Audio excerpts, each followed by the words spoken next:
There we go, we're live. Alright, so this is episode 10 of our little podcast here.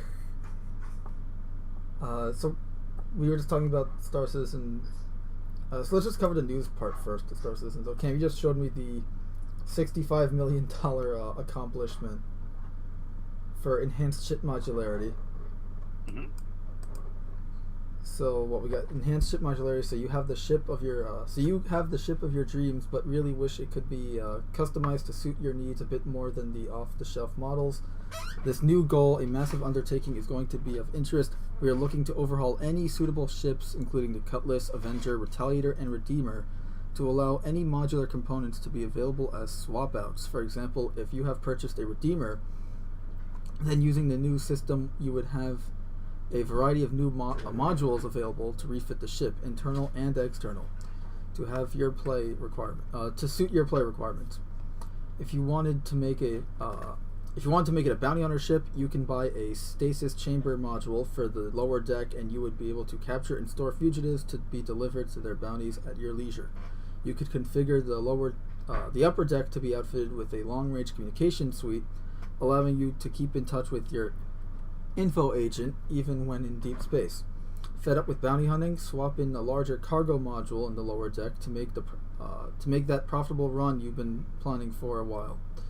Or add the Explorer module with a deployable vehicle with some planet-side recon. Manufacturers will still be offering pre-configured variants, but should you be looking to adapt a hull to suit a certain task, then your ship has to come in.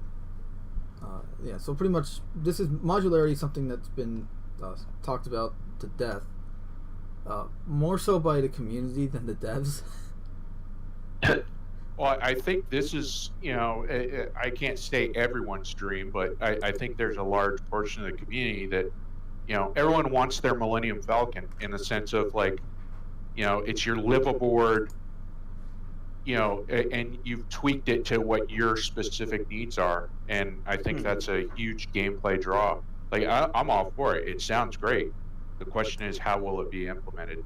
Yeah. I mean, if they do it similarly to a component, except instead of being listed as a component, my point being is you shop for it and you can just buy it in game, and I feel like swapping it out, you have to take it to a hangar where they can, actually do that, right? Say you go to your personal hangar, so you can actually swap it out and have the equipment and all that there.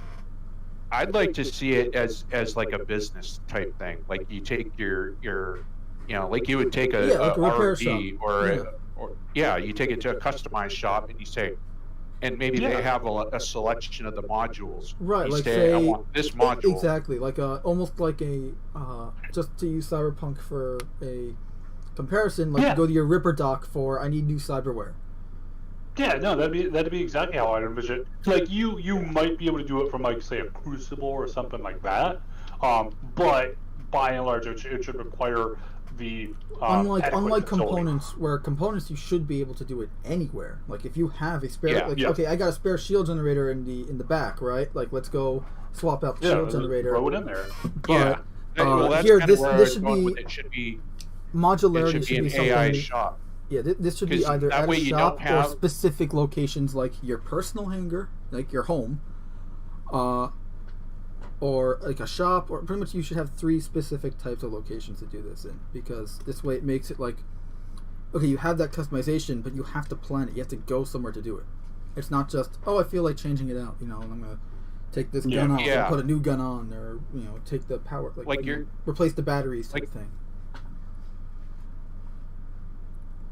Like you were saying about the components, I totally agree that you should be able to carry components around. And that's another thing I wish they would do, is allow us to actually carry a couple of spare components on your ship for your ship. Yeah, exactly. But when it comes to the modularity thing of tweaking your ship out for those bigger items, I don't think you should just be able to pull up your mobiGlas and be like, no, today I want to select the living module, and 4 hours later you're like, no, I'm selecting the torpedo bay carrier version. I think it should be somewhat of a decision process on your part. No, I want to configure my ship to this. Especially in a game like this where everything's going to be physicalized and time consuming. You want that okay, exactly. Like I want the living quarters because today I'm taking the rest of my crew and we're going to be doing some deep space exploration. So, we all need some living space to actually live in while we're on But a once you like select 6 month that, journey. you can't just switch it out again. Like it'll mean going back to a shop saying, "Hey, I know you just did this job and made this awesome, hot tub in the back of my ship, but now I want it ripped out and I want to put in a cargo deck." Like that should be part of your Yeah, risk to use a reward real life process. comparison, it's like going to a auto shop and saying like, okay, you know what, I need a new muffler. Yeah, exactly. Hey, I need to swap the tires, or I need a new transmission, stuff like that.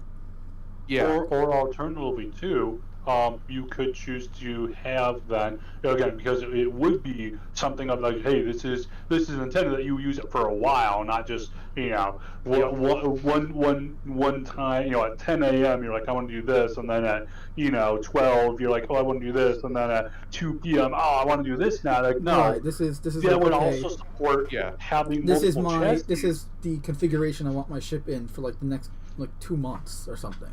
Yeah. Like, so that would you spend 10,000 to switch it out. It's going to take another 10,000 to yank it out. Right. Kind of yeah, and replace it with a new one. So that would also support then having multiple chassis. If you really need multiple variants of the same ship, well, hey, I'm going to have 2 Avengers now, or I'm going to have 2 Retaliators, or whatever. If you're like, hey, I need this. Yep. I would agree with that. Yeah. But it's just good to hear from CIG again about modularity, because over the years that's been something that they've talked less about, and it's something that the community, myself included, that absolutely love the idea of, especially with the Vanguards, where you can swap out modules, like the living quarter space. Like, okay, say you want the engineering console from the Vanguard Warden, but in your Vanguard Harbinger, or in your Vanguard, what's the there's 4, right? No, well, like there's the 4, one I always wanted one is the hoplite, so that doesn't really count. I wanted to do the Sentinel, but I wanted to have the regular Warden interior living space. That way it could be kind of like my long range mobile home. Right. But still have. Well, my point is, like, at least this way, you can swap out the different modules within the Vanguard. And with the Avenger, we were just talking about this, where it's like, okay, the Avenger Stalker has 6, right? Didn't decrease that? Yeah. 6 prisoner pods. Say you have the Avenger Titan, which has no prisoner pods, but is identical to the Stalker in every other way. Like, okay, say I want to just buy 2 prisoner pods and put them on the Titan. Yeah, to me, those ships shouldn't actually be different. They should be the same ship. They should all be a Titan. And it's just a question of whether or not you buy the prisoner pods. Yeah. And I do think, I know way back when they were talking more about this, they were talking about things like, hey, if you've got cargo, you could go and have a ready-to-go armor rack or ready-to-go weapon rack, or like a bed, or like that you would be able to put this stuff in cargo grid too. Right. Yep. Like, for instance, it would register as an SCU of whatever on your cargo deck, but it's actually a bed or a weapon rack or a bathroom or like a little porta shitter. Yep. Well, I mean, if we're going down the crazy path, I personally think that you should be able to like, I'm not a fan of the cargo grid per se. Like, I get it. I understand why they're going that route. It makes sense for what they're trying to do. But as a player, we're talking about space. I would like to be able to just, like, basically have a bunch of webbing straps that I can just strap stuff to the walls with. Yeah, no, I fully agree. That would be awesome. They have that with some ships, at least visually. Yeah, like the Star Runner has it. The Avenger series and the Valkyrie and a few others. Yeah, I would love to see that. Where, like, as long as you've got enough straps, and maybe it has a limitation, like maybe each wall is broken into the grid of SKU, a SKU grid, You can only strap one SKU into one place. So you can't have What they could do is three also they SKUs can just stacked on use top of each other. they with can just straps. use the Well, I cargo mean, grid tech. they already have tech for, if I remember right, in the 600i on the walls, there are cargo grids there. So they already have at least planned tech for putting cargo like on walls and shit. It would just be a matter of visually and then Right, I was Yeah. gonna say they can just use the cargo grid how tech you how you for attach it. the walls So, to maybe- have like maybe okay, the it's just cargo the grid only doesn't difference look here like is a that different ugly grid. visual and a different animation, but the tech is Yep, still the you- same.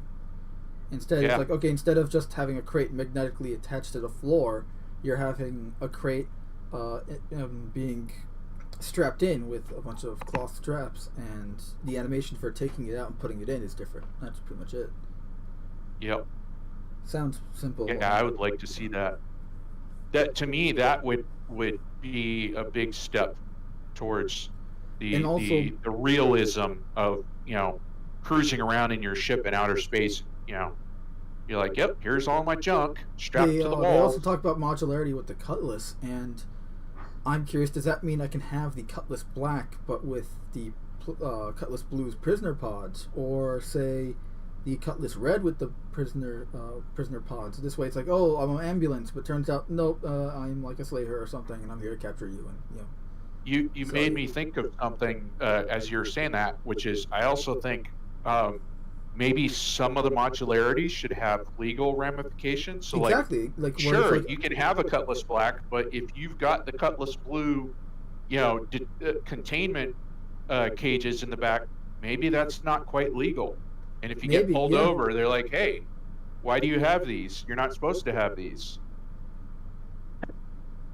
Might be interesting gameplay. Yeah, and exactly, or even just the gameplay stuff in general, where it's like, hey, some guy is in a Cutlass Red, but instead of having all the medbay equipment back there, they've got prisoner pods because they're actually a slaver and they're using their Yeah. like, oh look, I'm here to help, and then turns out no, I'm here to kidnap you and sell you on the highest, for the highest bidder kind of Yep. thing. But if he gets caught, guess what? He gets his pods taken away and he Right. spends some time in jail. Yeah, that could be interesting. And you already Extra see how we cargos. just went like, okay, and he went from this, now he's in jail, and now he has to break out of jail, and now that's the whole gameplay Yeah. cycle there. But yeah, have some of the modularity items be legal and illegal. And vary you're- between location too, because say you're in the pyro system, right? This is a crime heavy Yeah, system. absolutely. There's no law. Jurisdictions. It's a no man's Yeah. land or no man's system. Yeah, you're okay, at it doesn't Primax, matter. nobody cares, but Nobody you try cares, and land exactly. it Microtech, they're like, yeah, no, dude, you can't have slaver pens in the back. We don't want that. Microtech. It's okay to do drugs at the bar, but it's not okay to have slaves. Yeah. Well, that's because we make money off that. Right. We don't make money off your slave pod. Well, I mean, like slave pods, whatever, prisoner pods, not actual slaves. Is Yeah. always bad. There's no I know good what you thing mean. as slavery. But yeah, that could such be an some ugly interesting term. gameplay attached to that. But yeah, that it implies a lot of good gameplay, and I hope that they're actually like putting effort into it now, because they already mentioned some of the ships here. The Cutlass, Avenger, and even the Caterpillar. Remember the Caterpillar? Each little section there is supposed to be Yeah. detachable and have different types of modules, like a medical module or like a Cutlass Black launch mechanism module or something. So it's like a way to. It was. Yeah, I don't think they'll do that one. And I don't think anyone's gonna cry about that one. But like at least the medical stuff and some of that kind of, the more Well, gameplay that styled and- ones would be nice. Like okay, you can have a Caterpillar that's actually like a giant medical ship. That would be really cool. yeah, and That the would other be part, really, I a think that a nice lot of cheap people option want. for people that don't have the money. Like say you don't have the credits to spend on a an Endeavor. This is the next best thing, because you can have a medical ship that can have like there's like four modules on a Caterpillar, right? Each of those sections is a module, so there's like 4 or 5, but not including the end one.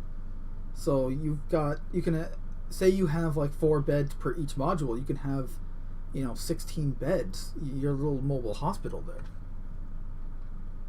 It's the closest you can get to an Endeavor, Retaliator, obviously, you can replace the bombs with the living quarters or a cargo grid or an armory. I think one of the things that people are looking forward to is being able to maybe not have all the modules. So, like being able to say carry only 2 or 3 of those modules if you know you're doing a short. Yeah, and that's another thing too. Say you want to short have haul run. like back to the Caterpillar. Like, okay, I only want 1 medical module, and then the rest is cargo, or maybe 2 medical modules and a cargo module and a insert a third type of module here. Like you can have different types and mix and match them and make your ship yours, unique, and fit whatever purpose you want it to. Yep. Like, on a different topic. Yeah. I was just curious what your guys' take is on what they're planning on doing with the Aaron belt, because I've been where do you have just started to think about that recently, the and bypass I'm not system? sure if I'm a fan of how they want to do it. Yeah, so for anyone who doesn't know, the Aaron belt, the Aaron halo around the Stanton system, it separates ArcCorp from Crusader, right? And Microtech, I believe. I'm not Well, sure yeah, about but I mean, it ArcCorp, separates but I know the third. It Microtech. separates the 3rd and 4th planet from the 2nd and 3rd. The 2nd and 1st. Yeah. Right. It's between the 2nd and 3rd planet, not. And the asteroid belt there is going to be so dense that you need to actually jump to a bypass, a quantum travel bypass, in order to get through the belt, or somehow 1 in a million get lucky and quantum travel between a cluster of asteroids. Yeah, and I think they're talking about actually like having a essentially like a tunnel that goes through it that's clear space, which I get. Like, to me, it creates choke point, but I'm not sure if I like that. I think a better route would be to create, because the belt is on the elliptical, so I think it would be better to say have 2 jump points that are just above and below that belt.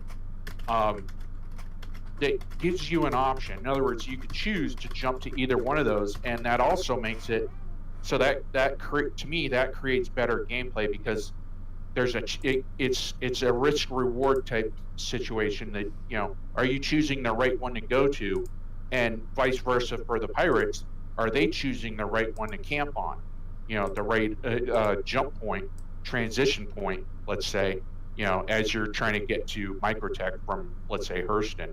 If you take the top one, well, you come out of quantum drive and you need to recalibrate now to aim slightly downward to get to Microtech, and maybe today that's where the pirates are camped out. Yeah, so I'm showing visuals for this is the bypass stations they want to have. They're these like super massive mega stations that you jump to at the end of the belt, and it's essentially it's a giant tunnel that goes throughout the entire belt. So this way you can just jump through those, and there's going to be multiple of them. It's not going to be like one. True, but if you think about how the game is being designed around economics, that means that there's only going to be a limited number of them. Basically trade lanes that go, from I'm assuming major planet to major planet, which means you're gonna that's creating more and more of a railroad effect of choking us also, in. you have to keep in mind, yeah, but this is one star system. Right. But whereas if you took my idea, which is, you create the jump points above and below the belt, that means you don't need any actual physical structures there, other than a quantum beacon, that a relay station or something. Well, did they say smaller the only ways to get through the belt? I think they said there will be other ways. They're just those are the I don't more convenient. Not. I'm not reading that. I'm reading it's going to be, like you said, it's 1 in a million chance of quantuming through it. Otherwise, you're going to have to go through this choke point. I was just and playing to me, devil's advocate there, yeah, because I did say 1 in a million. So. Because to me, they're not going to have 45 of these tunnels. To me, it economically it wouldn't make sense. Like, why would you spend billions of dollars creating tunnels that don't get used? To me, it would be, you make one or two that are along the major trade route between, the inner and outer planets, and that's it. So now, if you're not in that trade lane, you now have to travel all the way to that trade lane and then transit across. Whereas if you had a high and a low point that you could pick from, now you can actually aim at that from anywhere in the system, which still allows you that diversity of travel, and then only that single point becomes the choke point. Am I making sense? No. Okay, yeah. Okay. No, I get it, and that it makes sense. It also, I'm trying to think how many are they gonna have? Have they said how many they plan? No, we don't know, and that is a up in the air. But And that's where I'm basing. they haven't talked about this since April, so. Right. Well, that's why I'm using the economics as the because supposedly this whole system is supposed to be about economics, and to me, it wouldn't make economic sense to build multiples of these that very rarely get used. You don't build the English tunnel, multiple times, going off in different directions. It's not economically viable. I think That's they are why there's gonna only be used, one. I think they are going to be used a lot, though. That's the whole idea of why they exist, though. It's not just here. Yep, This way, you have a way to get through this thick belt, but you can also. Well, they're probably going to be you're used missing a lot. what I'm That's why saying. it's so large. What I'm saying is, I think there's only going to be one or two of them. I don't think there's going to be a whole bunch Yeah, of them. no, you're definitely. And that's not. what's making it into a choke point. They're probably going to Whereas, have one aiming at each planetary body in the system. That's so you're what I'm probably saying. One aiming towards our corp and one aiming towards Microtech. right, that's exactly what I'm saying. Is there's going to be a limited number of them, which creates more of a choke point. Whereas if you were to just pick, basically OM points that exist above and below the belt, you could actually you could have more of those because it's less taxing economically, for them to create, and it's a much smaller system than building that big giant huge tunnel to keep those up, which means that you could have 10 or 15 different routes that can be picked from all over the system instead of only having one or two that you can go through. So that's what I was trying to get at, is like, I think by creating these, they're creating choke points, and I would prefer to have 5 options instead of 2. Well, maybe they'll have some pointing towards some of the rest stops. I don't know. Yeah, I don't think they will. Just because of how much. I mean, think about it. They got to go in and build these things in the computer system of like, hey, there's a tunnel that goes through here. We need to make sure no asteroids spawn inside this tunnel. We need to have this big giant, end caps on the tunnel that have to have all of these algorithms tied into them for people getting too close, people running into them. The graphics involved with representing them and shading them and blah blah blah. Like that's all work that has to be done. Whereas if you were just to create OM point, you could almost have nothing there but a tiny little VW Beetle sized marker that just floats in space.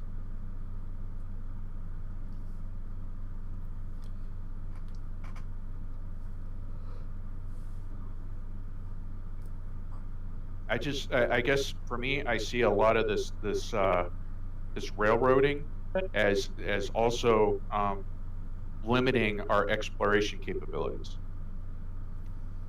Well, you'll still be able to fly around the belt. Okay, for what kind of distances though? That's like, true. you're gonna fly for an hour? That's gonna get you like what? 10,000 kilometers? You still got 45 million kilometers to make it halfway around the belt. Like, how do you explore?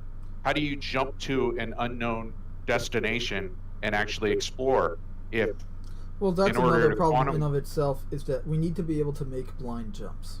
right? And that's why I'm not honestly, a fan of just having the ability to make blind jumps would fix this entire problem. Yep. We wouldn't be saying, "Oh, we need OMs," because you can just make a blind jump. Well, when we say blind, like you'll still be knowing where you're going. It's kind of just it's not a predestined location. You're jumping to somewhere no one's been before. So I've talked about this to some other people, and they actually had some good ideas. I like the idea, and this I'm quoting what they were saying here. Okay. I like the idea of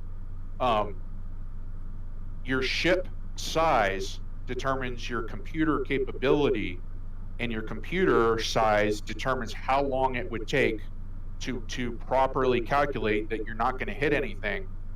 And you would be able to, so like the longer the jump, so the bigger the computer you got, the faster you can crunch. And then on top of that, the distance that you're jumping adds to that calculation time. So if you're doing a short escape jump, maybe you just override everything. You say, I just need to jump right now, and jump me for 10 seconds. And you're taking a risk there of something being in the way. But if remember, you sit there in your quantum 600i, travel works. In Star Citizen, quantum travel works based on line of sight. Sorry, what? In Star Citizen, quantum travel works based on line of sight. Okay. So if you'd probably you can make a blind jump without crunching data, and it turns out there's something in your way. But if you take the time, you should see there's going to be an asteroid in our way.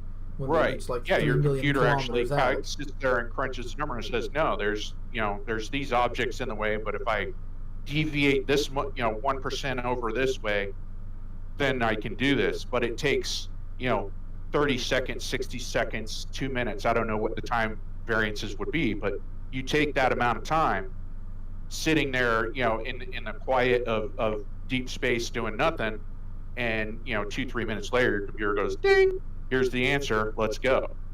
But if you've got a small little fighter, a single seater or a Gladius or something, maybe it can't handle doing that as well. So it's going to take a lot longer, trying to do that. And that's where, having an exploration ship maybe jump ahead of you helps out. Because now it can go, yep, I am now the marker, come jump. I was going to say, now you can jump to that ship and not have to worry about whatever's in your way. So, yeah, I personally even if wish that they would ship do hits something like that. along the way, you still have the marker for it, and you can jump to its wreckage. So. Sorry, say again? I'm saying, and even if, say, the exploration ship jumps before you, turns out it does hit something right on its way, but you still have the marker and you can still jump to it. Now you just jump to its wreckage and be able to loot it or something. Yep. Yeah, you could even have it where maybe exploration ships are equipped with a feature that, like, it drops essentially little breadcrumbs every so many distances that, once one becomes active, then the previous one is no longer active. So you've got an indicator that it's roughly made it this far out there. So you know that it was trying to jump 9 million, but its last marker is at 5 million. You're like, something happened. Let's go to that 5 million marker. And then maybe from there you do a short search and you find the wreckage. But to me, that's like, 12 levels down type gameplay from where we're at, or where we need to get to first. Yeah, right now we just need to get iCache and storefront meshing in just so that we can do any of this. Yep. Yeah, I think we're basically right now we're kind of we're at a standstill. Yeah. Until they can get those features implemented. Otherwise, there's nothing we can do. Otherwise, we're just sitting around talking. Yep. Well, one thing though that might balance the ships in terms of like you were saying that If it's a larger ship, it has a bigger computer and it can punch those numbers faster. One thing that might offset that at least a little bit might be that, sure, let's say a Gladius compared to the Carrack. Gladius obviously is a lot smaller, so the computer it has is a lot smaller, but the size of the Gladius is a lot smaller, so the margin of error, the safe corridor that it needs, is a lot smaller as well. Whereas with the Carrack, and she's you going to should be need able a to lot have, of room. and you should have the ability to upgrade your computer in the, or at the very least, you can have it be like, okay, I need to, I want to be able to upgrade so that my ship's computer can crunch these numbers faster, and they can tie that to, like, say, the avionics component in the ship. Yeah, Because all ships have Actually, an avionics component. this was something else that somebody else brought up, which I actually think is a good idea as well, and I forgot to mention this earlier. Another idea was, what if you could bring up the nearest large space station and basically send it a request like, hey, dude, I am in a small ship. I need to figure out how to get to point B. Can you send me the data on what you think is a good jump route? And maybe that takes a certain amount of time, but it still gives that small ship that ability to make those jumps. Yeah, that would work too. Yeah, essentially, when we have, like, subspace communication in this game, might as well make most of it. Yeah, like, hey, all those data terminals or comm arrays are up and functioning. You just go ping. Cool. All right, 30 seconds later you get your answer and off you go. But if the pirates have been taking down that comm array in the area, maybe it takes 45 seconds to get to the next nearest one that's working. Or maybe too, one other thing too, we're talking about making live calculation off of that. There could also be an option that would at least potentially offset the calculation time of buying the local updated star chart, because that would also add to recurring costs, what CIG likes to have. It's like, it's not just one and done. So it's like, hey, we've got the updated for the last week or for the last month. Have it at each station charts. when you land in the repair kiosk. It says, do you want repairs? Do you want quantum fuel? Do you want hydrogen? And then have another tab that just says, do you want updated star charts for local? Yeah, and then that would give you at least a starting point. Because there's another thing for those that calculations. A lot of people keep forgetting. There's going to be NPC and essentially computer-controlled AI versions of every player. And what I mean by that is, like, okay, if you're a bounty hunter, there's going to be NPC bounty hunters. There's going to be NPC explorers. There's going to be 9 others. So it means that if you're since today and since yesterday I was playing and I came back online today. It turns out, I went to this station yesterday. I come back today. Turns out they got updated star maps because one of their AI explorers found a new location or something, and maybe because they're AI, they'll be like, okay, they want to check it out and they want, like, some help or security, or in case they don't check it out, they're like, they want someone else to check it out for them, and then that's a job for you. And that's like how some of the jobs can be implemented. Also, we got people in the chat. M Dashley says, and there's the notification. Looking at you, YouTube, and Everett Morales says hi, hello. So hello, Everett Morales. But yeah, so that would be like a way for new jobs to come into play. Also, with to kind of make it seamless with the AI in the game, where it's like, okay, I found this new area, need someone to help explore it for me in case there are hostiles, or investigate this crash, or hey, I'm already here, but I can use a hand or some security. It's almost going to happen because we don't forget, they have not implemented orbital mechanics yet. We have the moons and the planets rotating on their axis, but they're not rotating around the actual solar system. Once they start doing that, you're going to have to update your jump point every single time you go to jump, because the planets moved on, the moons moved on. So it makes sense that that information becomes critical enough that it costs some amount of money. Right, and that's where the money from exploration is made. Sorry? And that's where the money making of exploring is made, because I know this has been a topic of debate for years, is that where's the money in exploration in Star Citizen? Well, I think that should be a sliver of it.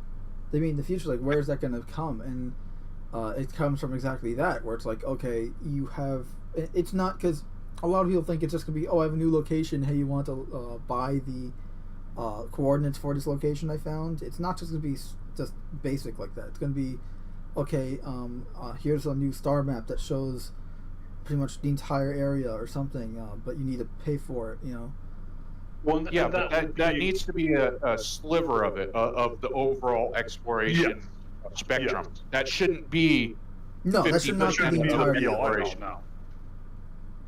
They could even make it where it's like you're paid to explore the areas and Oh, update the star hey, maps we for haven't had the a scan UEE of and stuff. Where Sector it's like, 32 Alpha in, a couple of months. Go out there and just let us know what you find. Yeah, absolutely. In a general sense. like, hey, we need someone to update this area of our star charts. We do like the job, you know, and that's your exploration job. We have that in our current government. It's called NOAA. They have ships, and they just sail around scanning stuff and going, hey, here's the new depth chart. Right, so they can have that in Star Citizen where it's like, hey, yeah, you need, they can have, say, ArcCorp or whatever. It's like, okay, we need this, there's this section here on Walla we're unsure about, or it might have changed. Go check it out, you know. Yeah. There was a recent earthquake. We don't know what's changed. Go see if there's anything there, if anything's been affected. Yep. Hey, there's giant creepy ass spiders coming out of a crack over there. I mean, shit. Go ahead, go in that hole. Tell us what's inside.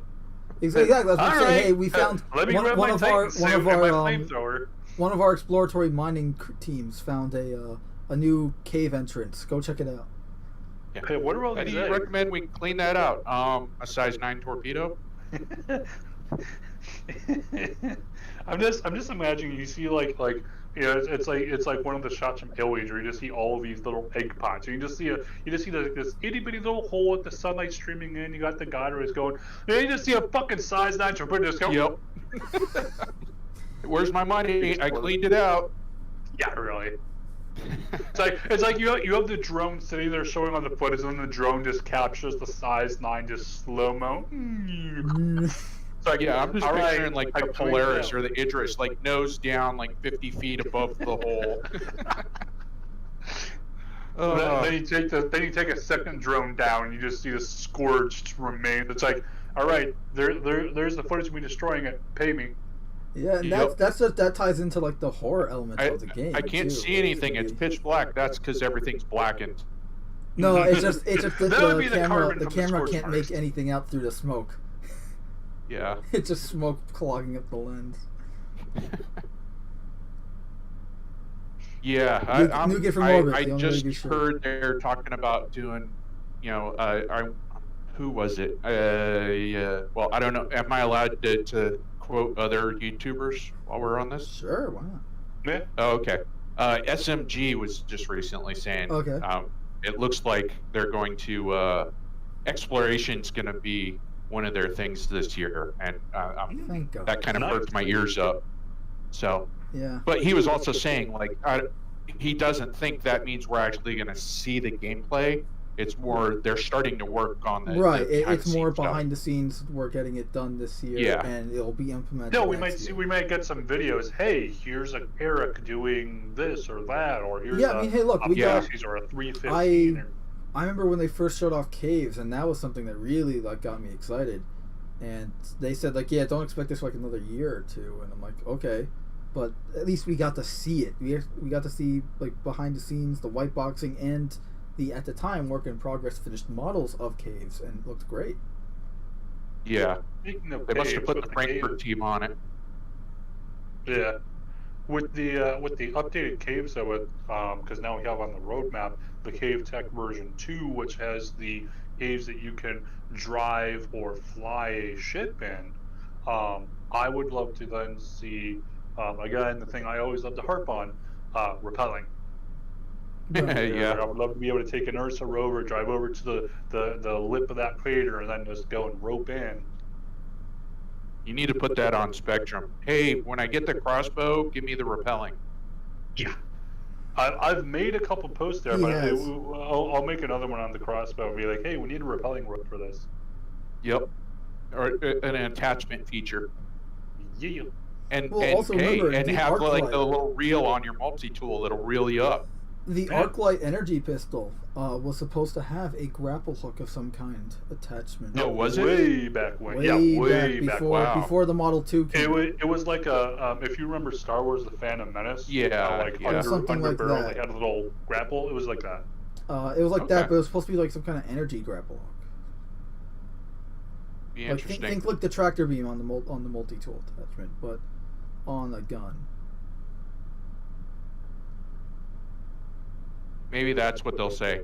And Yeah, instead just, of, and just instead of shoot like an being able to arrow pull, and then and not tractor just for beam yourself ZOG, to but it. like for actual like gravity environments. Like so you're on say Hurston and you can use this grapple hook. To, Well, I mean, and I would like. I mean, the tractor beam, especially in 0G, the tractor beam tool for the traversal makes sense.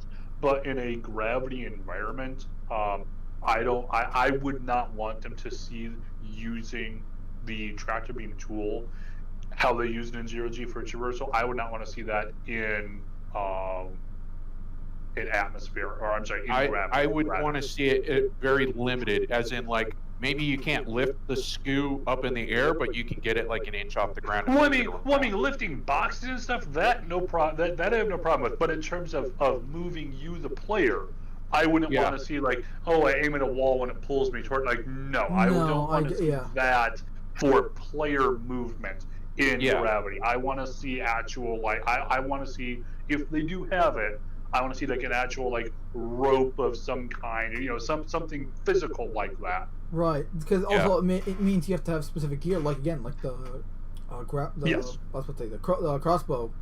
And you have to have like that special ammunition that has the rope and everything. And Yeah, exactly. So it's like you have to plan also, it out. speaking It's a of tool you movement, need to plan to use. they need to greatly just I wouldn't say overhaul, but clean up player clambering and movement Oh, yeah. animations because Well, I mean, I think they got the tech in.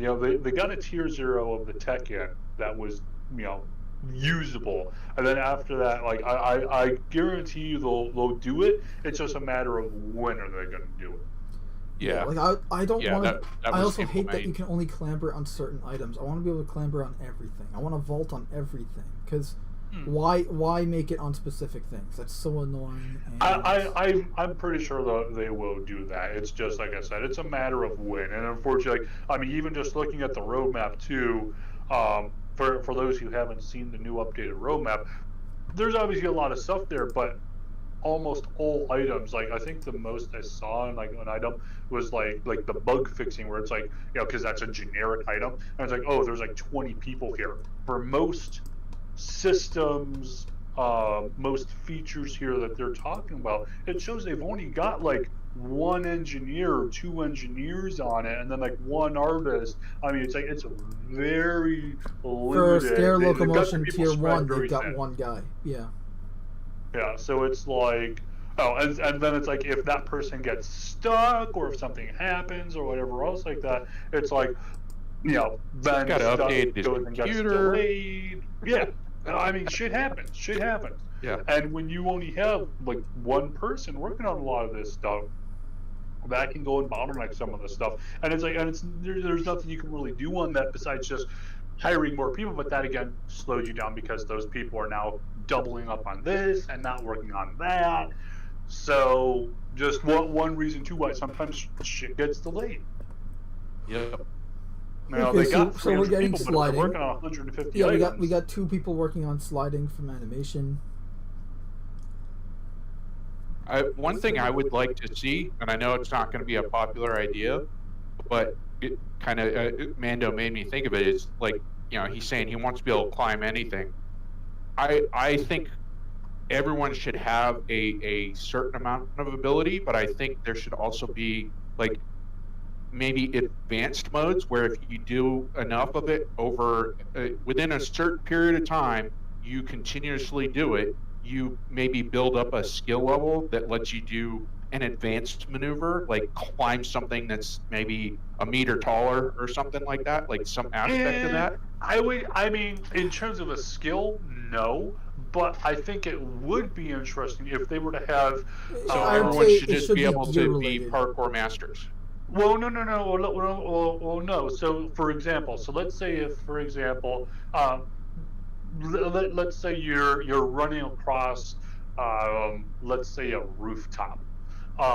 If you have multiple small objects, you kind of just be like, you kind of again, it would also determine. So let's say, for example, also too that you are running. You're not just walking. You walk up, you kind of hoist yourself up and go over, and then you walk up to the next one. Like, no, you're actually like you're like You have changing. momentum Like, with oh, you. I gotta go.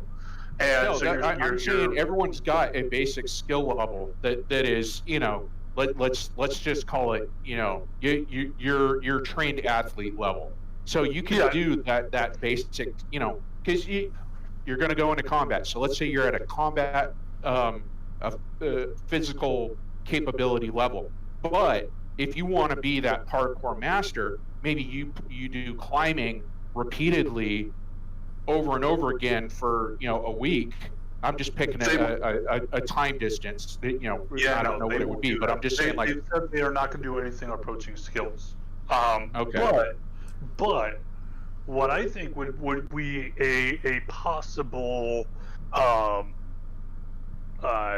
similar item to that would be, like I was saying. So you're on a rooftop, you're running, you're holding on your sprint button there, and maybe there would be another modifier key or something. But essentially, something would just be like, hey, I'm running, over and around this kind of shit, and your character would kind of automatically like duck. If there's something where it's like, hey, if I need to keep moving forward, It's kind of like the more momentum you build your up, character would automatically kind of do that. So you're saying that the more momentum you build up, the more your character will automatically dodge so things. Short term, it would be kind of a thing of, you kind of need to build up to it. It's like if you just, if there's something just immediately there, nope, sorry, you're going to have to manually duck to do that. But as your momentum builds in a very short term way, then yes, you start automatically going through it. So it's like you don't need to have to focus on doing all the crazy shit. You can just go. Yeah, I feel like that at least would be that's a good balance between what Callsign was saying and pretty much what people, because like Callsign, I love what that you want in depth, but like other players are gonna hate that. Like, do you want to have it where, like, if you don't constantly practice it's gonna decrease? Because keep in mind, this is a video game still. People want to have fun, right? And that's why I'm saying I don't want it for everything. I'm talking to. I guess in my thinking, it would be for very specific circumstances where you're trying to maybe, excel in a certain area of abilities, just that gives you a 10% boost in your capability of doing that thing.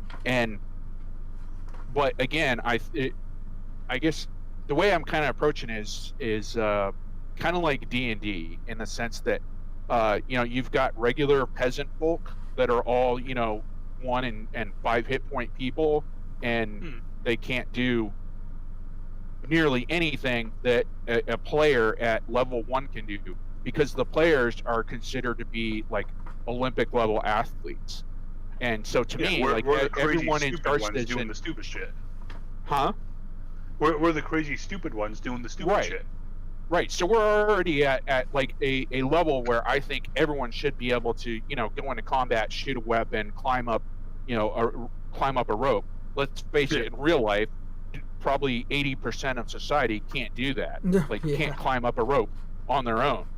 But for game purposes, we are, as players, we are all at least at that level. My thinking was just, maybe in certain physical things, not in mental or like accuracy, shooting, but in certain physical aspects, if you have been doing parkouring in the game a lot, maybe you maintain a certain level that gives you that 10% bonus. It depends. But if you don't do it for 2 weeks afterwards, maybe you lose that 10%. No, but if parkouring was an automatic thing, I can see that. But if it's something like, because right now in Star Citizen, it all depends on how it's implemented. So right, if you have it where like you automatically parkour, just for any game, just for argument, you have the parkour, you just go up to an object, automatically parkours, assuming you have momentum with you.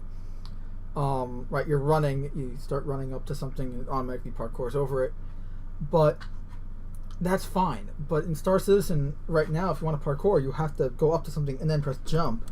So now you're essentially putting a handicap against people who have already kind of like, okay, I know the parkour. I go up to jump and jump and jump, and then just that. Right. They can do it. They can do it with the skill they already have in the real world with just their keyboard and mouse and all. And now you're putting a roadblock in front of them for the skill they've acquired. No, not a roadblock. I'm not saying you can't do it. I'm just saying maybe everyone can jump up to a 9 meter tall ledge and pull themselves up. But if you've been doing it for the past week in the game, maybe you can reach 10 feet.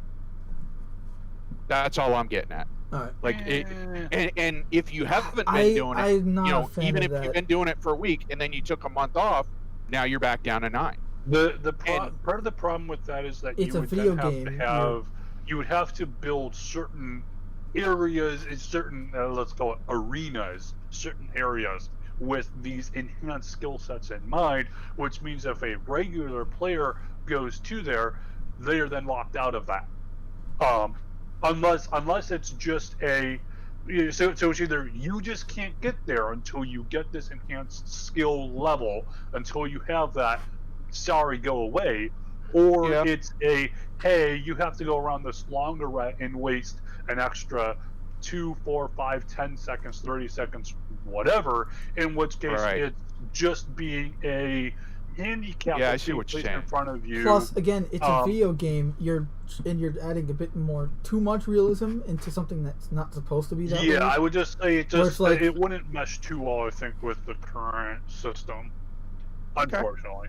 Yeah, but I mean, look, if it was, I do like where you're going for it though, where it's like, say you have, say it's gear related instead of like stat related. So, like, say, I don't want it gear because then it's just bought.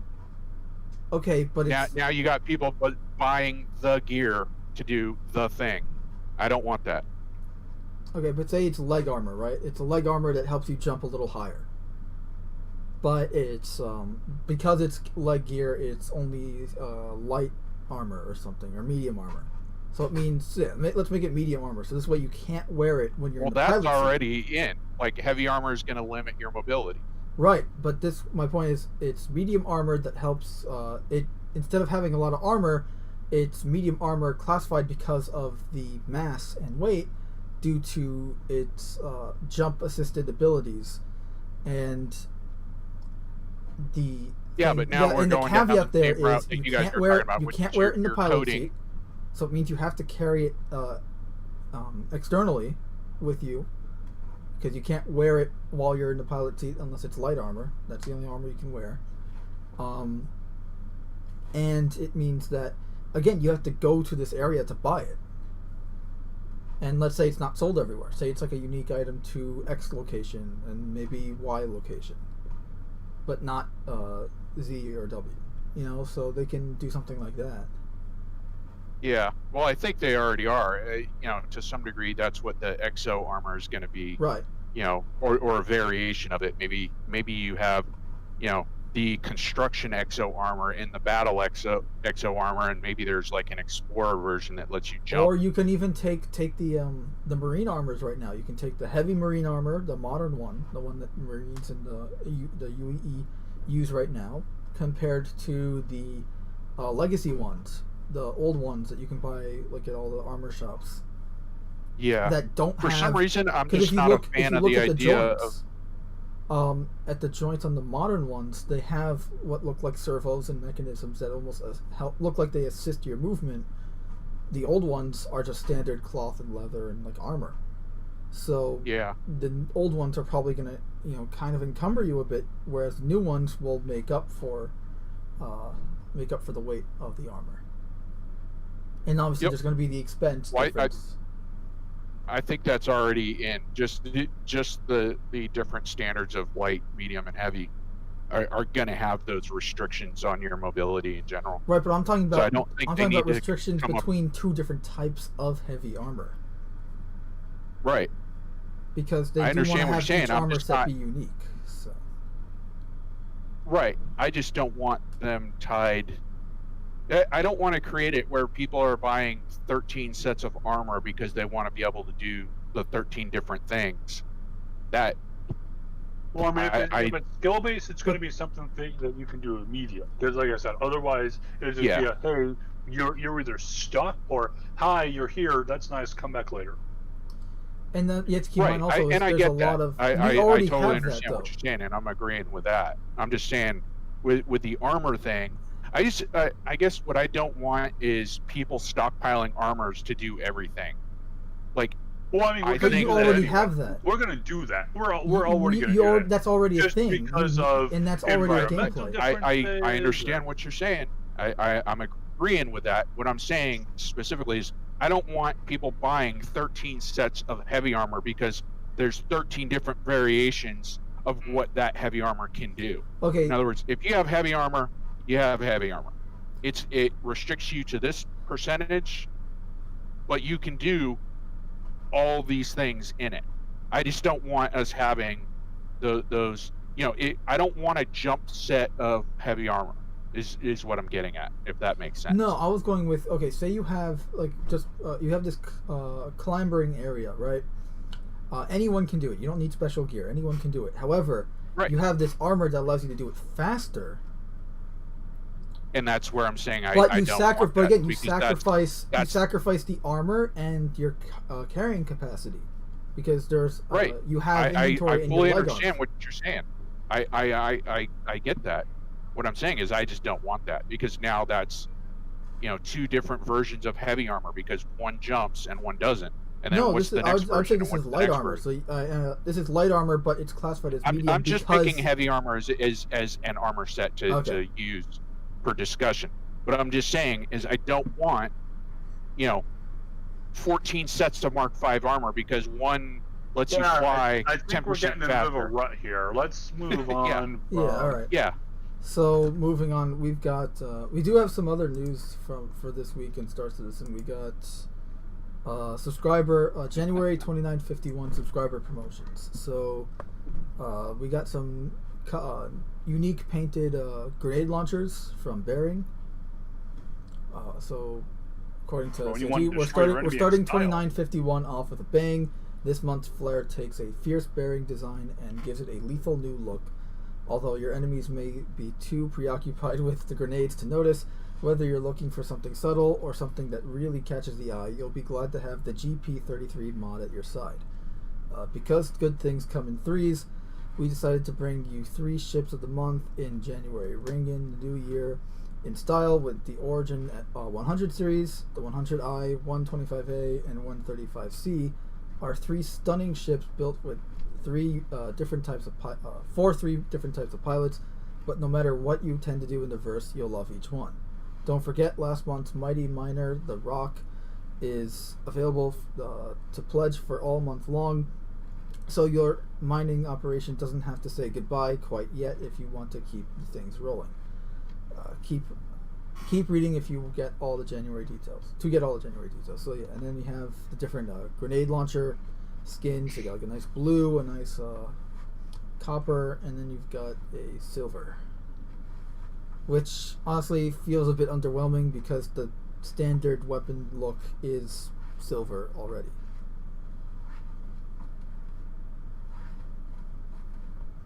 I personally would just like to see more viable stuff in the PU in general.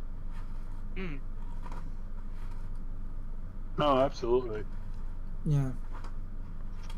I mean, I understand the whole subscription thing, but my personal feeling is I would like to see, like, maybe 6 months. I'm just picking a general time frame, but a certain time frame after subscribers get it, make it available in the PU for people to buy. Personally, I love. I just want to say, hey Jeffrey Turner, because he's in the chat and he says hello. But yeah, like the Nerf gun, that was a subscriber special. I feel it should be in the game for everyone else at this point. Like, sure, maybe it's not the specific skin that the subscribers got, but you know what? At least this way, everyone can buy it. Whether you're a subscriber or not, everyone can buy it in game and own this stupid little Nerf gun because it is a hell of a lot of fun. Yeah, maybe do it even by version patch or something, so that the subscribers still feel special. That they got it first and they got to wear it around for 3 months before everyone else did or something.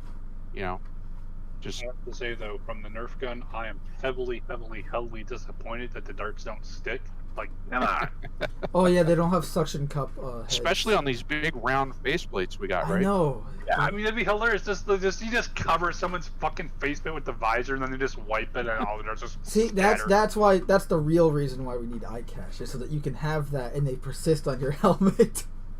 Then when you're You're going to be doing, walking around every location in Stanton, just walking through a sea of Nerf gun bullets. Yeah, and it's gonna annoy your vision. It'll be on your faceplate, so when you're in first person, it'll be in your vision. You won't be able to see. They just have little suction cups all over you. You go and do an assault on some location. It's like, this place has been abandoned for 50 years. You're crawling through the ducks or something, and you go and just find some fucking darts in here. You're like, motherfucker. And here's another thing: you won't be able to do anything, at any location, because every time you go into your inner thought to try and like pick up something, there's going to be like 70 Nerf bullets laying on the ground, stopping you from picking the thing you want. Speaking of that, I can't wait until we have the tech for removing your helmets properly and like being able to like hold Right, your hand. where it doesn't just magically disappear off your face, Well, I but guarantee rather a glitch is going to be, you're going to be holding in your hand, it's going to drop, and then I go and pick up the helmet, so I walk over to it, and then my character's foot is going to kick it, and it's going to go and drop down a maintenance shaft somewhere. I'm just going to be staring there like, fuck! No, Yeah, it's just 'cause going now to you kick lost it that like 4 helmet. feet away, and then you're going to walk over to pick it up, and you kick it again, and you're basically just chasing your helmet around. Yes. Yep. I also got to remember that you can, with this new system for the helmets, you'll be able to take a new helmet and put it on, and now you have a new helmet like that. Like, you just looted a new helmet. Congratulations. Actually, that is something I would like to see, is them Armor and helmet implement looting. us being able to actually pick the armor and stuff off of people. Not just Yes, their consumables, but like, hey, I like the that armor, helmet, the I'm weapons, taking the your gear. helmet. Yes, I hope that'll come this year, but we'll see. Yeah, I'm not holding my breath. But I think it will be. I hope so. It's going to happen. Soon, TM. Yeah. The other one I'm interested in is the water tech. I know they did that short little display of it Not a just few water months ago. tech, water vehicles. Water Yeah. vehicles No, and no. being able to go into water and not instantly dying. You know, Subnautica, anyone? Yep. Park Yeah. your Star Runner, 40 fathoms down. Go to bed. Well, like with the inclusion of aquatic mechanics, and I honestly thought until I was hearing this stuff, and they were talking about buoyancy and that kind of stuff, and now they're doing like, hey, we're looking at aquatic vehicles, or at least the framework needed for such. I thought that besides like swimming, I thought pretty much all aquatic stuff would be after full release. same. Don't know. I remember them talking about it several years ago, Yeah. and they made it sound like they were working on it, and it was going to be. Yeah, but that before- doesn't mean we were going to out. see it necessarily this soon. I'm with Yeah, Ken. I thought it was I going to be based like. on some. I thought we based weren't on going to forum see posts, they were boats saying and it was shit going to be out. for years. Yeah. Vehicles, way, yeah, I it's don't know, nice to see but you figure if they're making other systems, there's going to be water planets / moons somewhere, so they're going to have to have the tech, in place for how Right. that system functions. And they did say that some Like I said, ships will be submersible, so. Yeah, I thought they were just going to have like, your ships can float, you can float, that's it. I but it sounded really like hope they're- that's they're not the looking a case, lot more because into that. like there is a ground for all the water. Yep. So I want to be able to go, diving and have underwater missions, underwater combat, fucking Navy SEALs action there. It's like I want that kind of stuff. Hey, like I'm still on the wildlife fence trying to about kill whether or not you. ships Space should be able sharks. to go into the water. I think it should depend ship to ship. It should depend on I would say all ships should be able to go underwater. It's just a matter of how deep. Well, what about because like corrosion effects and stuff like that? that would 'cause are your then your thrusters ship would designed be to work in damaged. You water? would have to have them repaired. Well, I said your ship could go deep. I never said your ship could get back out. Yeah. Yeah, that's Well, another thing. you gotta remember Just that- because that it's not basically- meant for, it's like in real life. Just because it's not meant for something doesn't mean you can't use it for it. Yeah, Right. And that I just mean, means it's that you're gonna be basically paying for it structurally later. designed to keep itself from exploding, whereas Like A say you submersible try to go might take- underwater in the Freelancer, Well, with that's something why I that's not said at a- designed at to a go certain- underwater. Because In it's like, order to I- keep I- it- you know, it's in like order if to you keep it just underwater- go 100, one at a time. yeah. Look, in order to If- keep if- it sorry, go underwater. Oh God! All right, you go first. You go Go first. on. Go on. All right. So in order to keep the Freelancer underwater, say you have to like keep your maneuvering thrusters, you have to constantly keep them on to keep you underneath the surface of the water, and you're putting strain on your ship. It's damaging the hull, and you're wasting fuel. You know, because it's Yep. not meant to go underwater. But hey, it doesn't mean you can't. It just meant it's not meant to. I Right. was going to say, up to a certain depth, in terms of at least pressurization, up to a certain depth, like it is, like if you go 100 feet down, we're talking 30 meters or so here. At that point, it's like you're still pretty much at one gravity of pressure, and it's like all ships will be able to No, withstand at least. I don't know my exacts, but I think what is it, like 12, 16 feet? No, 33 is 1 atmo. So I mean, you're starting to 100 feet. You're already down at like 2 or 3 atmos, I think. That doesn't sound right. Let's Yeah, Google because it. I mean, your max diving for civilian diving is like 150 feet. You go below that, you need special gases.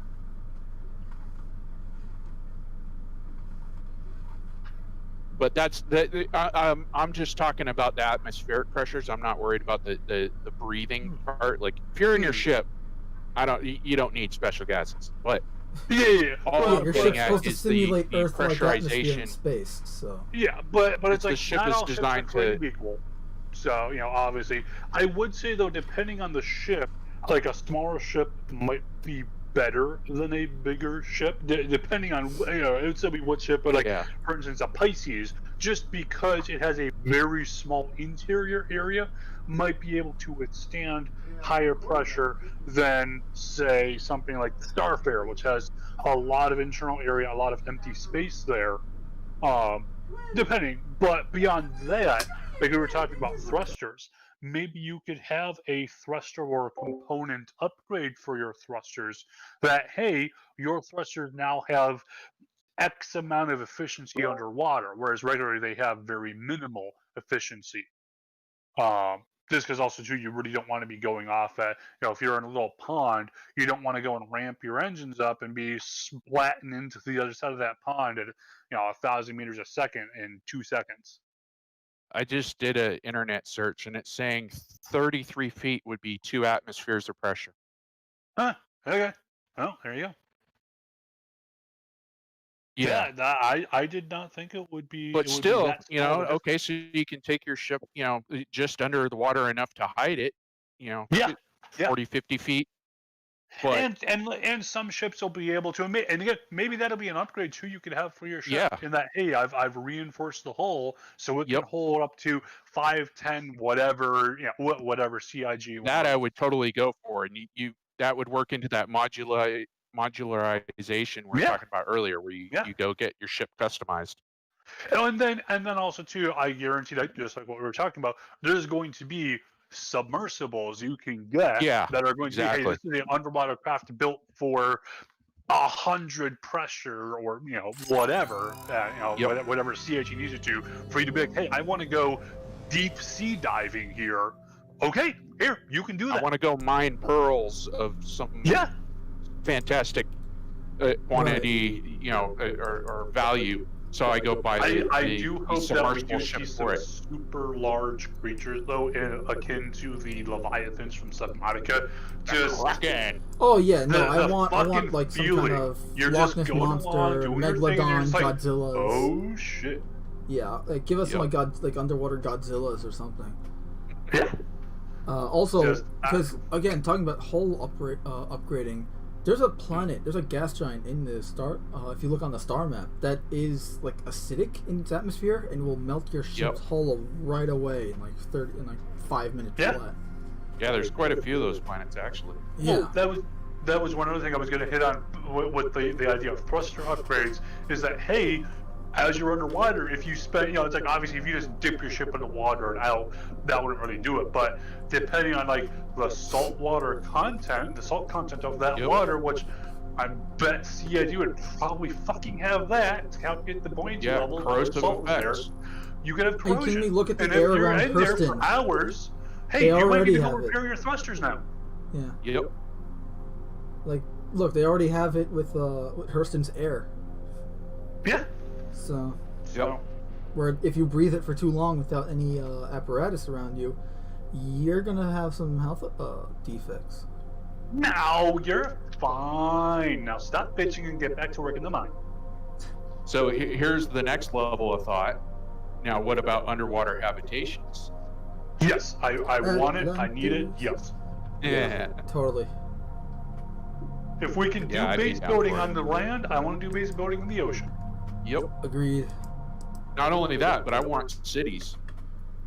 I want underwater cities. Well, I mean, you could have a planet, and let's say the planet, for whatever reason, it's like you can't. A space station doesn't work for it, but the planet itself, the atmosphere, you have really horrible storms or something that ships can only take for so long, so you can't have something on the surface. Yeah, like you have it underwater where the clone troopers are all bred. Or no, I was gonna say, or take real life, and right? One of Jupiter's moons, I believe, it's an ice moon, but underneath the surface is just an ocean. I think it's Europa. Europa? All right, I was gonna say Enceladus, but yeah, don't quote me on Europa. Yeah, it can. Let's say you have a moon like that, except without the ice layer. It's just a giant ocean ball. Yeah. It's a water world. It's a water world, exactly. Like where are you gonna have your settlements? Well, they're gonna be on the floor of the ocean underwater. You wouldn't have it floating? Well, I mean, you can have floating maybe stuff that's too. that's the landing pad. Yeah, and then you have an elevator. Think like a space there. elevator, except an ocean elevator. Yeah. So. There's so many directions that you could go in Star Citizen. I mean, once they create the Stanton system complete, they can basically create anything that they dream of. Again, the Stanton system has like a mix of everything that's going to be in the game. Yeah, just mix and match. I think gas giants will have a big effect on what they once they realize what they can do with the gas tech of gas giants. I think that'll play into the water. Right. Yep. Because again, those Crusader's pretty much like Cloud City. It's going to have floating settlements. Yeah. So. I've been looking forward to that for a long time. I think I was kind of hoping it would be coming in last year, but I understand why it's not.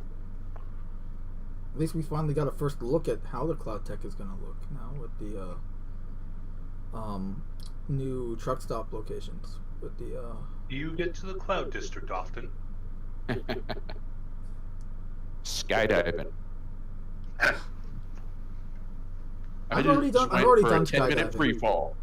Yeah, it's not skydiving. It's free fall to your death. But that's another thing. We need parachutes or jet or something. I know they said no jetpacks. Not parachutes. Because and I see this popping up a lot on the like the Reddits and the Spectrums, and I understand why people say it, but to put it in context, we've got supercomputers that can't figure out how parachutes actually work 100%, and they've tried because they needed them to simulate what they were going to try and do with parachutes landing on Mars. And what they've discovered is basically the air particles, or not the air, but whatever substance that the parachute is operating in, whether it's Mars atmosphere or Earth atmosphere, that's why I said they can't calculate something. How it works properly. And so if you think about it, parachutes are specifically designed for here on Earth, for the environment that we're in. Now, take that idea and take that into all the different types of worlds and moons and planets that CIG is going to create. You're expecting a parachute to work in an acidic environment. that thing's just going to shred and you're going to be dead. That's what So- it's made out of, too. Right. So but you're not going to change out your parachute every time you go flying, right? So No, that that's just why doesn't make they sense. did But say if you were to the- create a jet seat, Your EVA you know, an harness, injection they seat actually rockets, addressed then this. you're Your okay. EVA harness is going to be your parachute, for lack of a better term. It's going to be, so your EVA harness will essentially be like a thruster pack when you're falling. So Yeah. it'll slow your descent Yeah. as you reach the ground. Thrusters would work great, just not parachutes, because now you're talking. They're going to perform differently in every environment, Yeah, no, you're absolutely right. and you wouldn't want that. But the real question is, are we going to be able to use the thruster pack to drastically change our descent, or does it automatically kick in when we reach the ground, or do we have to manually activate it, or like that? That's my kind of concern. What are the specifics about that? Well, if it was an emergency system, then it would probably be designed to work automatically Right. without your input, and then In case you were for knocked out. yeah, exactly, and then for cost effectiveness, it's probably not going to function until the very bottom, kind of like we're Right, seeing so this with way it the doesn't use up as with much the fuel and all that. So with the rockets we're seeing nowadays. You know, it comes down, and then the last 100 feet, suddenly the rocket kicks in and Right. lands you. And it would probably have some basic terrain avoidance. You know, so if it sees a big chasm, maybe it lands you right next to the edge of the chasm instead. Or, you know, it sees a big rock pillar, it lands you next to the rock pillar instead of into the rock pillar. so this way you don't get skewered. Yeah. Or Ah. stuck in the bottom of the Grand Canyon. All right, so Oh, I think about your walking shoes. Yeah, exactly. I need Either to that pick or up- you got a canoe. Right, so just to move on from Star Citizen, no, because we do have other stuff. So we have. I thought this was a Star Citizen podcast. Oh, it's not just Star Citizen. All right, you heard it, folks. Run the Star Citizen. Get out of here. No, I'm kidding. Hold on, let me just change it. So we've got just. this But game I in don't here. know anything else. I'm ignorant. Finally, you admit it. I Alright, so ignorant, I'm Twitch damned. Twitch pulls a emote over link to Capital Siege supporter. So the streaming site says that Ryan Gutex Gutierrez, the face of the emote, was encouraging further violence via Twitter. Twitch has announced it will remove the PogChamp emote from its website following a tweet by the person it depicts. The emote shows the surprised face of professional Street Fighter professional Street Fighter player Raiden Gutex Gutierrez, and his often used around surprising emotes in live streams, especially in fighting games. However, it will be removed from the leading streaming site following tweets made by Gutierrez. I'm probably butchering his name, but I really don't care right now. During yesterday's events in Washington, D.C., in which pro-Trump supporters stormed the Capitol building and forced a lockdown. The incident occurred during a session of Congress to certify Joe Biden as the next president of the United States. A woman was shot dead by police, and 3 others have died from medical emergencies, the BBC reported. And since this was written clearly on Thursday, the woman that was shot was a U.S. Air Force veteran, and the 3 people, one of which was, one died of a heart attack, another one was stomped to death by a crowd, just accidentally, just got caught under Like the feet of the trampled. crowd, and I don't know the happenstance of the last one. But anyway, during these events, Gutierrez tweeted, "Will there be civil unrest for the woman who was executed inside the Capitol today, or will the MAGA martyr die in vain?" Twitch has condemned this, tweeting, "We've made the decision to remove the PogChamp emote following statements from the face of the emote, encouraging further violence after what took place in the Capitol today." In additional statement to IGN, a Twitch spokesperson wrote, "We want the sentiment and use of Pog to live on. Its meaning is much bigger than the person depicted or the image itself, and has a big place in Twitch culture. However, we can't in good conscience continue to enable use of the image. We will work with the community to design a new emote for the most hype moments on Twitch. And it's just pretty much it's like because of this person making I guess that's the emote there. I don't know. I don't use emotes really aside from Instar Citizen. So,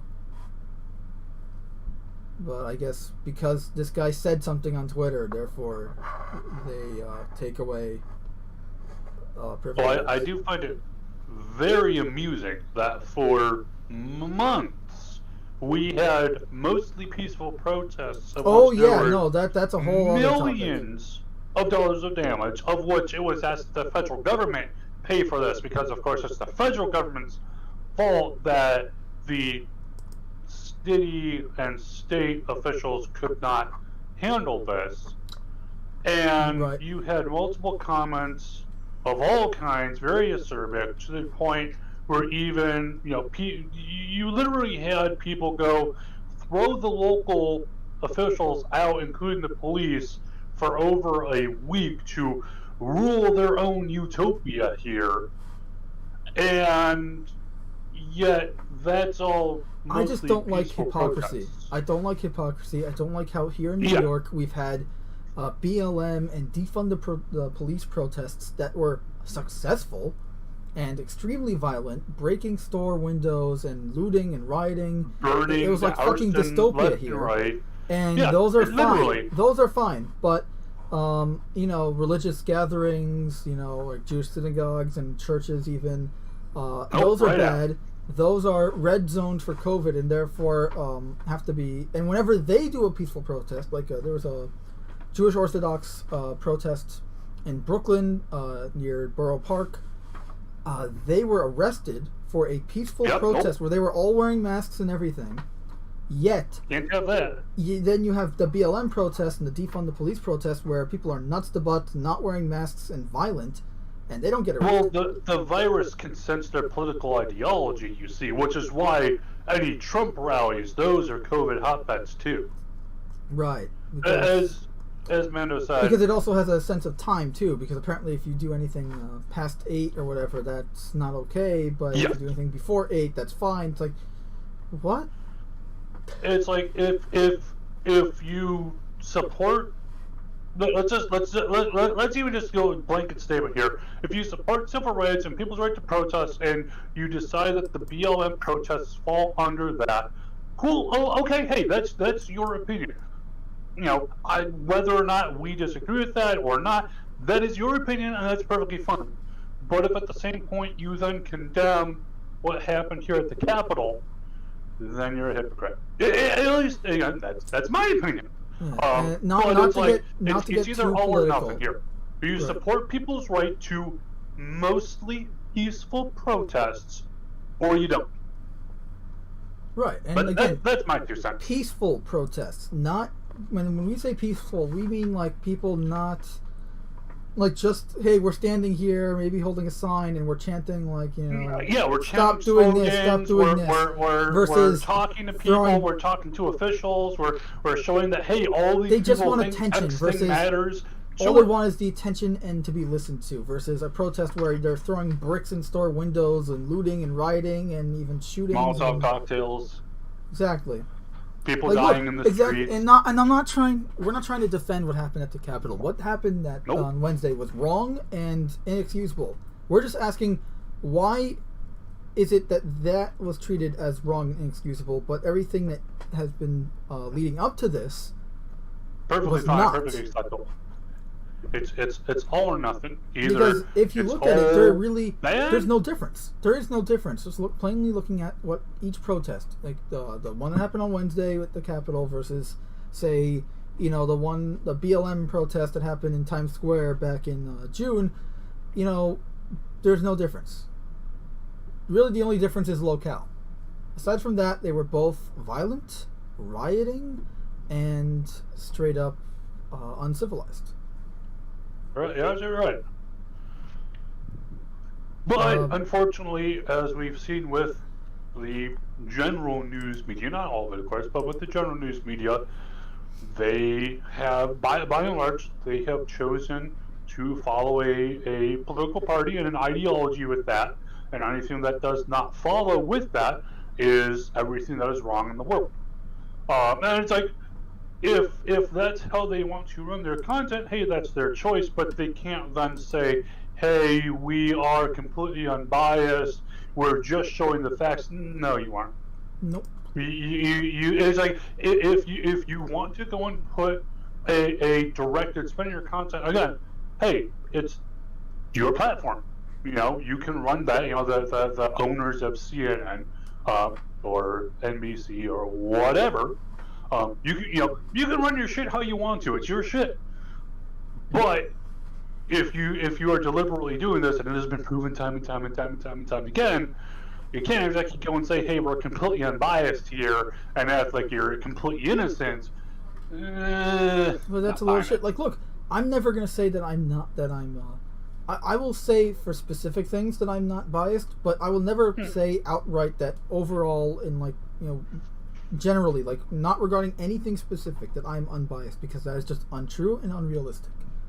And everyone's biased. Exactly. That's why. In certain things, everyone's biased. Like, I can say, like, okay, say this specific thing, I can say I'm unbiased because I don't care, I've never kept up on it, blah, blah, blah. But, you know, if it comes to... competitive racehorsing, I have no opinion. I'm not really biased.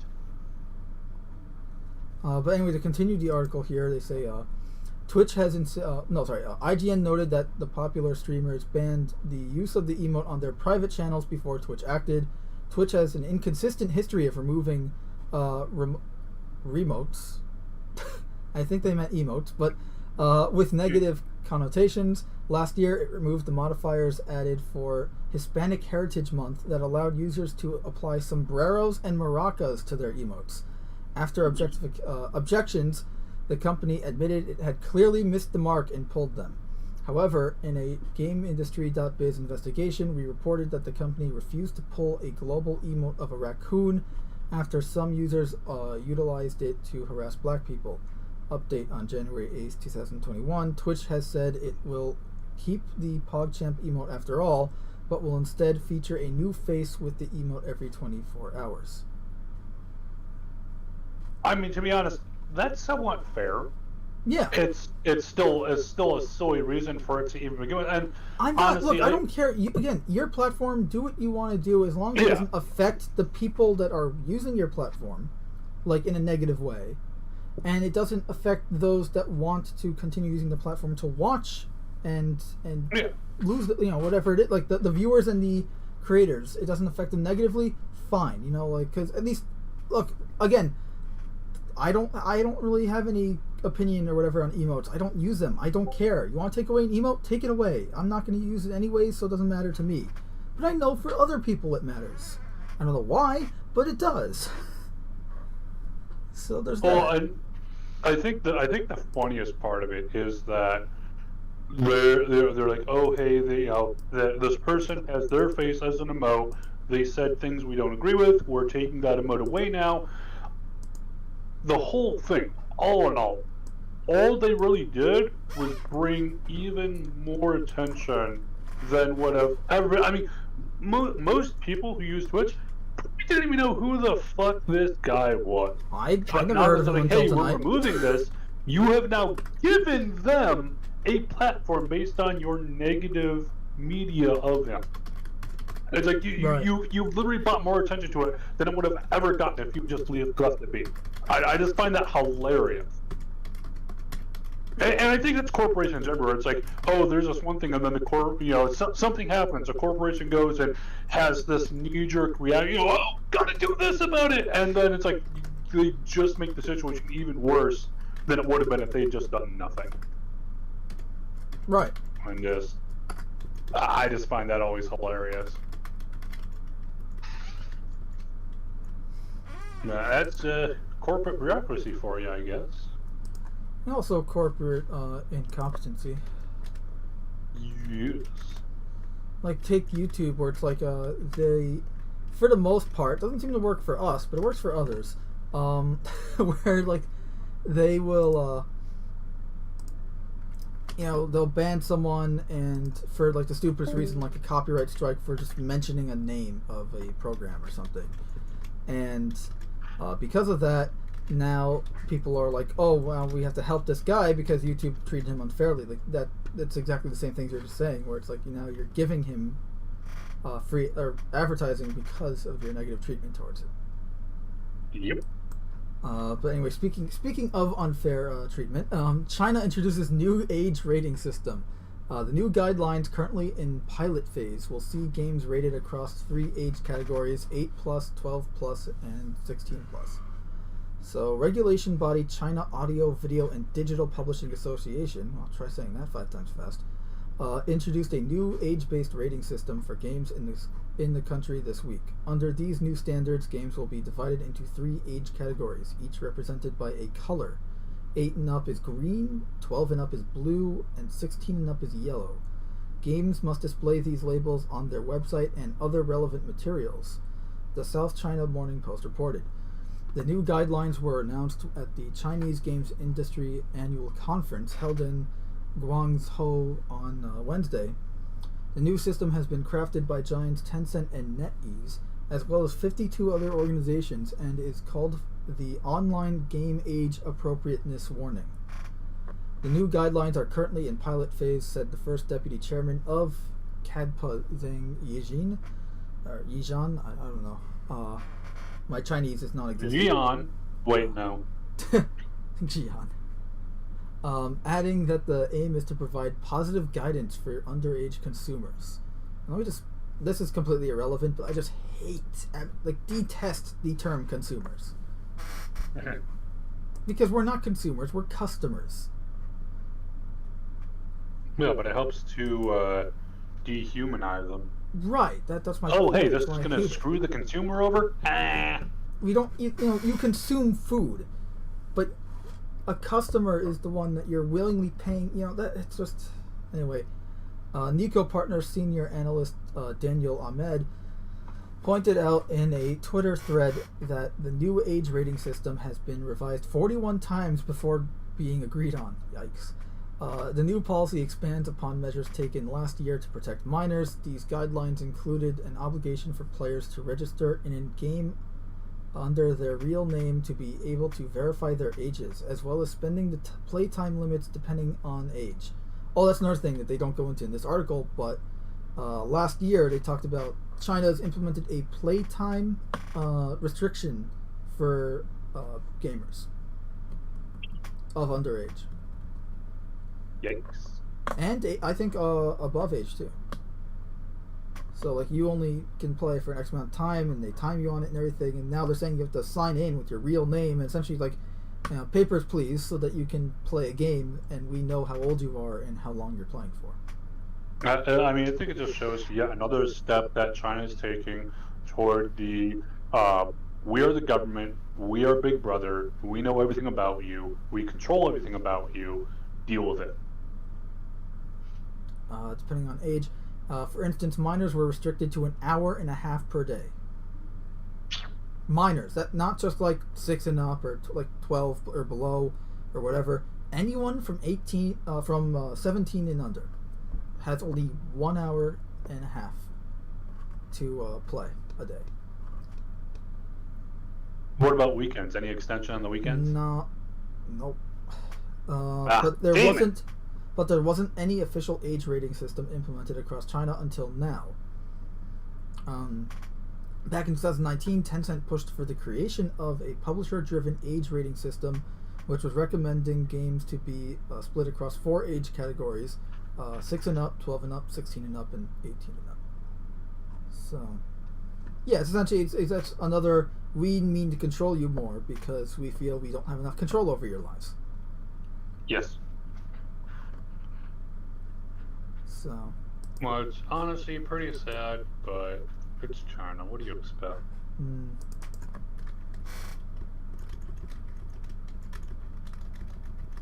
Wait, does that mean we're getting banned in China? Fuck.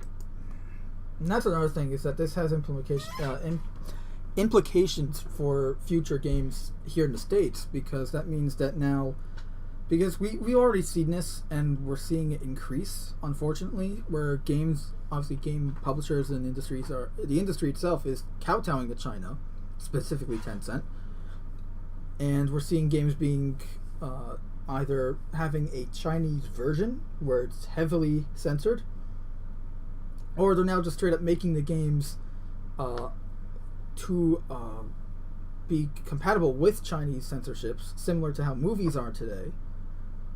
And that essentially means we're getting shit here in the States because they're trying to make something for China.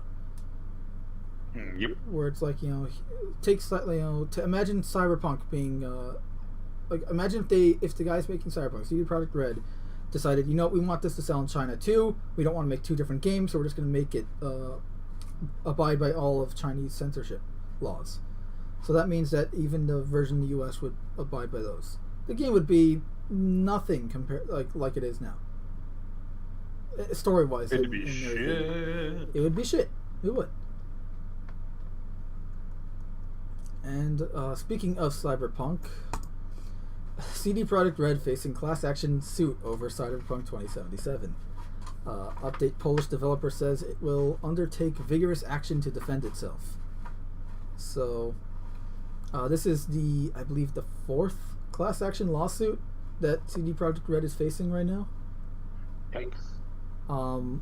Original story is from December 24th of 2020. CD Projekt Red SA is facing a legal battle over Cyberpunk 2077 as Rosen Law Firm today announced it has filed a class action lawsuit against the company alleging executives lied to investors about the state of the game on Xbox One and PlayStation 4 systems.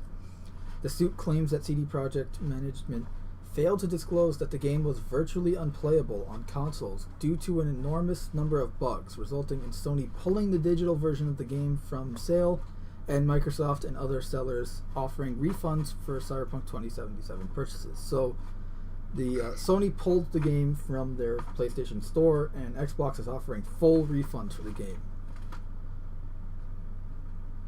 Defendant statements about its business operation and prospects were materially false and misleading, and or lacked a reasonable basis at all relevant times, the firm said. When the true details entered the market, the lawsuit claims that investors suffered damages.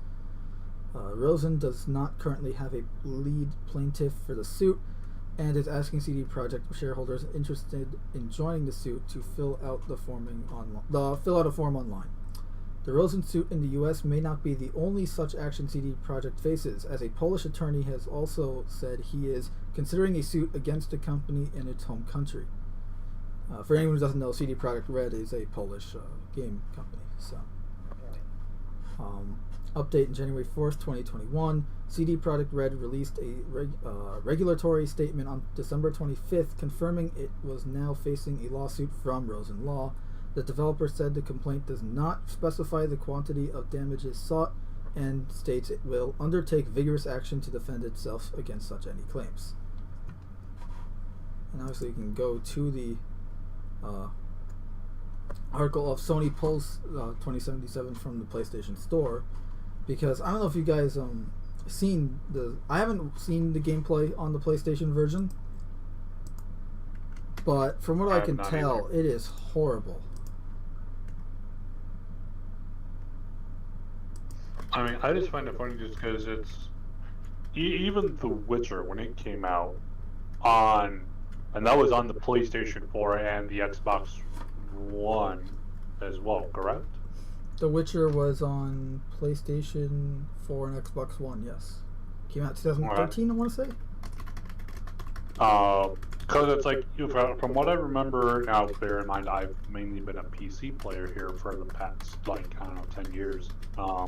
But I remember hearing about lots of bugs and stuff, and most of those got ironed out and stuff.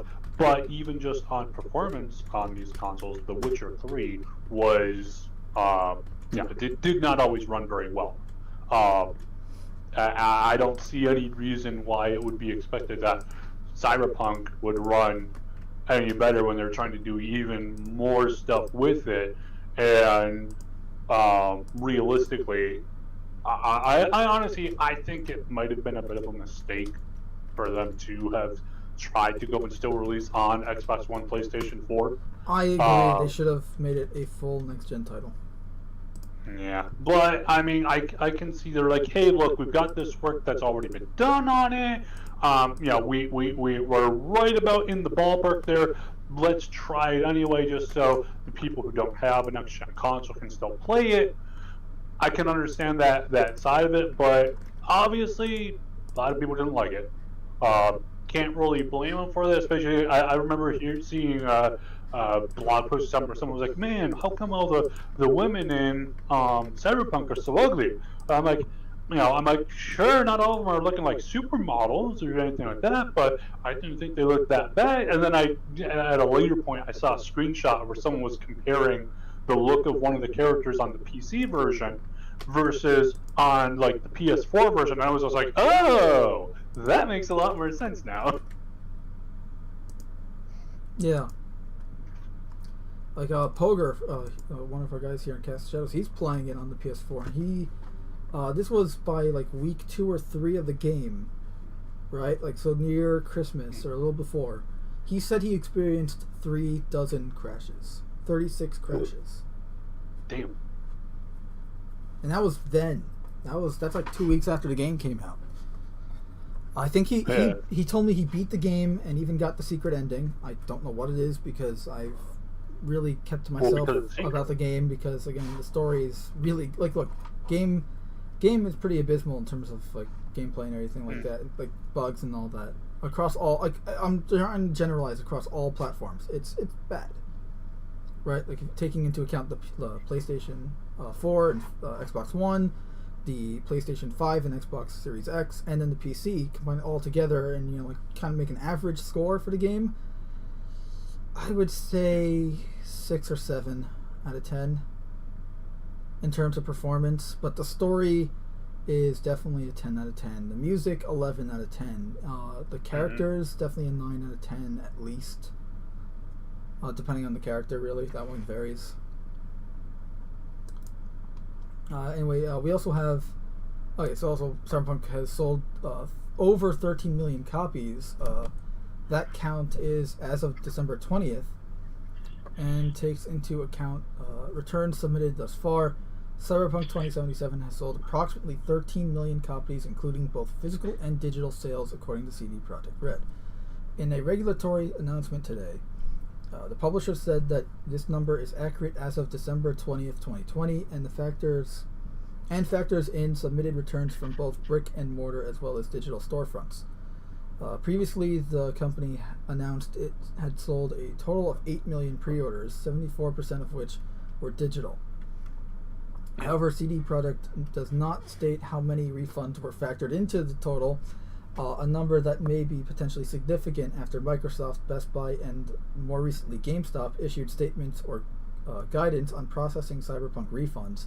CD Projekt opened a dedicated email address for refunding purchases, and Sony went so far as to pull the game from its store. Storefronts and retailers in question made this move following a flood of criticism over the state of the game's launch on previous generation consoles such as the PS4 and Xbox One platforms. So. Well, yeah, I personally think that it shouldn't have launched it.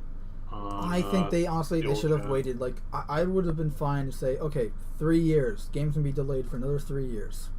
Fine. Yep. Make it a full next-gen title and use those 3 years to really iron things out. Because again, like the game's been done. I wouldn't have expected them like, okay, now they can add new content. Just make it really polished and use those 3 years to make it feel next-gen, make it feel like a solid hitting game. Yeah, I think they could have if they had if they had just made the decision, say 2 years ago, 2.5 years ago. Hey, we're just going to be going. We're going to drop the current gen consoles. We're just going for next gen, and then use that time to then go and polish it further. I think it would have been decent. Or I think it would have been a lot better than what they got out of the box there. Or if they had taken like another 5-6 months or so. So let's say like April 2021. If they had gone and decided, hey, we're gonna release like end of April 2021, I think they would have been in a much better position. As it was, especially with how they had already delayed, and then that second delay being like it was what, 3 weeks. Obviously, at that point, they knew there were issues. And at that point, they're kind of between a rock and a hard place. And then if they keep on saying, "Hey, we need another delay," people were already up in arms. They're like, "We don't care how buggy it is. Just give us the game. Why is the game so buggy and unfinished? Why didn't you just finish it? Come on, guys, you can't have it both ways." But I think if they had just taken a bit more time, it would have been better. But it is what it is. I mean, it's also kind of easy for us to say because we're following a project that literally has no release date. And yes.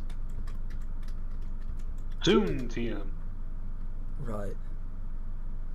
And we also have this one thing about, I just found it interesting because, again, normally I wouldn't care about this kind of thing, but because Sony has exclusive, like their whole marketing campaign for their consoles is their game exclusivity, like Spider-Man and Ghost of Tsushima and God of War. I just figured this was worthwhile, so PS4 Pro and most other models discontinued in Japan. And the reason why I found this interesting is because not every PS4 game is going to be playable on the PlayStation 5. And not to mention, PlayStation 5 does not have backwards compatibility. They have some games, like you can play Fallout 4 or pretty much all of the major PS4 exclusives, like Spider-Man, God of War, and Ghost of Tsushima, on the PlayStation 4, but not everything. So, and obviously a PlayStation 5 is A, hard to come by right now, and B, expensive. So maybe you're looking like, oh, maybe I can find like a PlayStation 4 for like $90 or $100, or $100 or something. It's like, and I'll just play the games that way. Well, no, you can't if you live in Japan.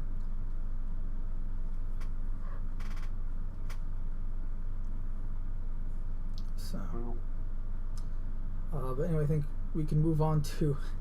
We have some Halo news. Interestingly enough, so Halo Infinite update isn't the update Xbox fans wanted.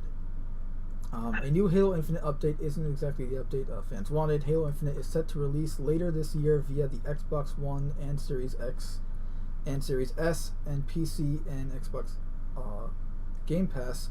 However, we haven't seen it since its calamitous unveiling this summer.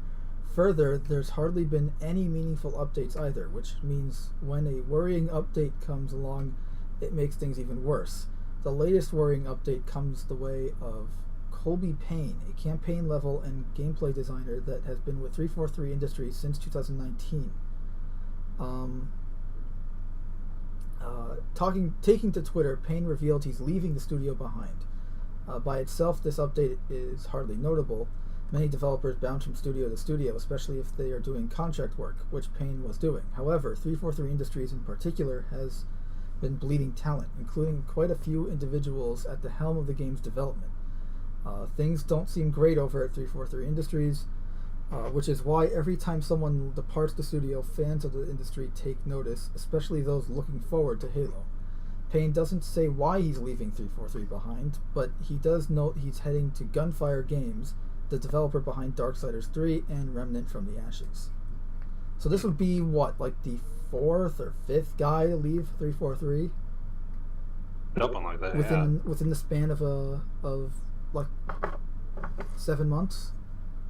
We had the lead creative designer leave right as the July demo came out, and that's when Joe Staten came back, like shortly after to take over. We had like a guy leave a year before that. It's like people are leaving left and right from the studio, and it really does make it look bad. Oh yeah. Especially from what we've seen and heard of the game, where it's like, it's clearly going in a more corporate monetized way versus previous Halo entries. They're purposely going out of their way to make it a free-to-play game so that they can monetize customization within the game itself. Yeah, it's definitely it's a shame, but honestly, with 343 in general, we've seen since 343 took over, became 343, Right. They had Halo 4, Halo 5, Halo 4, which out of, when Halo 4 came out, it was widely regarded as the worst of the games. Then Halo 5 came out, which was then regarded as the worst of the games. Right. And then there was the Master Chief Collection, which had already really been done, and that itself has been handled by two other companies, not 343 themselves. You have to specify that with the Master Chief Collection, because when it came out on Xbox One in 2014, it was a shit show. It was a shit show, and not so much the game. Like, the game itself was fine because I got it then. That's when I got it originally. Yeah. And Halo 2 Anniversary and everything, beautiful, all worked, but it was the multiplayer side of things where everything was a shit show. And it can take... I've had it where it took like anywhere between an hour to 2 just to find a match for like regular Slayer. That's not good. And that's how bad it was. Well, I mean, at that point it's unplayable. It's just unplayable. Right. And pretty much you were stuck with playing the campaigns, which is fine. Well, which is fun, but... Which is fine, except you couldn't play them online. Yeah, but just 343 with other people has a record of outbeating themselves in how bad their stuff's been. I like many others, when I saw that Halo Infinite, and like, hey, we're going to be trying to go back back to like the originals here for Halo, going in a we're kind of getting back to the basics here. In terms of the direction you want to go, and I'm like, oh, cool. And it looks like that was all really just a bunch of talk. And what we're seeing here is just their continuation of a shoddy, mismanaged, badly done game series that they run into the ground. And honestly, I think if Halo Infinite does as bad as I think it will, in terms of if it's still around Halo 5 levels here, I really think it'll be at least the overarching death knell for Halo as a series. Just because it's like we've been through 2 bad games already. Nothing has come close to the originals here. And for them to do a 3rd one in a row where it's a shit show, and like I said, all indications are indicating that that's going to be the case, it's just going to be the end of it. They might still put out things every now and again, but the series itself, gone. Yeah, and that's the thing. Like, look, you can say, okay, the story for Halo Infinite's looking good and all that, and that's fine, because the campaign... Remember, the campaign is essentially... That's $60, but the multiplayer will be free, because they're trying to monetize it. But here's the thing. From what I heard, the game is still going to be rated T, which is what Halo 5 did. It was the first Halo game to be rated teen up. I rated teen... up to teen, whatever. Because Halo has always been a rated M game, mostly because of the Flood, but also because of language and blood and gore. Yeah, and just gore and stuff like that, and horror. Well, I mean, you're playing as a soldier in a combat environment. Even though it's a sci-fi combat environment, still. Yeah, but there are T-rated games that do that too. But the thing is that Halo always had the blood and gore and the Flood and the horror elements that made it qualify for rated M. Up until Halo 5, where they got rid of the blood. Yep. Like, they're not and the Flood anymore. Well, the Flood wasn't Halo Reach, and 4 didn't have Flood either, but they were still rated M. Because they still definitely had gore. I mean, you literally see Carter get fucked up at the end of Halo Reach. And, like, the dude, he's a Spartan in full Mjolnir. That's tough. But anyway, so Halo 5, they got rid of blood, and then from what we saw at the campaign demo in July, they had blood splatter, like, coming out of the bodies, but they didn't have blood on the ground, and I think that's because of the rated T thing. And that's kind of annoying. But anyway, here's another article about the Halo 4 news. So, Halo Infinite news. Halo Infinite developer Colby Payne has officially left the studio. January 7th was his last day working for 343 Industries, and he's now taking a position at Darksider Studio, Gunfire Games. Payne was a campaign level and gameplay designer on Halo Infinite from April 2019 to January 2021, which again is another campaign guy on Halo Infinite leaving, which is not good. His LinkedIn page says he worked for 343 on a contract basis. Payne is now working at Austin, Texas-based developer Gunfire Games as a junior level designer, though it's not immediately clear what project he's contributing to. The studio created Darksiders 3, which received mixed reviews when it launched in 2018. It also developed the Souls-like Remnant from the Ashes next year, which took from Software's formula and turned it into a snappy third-person shooter. Payne snapped a nice photo of himself leaving the 343 office, complete with Master Chief standing in the background and a Halo-branded cushion on a chair. And there it is. And he's saying, "I'll see you later, Master Chief." And yeah, so for anyone who doesn't know, the game is coming out, I think, was November 15th of 2021. And it just seems like the game is not going to be ready. It's going to be another case of this game either should have been in development for longer, or straight up like this was a mixed bag and no one knew what to do type of thing. When was the game originally supposed to release? It was supposed to be December. It was supposed to release with the Xbox Series X on November 19th, or whenever. So they're delaying it a whole year. Whatever it was, the day the Xbox Series X came out. So they're delaying it essentially a whole year. Yeah. I mean, I will say that's good. Yes, it is.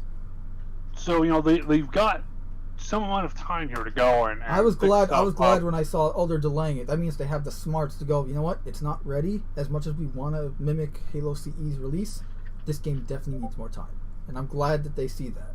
However, everything else seems to be saying like everything's bad.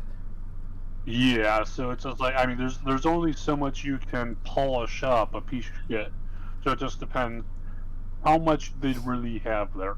How decent is the core of the game? If the core of the game is still terrible, you're screwed no matter what.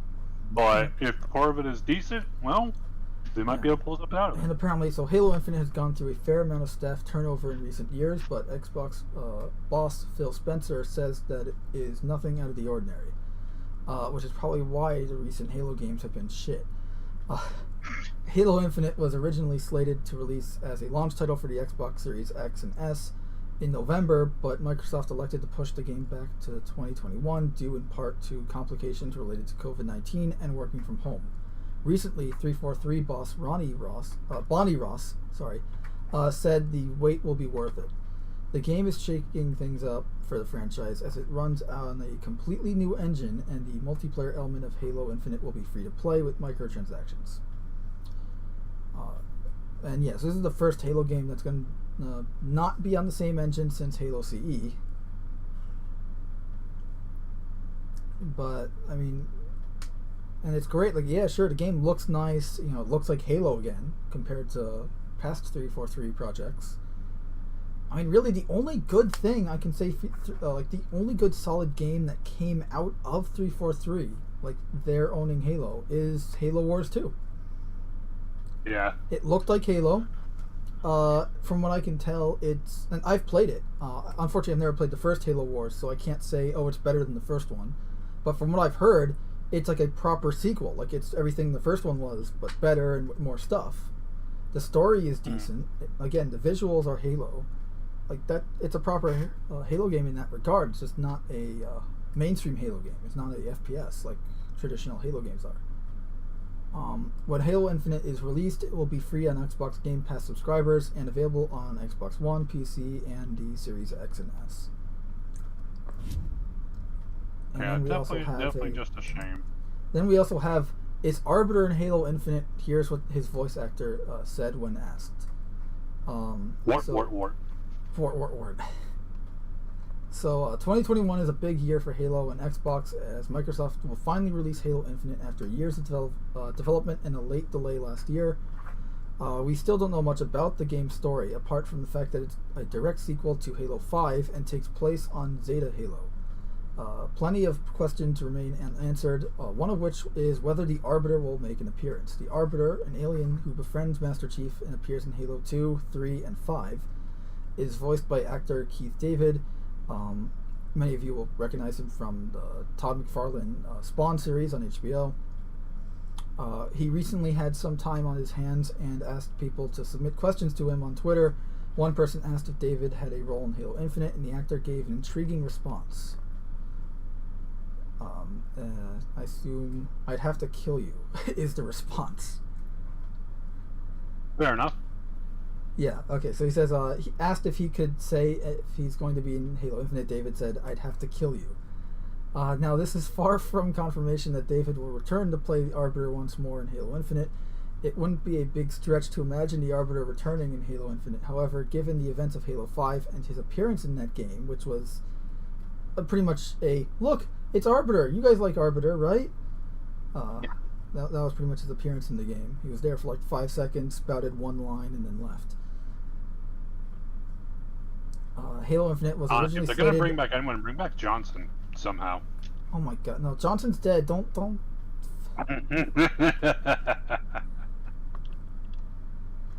So Halo Infinite was originally slated to release as a launch title. We already know this, and then complications got pushed back. It's been a long time coming, as Halo 5 was released back in 2015. For Halo Infinite, the developers at 343 created a new game engine, the Slipspace engine, that will help power things that were previously not possible. Whenever it's released, Halo Infinite will be available on Xbox One, Series X, and PC. Game Pass subscribers will get the game no extra charge, so pretty much all they already said this. Premiere. And then we have some other news that we're not going to talk about now. So yeah, I know about the engine. They talked about how they were going to make the game on the regular Halo engine, but they couldn't do it, so then they made the Slipspace engine. And odds are, I mean, they probably spent a lot of time making that engine. You know, it doesn't take, like, making a game engine from scratch is not a small feat. You're not wrong. So, I mean, look what CIG had to do. And they just made like a edited version of an engine. Yeah. I mean, presumably 343 didn't go like, hey, we're gonna go and like literally from base. They they straight up said in like interviews and stuff that we were originally making Halo Infinite on the older Halo engine, and then realized that we couldn't, so they had to make a new engine. And odds are they spent most of the time making that new engine, and that's why the game isn't ready. But it looks like they should have spent some more time on it. Yeah. So, yeah, hopefully the game is good. Like, again, the story, like, I don't know if you've read Shadows of Reach yet, the book that came out. No. Because it's a decent read. It just, again, it doesn't tell you anything about the story of the game, and it could be so the story can still be shit for all we know. Also, so moving on to comic book news. I'll just change the topic here.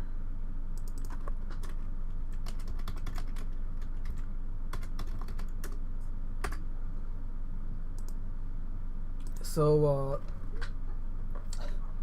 Sci-Fi Wire did an article saying it's time for Marvel to retire the Punisher's skull logo. The Punisher has been a lightning rod for controversy almost since the beginning, when he first appeared in The Amazing Spider-Man number 129 in February of 1974, where he was hired by the Jackal to kill Spidey. His one-man holy war against all criminals has made him one of Marvel's comics' most talked about and at times best-selling characters, despite the bodies he leaves in his wake. Depending on your point of view, the Punisher is either an anti-hero or a homicidal lunatic. However, it's not his bloodthirsty code of justice that poses the biggest problem for Marvel at the moment. It's the emblem on his chest. The stretched skull logo has become a symbol of pride and fascistic dominance for groups and individuals who often celebrate violence, and it's time Marvel addresses it. Oh dear God. The infamous skull logo was spotted on more than one of the rioters taking part in the violent uprising at the U.S. Capitol on Wednesday in Washington, D.C. One particularly disturbing example involved a masked suspect who broke into the Senate building while holding a handful of zip ties and appearing to be in illegal possession of a handgun at his right hip. It is illegal to bring firearms into the Capitol. On the front of his flak jacket, the Punisher's skull is clearly visible. It's just the latest, but perhaps most disturbing example of how Frank Castle and his iconic logo have been misappropriated.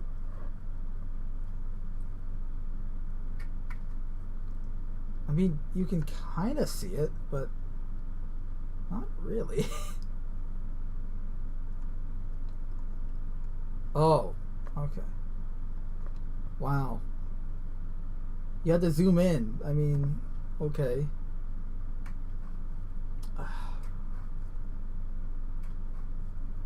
I don't know. It's just kind of ridiculous. It's a comic book, you know. If it wasn't the Punisher logo, it would probably be the bat symbol, you know.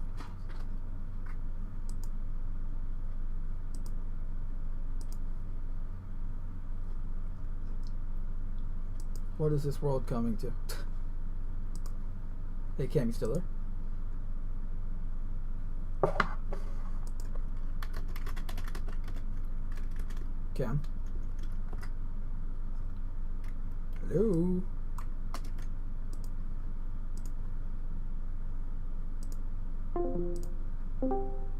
Hey, you there? I do not hear you.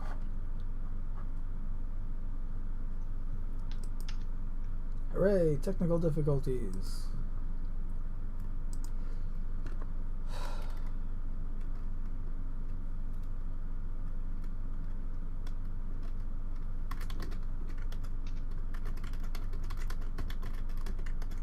Can you hear me now? I can hear you now, yes. Fuck. I don't know why my mic keeps breaking. What was that about? I think it was a combination of RTX. NVIDIA RTX breaking, but... Or RTX voice, rather. Gotcha. But yeah, it just seems, with all that stuff, it's like, I think these so-called journalists have to, like, every single thing that happens is the sky falling down for Chicken Little, and yet it really isn't. They make more of a issue with them sensationalizing all this stuff. They make everything more of an issue than the actual thing itself was, realistically speaking.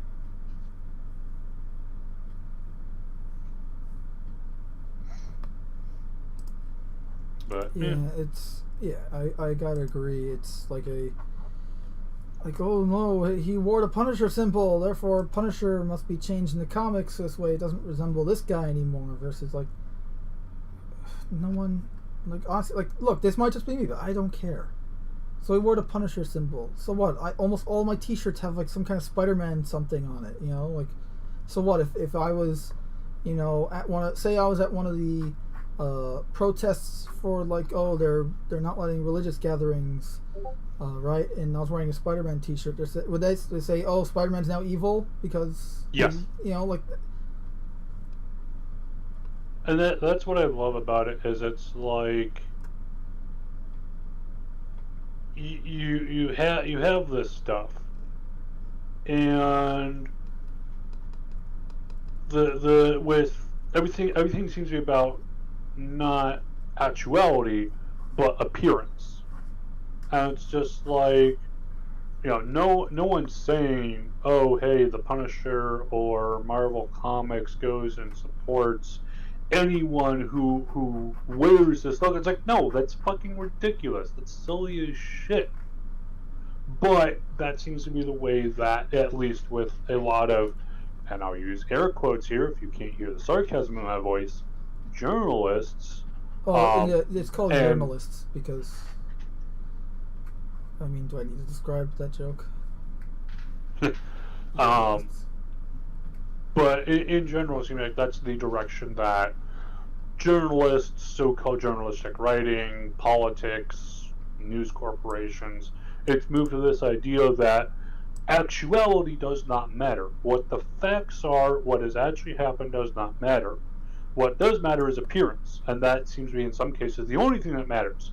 If the appearance is one thing, what the facts say another, appearance rules. We don't care what actually happens. We don't care what the actual facts of the story are. We care how it appears and how we can get people to think it appears. And honestly, I think that especially when these are so-called journalists pushing this stuff, I think it's pretty fucking sad that because there are plenty of people out there who do want to go and actually truthfully report this kind of shit, but their editors shoot down what they write. They don't get hired in because hey, what you've already written, it doesn't have the right leanings or slants or the right messages of whatever it is the news corporation wants. I just think it's pretty sad that it comes to the point where, like I said, everything is offensive, everything is bad, and the only way you can truly be good, again, according to these so-called journalists and the news corporations, is to kowtow to everything we say as we say it. It will change 24/7, and you can only be slavishly obedient to what we say. Only then can you be good. And it's not just like I'm reading further into the article here, and they're talking about how Punisher is a problematic character because of gun violence being a real issue and all that. And I just want to address this. Yeah, there is a lot of gun violence in America today, but here's the thing. At least here in New York City, where I live,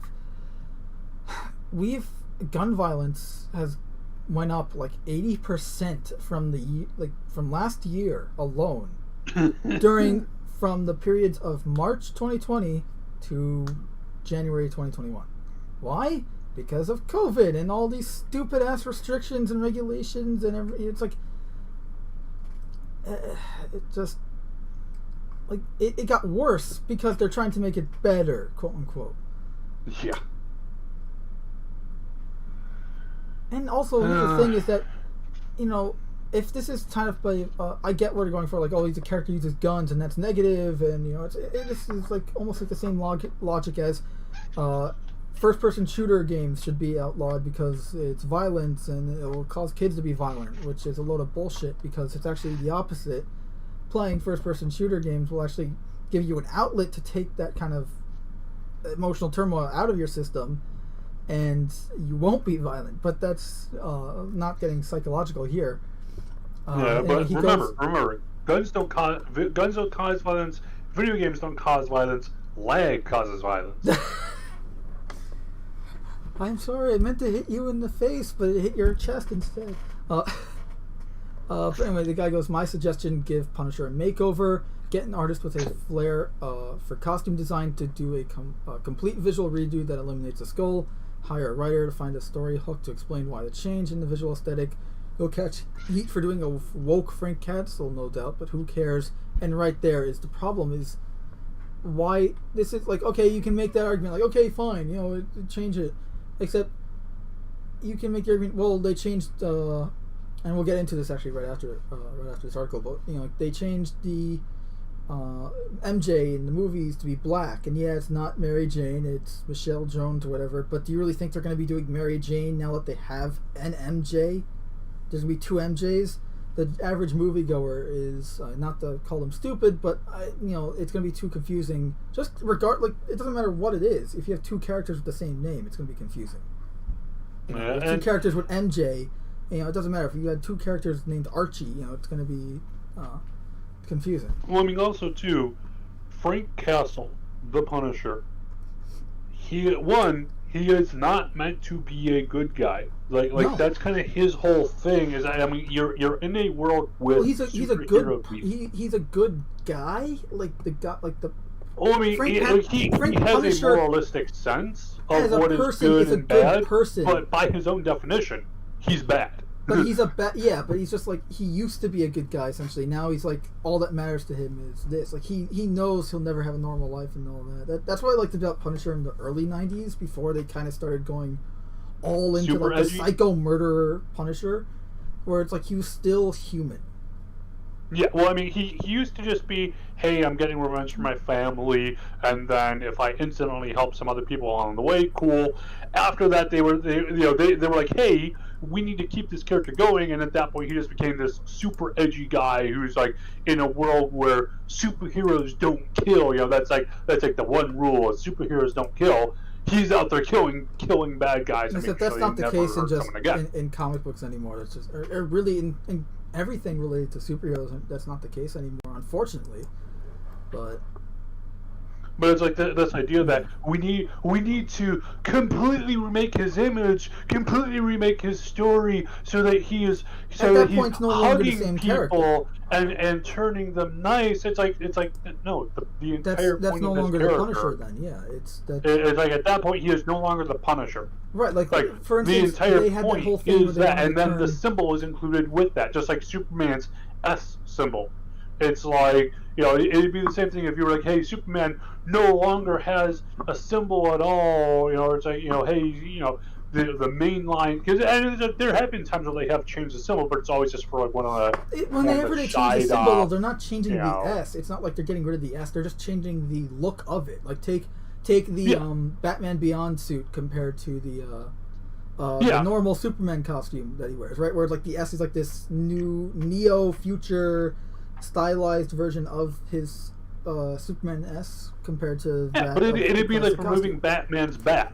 It's like that's part of the whole character. In the original version of the bat symbol compared to the iconic oval yellow and black symbol. That's my personal favorite. Compared to later on, where he had a more like curved, like the Arkham bat symbol. Like that was like after the oval one, and the Batman Begins / the Dark Knight trilogy symbol, stuff like that. Like the symbol's always changing, but it's not. The style is always changing, but the symbol is still the same. Like it's always an S, but it's just a different style of S. Even Spider-Man's costume, like the eyes change from artist to artist. The symbol on his chest and back change from artist to artist. I know because I've done this myself. I've made my own chest and back emblem for Spidey. One of which is the logo on the screen, as you see right now. It's it's like the back one at least. It's like they take the original one where all the legs were of the spider were facing down, whereas then Ramita came along and made the top 4 facing up and the bottom 4 facing down, and then that became the new standard. And then you look at like the Raimi movies where it's just a stylized version of that. So the symbol is always the same. It's just the style of the symbol that changes. Yeah. Even the Punisher's symbol has changed over the years. Like you can look at the symbol here compared to the symbol, here and even here. It's not the same symbol. It's not the same style, but it's the same symbol. You can look at it here; it's different. That's just each artist does their own thing with the character, but the thing is that it's always supposed to be the same, regardless. And oh my God, what the hell is this? Frank Miller has been putting out some really caring artwork and thoughts on social media channels recently, from his support for healthcare workers to Black Lives Matter. He seems so much healthier these days. Okay. Who is he and why do we care? Frank Miller's the guy that made The Dark Knight Returns. Okay. And that like Daredevil series where it's like his origin and he's wearing, that's where like the black mask that covers his face comes from. Yeah. Like the non-costume costume. Yeah, that's him. Well, I mean, that was drawn by John Romita Jr., but that was his writing behind it. But anyway, Comic Tropes YouTuber calls for Marvel to abandon the Punisher after Donald Trump protest rally in Washington, D.C. Now, there's another thing. There's, first of all, shout out to John Trent, he's a good writer, but I wouldn't say, I don't mean to get too political here, so let's just continue. Comic Tropes YouTuber Chris Piers called on Marvel to completely abandon the Punisher in the wake of the Donald Trump protest rally in Washington, D.C. The YouTuber, who has over 138,000 subscribers, shared a photo to Twitter of an individual wearing a patch featured the Punisher logo overlaid on the American flag in the United States. I just said United. Whatever. Fuck it. Pierce then wrote, "The seditionists that invaded the Capitol today wore a Punisher logo. I say Marvel needs to either aggressively enforce their trademark so it isn't printed everywhere, or abandon the Punisher completely." He then added, "You can't allow your characters to be used by terrorists."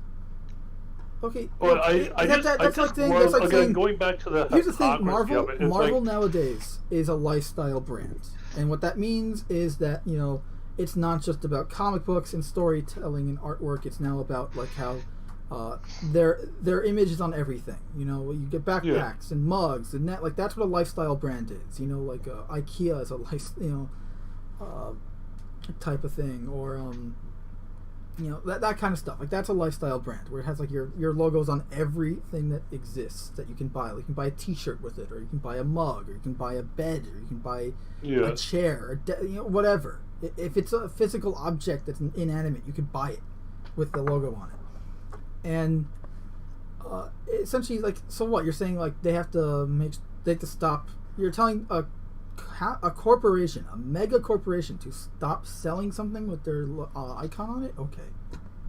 I mean, I just love again honestly the sheer fucking arrogance of someone to go and say. You should have said the sheer fucking hubris, like that Star Trek Picard thing. That too. But it's like just for someone to go and say, one, I don't like X person. Two, therefore, X person must be literally Hitler, evil, everything bad in the universe, blah, blah, blah, blah, blah. 3, anyone who supports this person, because I've already made assumptions 1 and 2, therefore must also be literally Hitler, evil, everything bad in the universe, blah, blah, blah, blah, blah. 4, anything associated then with said people must be bad, literally Hitler, blah, blah, blah, blah, blah, blah, blah. Knock-on effects, knock-on effects, knock-on effects. And then, thus, Marvel, you must publicly denounce these people because they wore a symbol you had. Like, fuck, first of all, fuck off. No one gives a fuck about you or your opinion. Second of all, who cares? Hey, the guy, go and scroll to the picture of the guy. The equivalent is... Scroll to the picture of the guy. The guy with the zip ties. Scroll up to that picture. Oh, yeah. Look at this guy. He's wearing pants. We need to denounce pants because obviously they're a symbol of a violent men in the patriarchy. Too. We all need to wear kilts and skirts. The equivalent would be fucking logic. No, Cam. The equivalent would be like, okay, I was wearing a Star Wars T-shirt. Like, say, or not just me, but like, say some criminal is wearing like some random Star Wars T-shirt while he robbed a store. Like oh no! You know what? You can't let robbers wear your T-shirt. Like, okay, like you can buy any fucking T-shirt you want at Target. I got a really sick ass Wolverine T-shirt at Target like 10 years ago. That's just how it is. There's what are you gonna do about it? You can't control every aspect of every person's life. And I think that's really what it comes down to is you have, at least for some people, they want control. They literally want to be able to control or rather have their political masters, as it were, control every aspect of life. Because once that happens, once full control has happened, then everything will be puppies and rainbow and sunshine, and it won't be Big Brother, it won't be bad at all. Everything will just be wonderful and great, right? Mm. And I think, and the worst part is, I think these people truly believe this. And the problem is that, like I said, it's literally just, we want to control every aspect of life, therefore you must comply. And again, coming back to the sheer arrogance of it, well, you, Marvel, you need to denounce this. Like, how the fuck do they denounce anything? It doesn't affect them. It has nothing to fucking do with them whatsoever. It'd be the same thing if, like, let's say, pretend if this guy was wearing jeans. It'd be the same thing if someone said, "Hey, Jean, what is the corporation that makes jeans? Is there a Jean corporation or?" Old Navy. Old Navy. Like, Old Navy. This guy wore jeans. You need to denounce it. Who the fuck cares? It has nothing to do. All I know is I just get Old Navy jeans because they're comfortable. Yeah, either way, whatever. It's like it literally has nothing to do with them. There's no reason to involve them. It's just more fake fucking outrage for the sake of having something to be outraged about. That's literally it. Hey, we need something to sensationalize us even more. Let's attack Marvel because this guy had a Marvel symbol on. Fuck off. No one cares. I can't believe I'm going to be using a martial arts technique I learned from just from combat training, but you never react. You always act, never react. You know, and this is exactly, and they're doing the opposite. They're reacting. It's just straight up blatant reacting without any defense, without thinking about anything. Just like, oh, that guy wore the Punisher symbol. Well, I mean, you see the same thing when it's like, you know, someone, you know, it's like you have a kid who goes out and is involved in a drug robbery or something like that, and it's found out he was playing video games earlier. It's like they were playing like Tetris or something like that, or GTA or something like that. You know, obviously video games cause violence. It's just like, no, that's not how any of this works. Fuck off. No one gives a fuck. Also, may I mention that, not to say video games are all good and never do wrong. That's just false. But I do want to say, video games actually do, they're helpful, not destructive. Yeah, now, that being said, too much of a good thing can be bad. You know, you can have an addiction to video games, which, you know, Cam and I might very well have, but at this point it's irrelevant. You know, and that can destroy your life in that way, but that's not my point. My point is that, again, just because, oh no, he had a T-shirt, or he played video games, that makes video games evil. That's the same argument that they did with The Boys season 2. So I don't know if you've seen The Boys, either season 1 or 2, but I watched season 2, and so they had we actually covered this in one of the podcast episodes where they made the Stormfront character. It was in the comic version, she was a Nazi, or he was a Nazi. And then they made it into a chick, and I figured, okay, maybe they're gonna do a parody on feminine Nazi type thing, feminazi stuff, right? Or it's women, powerful, strong, all that kind of crap. I mean, it's not crap. I mean, where it's all of a sudden we need to turn women into men. We need to have women turn into men on television and movies because women aren't strong enough on their own. Meanwhile, one of my favorite female, what I think is one of the strongest female characters in terms of their willpower and motivation and just as their mental fortitude is Ellen Ripley, because she's essentially what would a mother do if your child is kidnapped by aliens? You get a flamethrower, duct tape it to an assault rifle with a grenade launcher, and go kill the aliens. It's all right, we're going to town. Exactly. Time to paint the town green in acidic blood. But anyway, yeah. So it's just you have that in that show they do where they you before they reveal she's a Nazi, because if you don't know the comic thing, you don't know who this character is. It's she has a line where they're saying girl power kind of stuff, making fun of the whole thing. Where it's so you have the 3 female members of the 7. They're non-Justice League. And they're girl power, the girls get it done, right? The girls are better than the guy superheroes, right? And she goes, why does it matter, to quote her, why does it matter if we have a dick or vag? Shouldn't we just be competent at our jobs? And it makes sense. And then she, and they keep doing things where she says lines that actually make sense or logical and real people would agree. And then it's oh, but she's a Nazi. So it's oh, so if you agree with her, therefore you're a Nazi. That's the type of thing they're trying to do. And I mean, it falls flat and it's completely load of shit.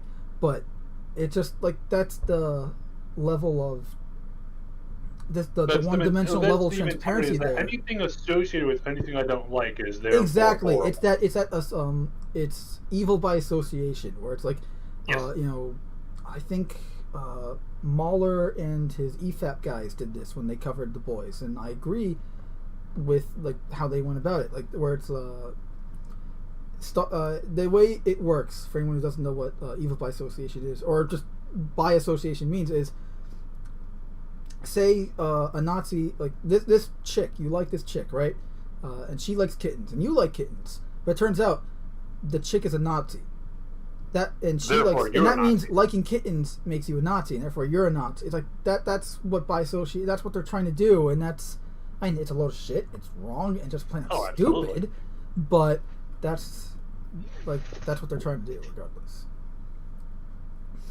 It's just sad, honestly. Yeah, and also interestingly enough, Comic Tropes has appeared to show support for Black Lives Matter and even praised DC Comics writer and artist Frank Miller for showing off a piece of artwork in support of Black Lives Matter movement. Comic Tropes shared an Instagram photo of Frank Miller sharing a piece of artwork on the character putting their fist in the air, and this is the said artwork. Black Lives Matter is an organization whose founders describe themselves as trained Marxists. So, fuck.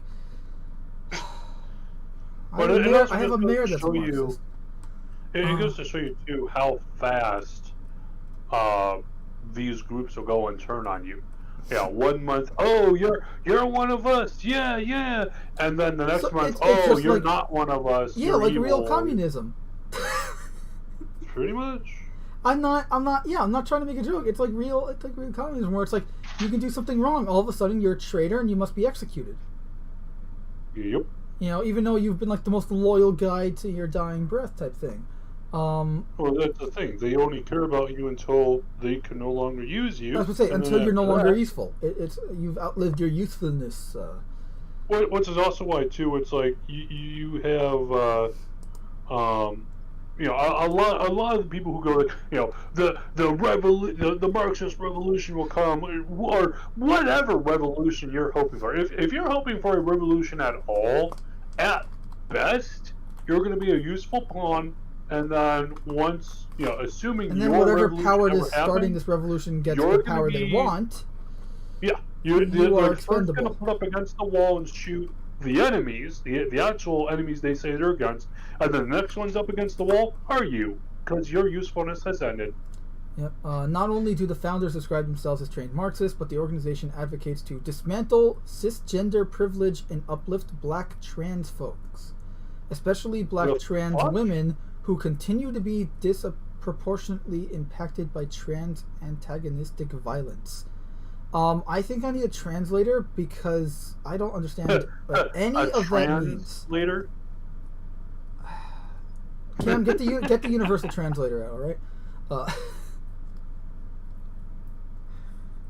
Spock, I need you to run a scan through this sentence. You know, it's like what the fuck did I just read? Like.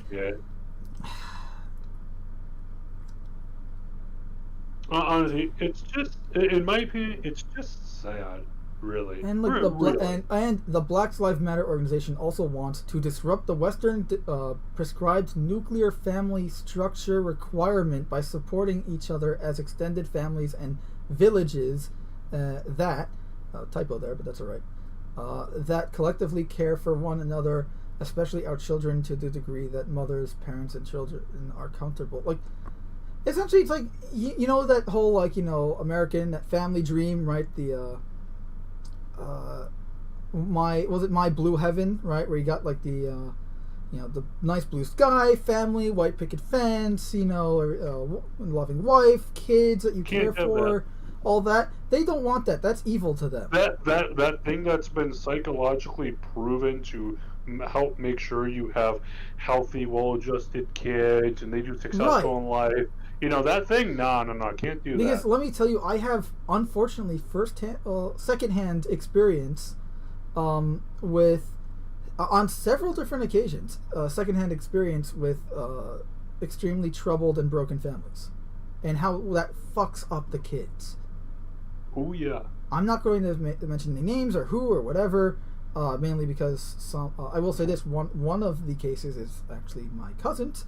But that's all I will say on the matter. It's just like that's the point though, is that I know exactly how fucking debilitating it can be to the kids. Like why, and hell, like look at the problem where it's like we have a surge of single parents. Single parents, like, look, that's great. You're depending on the situation, because I don't want to say all single parents it's a bad idea or whatever. Oh no, it does depend on the situation. But for the most part, the ideal situation, if you want to have kids, find someone you love. Get married, or even if you don't want to get married, if that's not your thing, I don't know, I'm not going to judge, but settle down with someone you love and start a family that way, because that's the best. Because that's the best for the kids. But for the kids, you need to have, generally speaking, stability. 2 parents, and at least one of them, if not both of them, should be around for at least a good part of the day. I mean, you don't just go and, it's like if you have two parents and they're both working, like, even an 8-hour work day, by and large, that kid is not going to be very well adjusted because they're going to be getting raised by the school system, which, as we've seen, does a horrible job. And their friends, which could be a bad group or whatever. You don't. I'm not saying like you can't trust kids to go on their own. It's just spend time with your kids. Kids need role models. Kids need role models. That's why, like superheroes are such a big helpful thing, especially when I was a kid, like back when, superheroes were actually heroes. Is that like it's, you need a positive role model. You need someone that sets like a bar, something for the kid that in a way for the kid to understand, like, okay, this is right, this is wrong, you do this, you don't do that, like that's just how it is. And here they're saying like how they want to disrupt Western prescribed nuclear family structure requirement by supporting each other as extended families and villages. Like, so what? Like, I can't be friends with my neighbors because, I live in an apartment building. I only have 2 neighbors. Because I'm on a corner, my apartment's on the corner of the building, so I got the apartment across from mine and the one next to mine. And I'm friendly with both my neighbors. I help them out a lot. They're friendly, nice people. I like them. They're not always such a bother. But it sounds like to me it's almost more of an idea too that a mentality of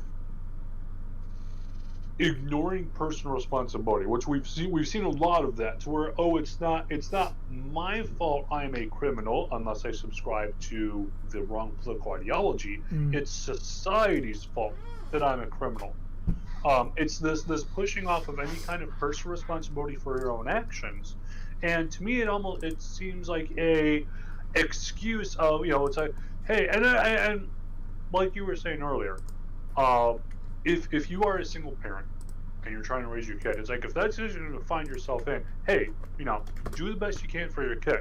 No blame on you on that, but at the same point, the ideal situations that you would have, like I said, at least one parent, if not both, at least at times, available to the kid to spend time with them, to raise them, to teach them things, to interact with them, to help them be a well-adjusted member of society here.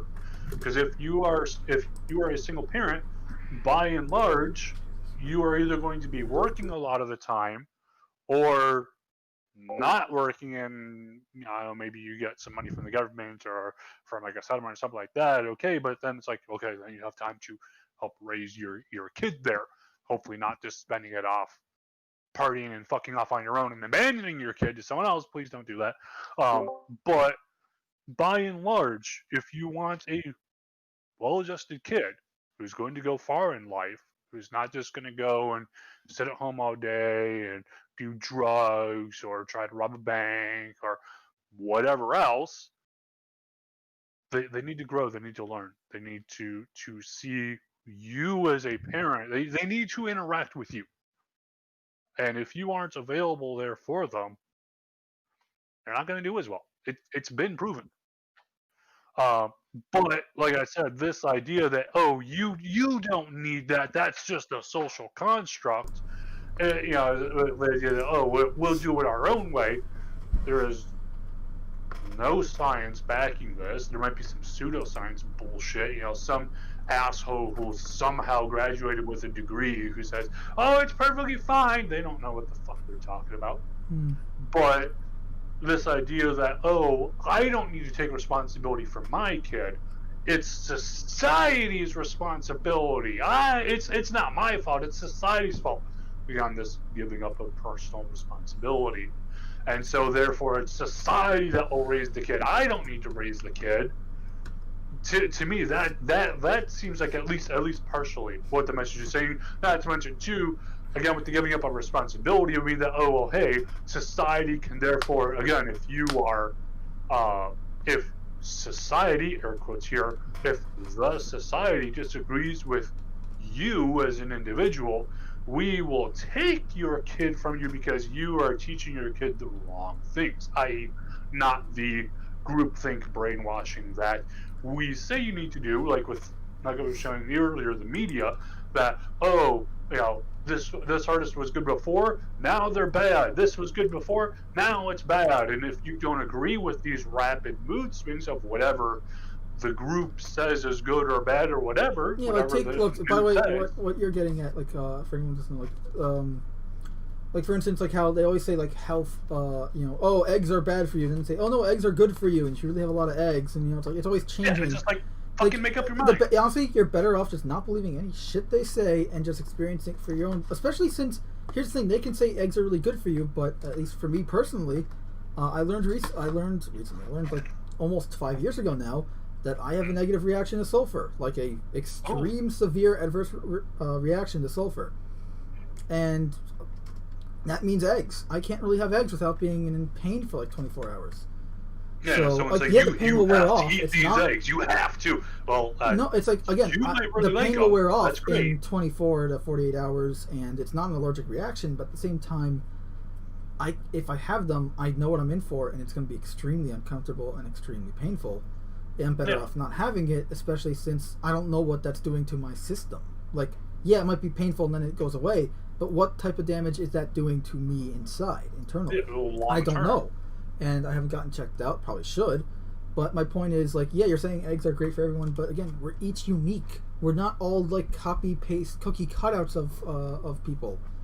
Like, exactly, like, I may not be able to have eggs, but Cam can have eggs and he can be fine. It's like, and hell, even my brother and I, we're same parents, same gene pool. He has no problem with it, and I do. Well, that's we're all unique. Are you claiming something like we're individuals now? Come on. Yeah, right. Fuck off with that logic, man. Yeah, you need to march with the group, and if you don't, you're evil. Okay, 1984. Seems like that's what the news wants. Yeah, and like they continue. John F. Trent, right? That's the guy who wrote this article. Yeah, John F. Trent continues here in this article about how the organization also advocates for defunding the police. So I've talked about this before, but this was a big thing here in New York, where they pretty much successfully have defunded the police here. Like, the police are practically, I wouldn't say non-existent, but they're non-effective and inefficient. And especially since they have, like, unloaded, or they're delegated, quote unquote, all the responsibility that social services would have, like for helping the homeless and everything, over to the NYPD. Yep. They're essentially they're overworked, underpaid, and then you have these morons trying to say, no, you guys shouldn't exist. Hell, you know what I saw the other day? I saw a spray painted on a wall ACAB, which is a acronym that meaning all cops are bastards, which is just blatantly not true. And before anyone says, oh, well, you don't know any police, maybe they really are. No, I can tell you at least about the NYPD's chief surgeon, who's a good friend of mine and a real fun guy to drink with. He's a good guy. And he's I'm like, yeah, not every cop is a fucking golden angel, but sure. But that doesn't mean that all cops are bad. Look, they're at the end of the day. To assume all cops are bad is just as childish to assume that all cops are good. Exactly. It's innate. And it's kind of ties in with call sign and the rest of us were talking about the other night, where it's like, because the lack of funding now means the lack of training, which makes them less efficient, and you see how that kind of snowballs into the police kind of just becoming ineffective guys with titles. Yeah. Honestly, I love because I will say this. We want them to be better. We want them to do even more than they are now, but we're going to go and take funding away. And it's like, okay, so you're saying they already are not doing the job you want them to do with the current funding, current resources you have. You want them to do on not half the budget or 2/3, half the budget. 1/3. That's not how this works. Like right now, the I think the NYPD is working on like 1/3 the budget that they had earlier this year or earlier last year. You know, I should say it's 2021 now, 2020. Yeah, and it's just like, look, I'm honestly I'm a little afraid now to go near the to go on certain subway stations because of the recent and absurd surge in just metro attacks. Yeah, where people are like people are being pushed onto the tracks, or MTA workers are being attacked just by random people, either while they're working on the trains, at the stations, on the platforms. It's ridiculous. It's becoming like a lawless dystopia here. And I will say this for BLM: they gave me one good thing. I've now came up with a fucking fictional future that takes place where like the mafia have taken over the NYPD's job, and the crime is now the new world order in America type thing. It's just like because I have imagination and I like to make shit up when I'm bored, like fictional universes and dystopias and utopias and whatever. And that's just, but like that's not my point. Is unfortunately, what should be a really cool comic idea that I thought up is becoming reality. Yes. Is my point. Black Lives Matter Los Angeles Twitter account wrote, "We don't want to hug the police. We don't want to kneel with the police. We don't want to meet with the police. We want to defund the police." And here's the actual quote here. Screenshot. They also made it clear that they want to dismantle the police. And it's like, okay, well, that's too. It's like if it's just, hey, we want to go and train the police. It's like we want to go and train the police better, so that anything based on a racial bias, meaning not just like hey, there was a store robbed just down the street, literally less than a block away, and the description of the robber matches you, and part of that description is, hey, what skin color you have. That's not a racial bias. That's you're matching the description that the person gave. Now, if it's that, hey, someone robbed a 7-Eleven 2 cities over, and what's a black guy like you going around a neighborhood like this? No, that's obviously a racial discrimination there. That's ridiculous. But when it's not even being said, we want the police to be better, but we want to defund the police.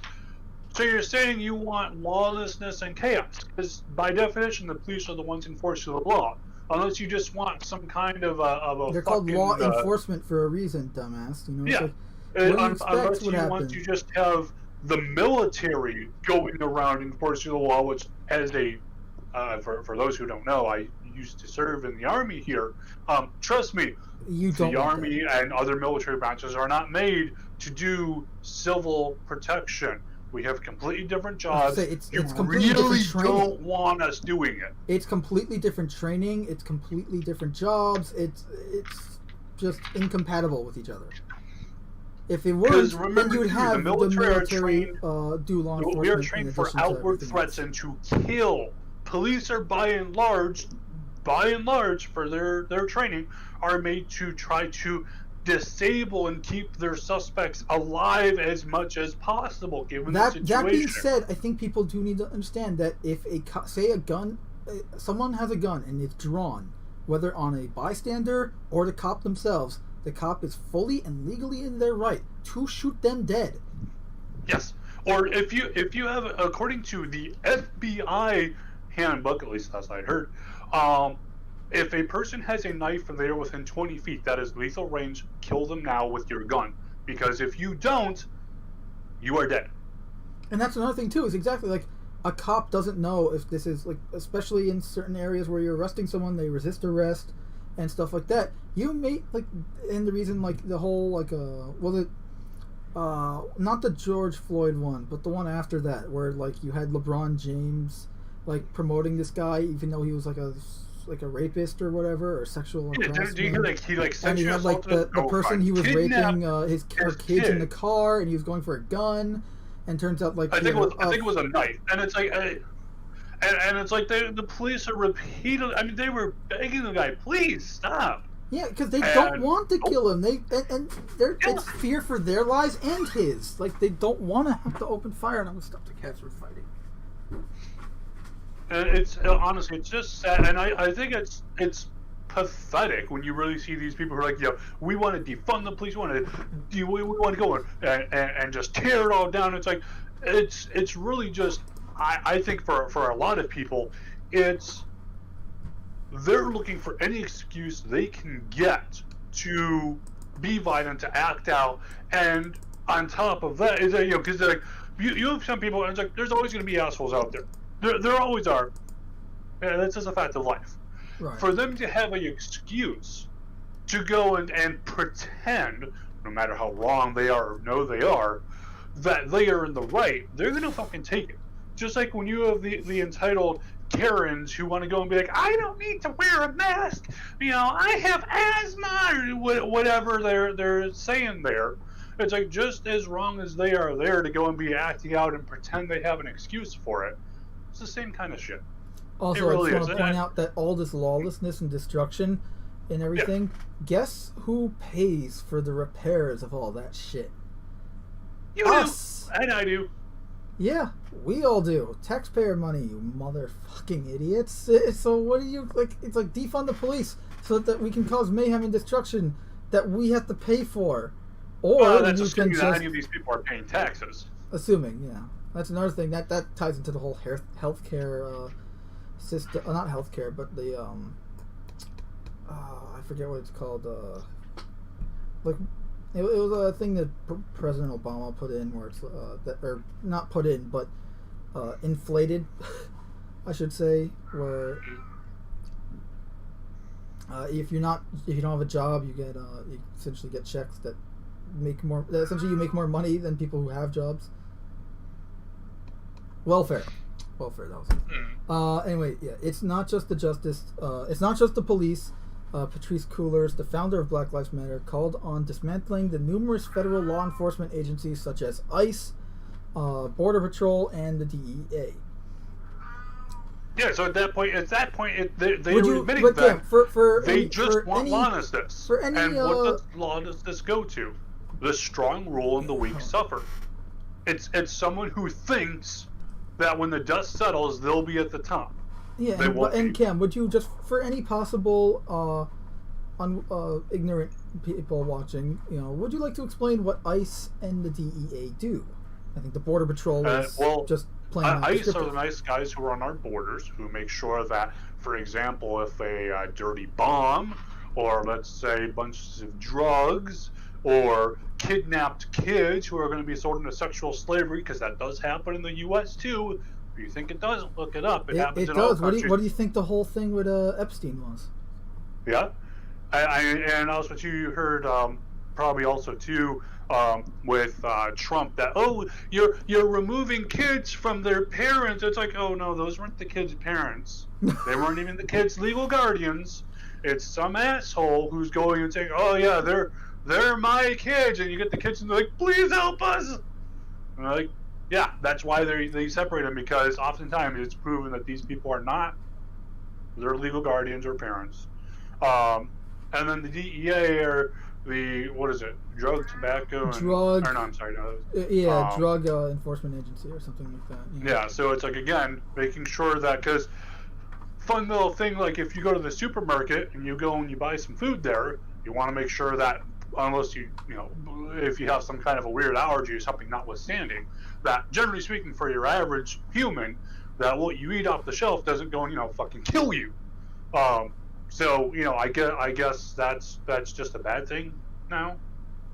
I guess. I mean, I like being pretty safe in knowing that if I buy something from a supermarket or even a mom and pop store somewhere, that generally speaking it's going to be safe for consumption. And if it's not, I can. Well, I always read labels because I'm paranoid. So.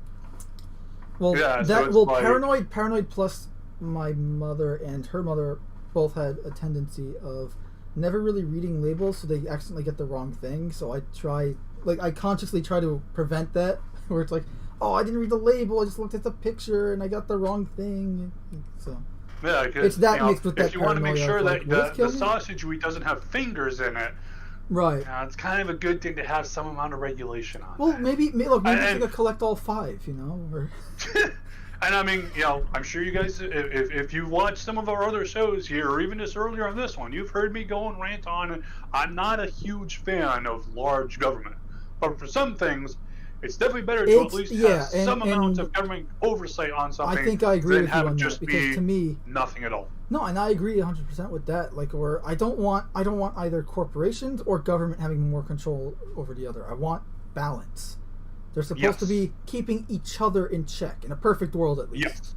Where it's like, okay, you know, if one party's doing, you know, just using party for lack of a better term, you know, if one group is doing something that is not okay with just the public, let alone the other group, it's the responsibility of the opposite group and the public to point it out so that they can set it right.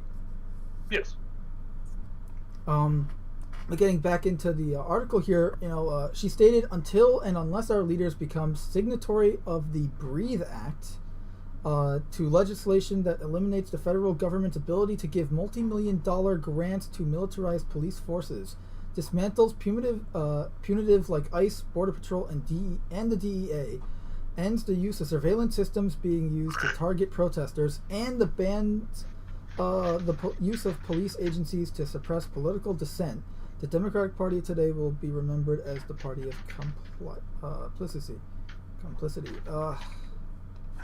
So essentially, lawless dystopia. Lawless dystopia. Welcome to the Wild West. There is no law. I'm the sheriff. It means nothing. And go kill whatever you want.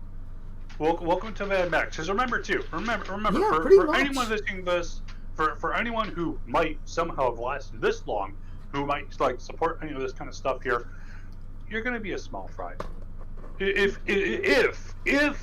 the revolution ever happens, hooray, our people won. If you somehow manage to not be the second, like I said, first group, going to be the supposed enemies, second group, it's going to be you up against the wall.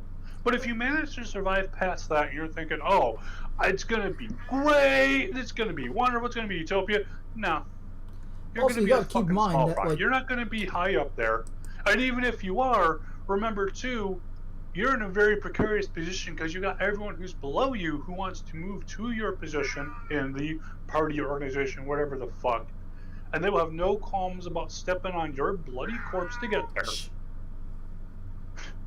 I mean, really, and even ignoring that. So let's just say it is just, hey, we've eliminated all of the policing agencies. We've eliminated, you know, all these groups here. Cool.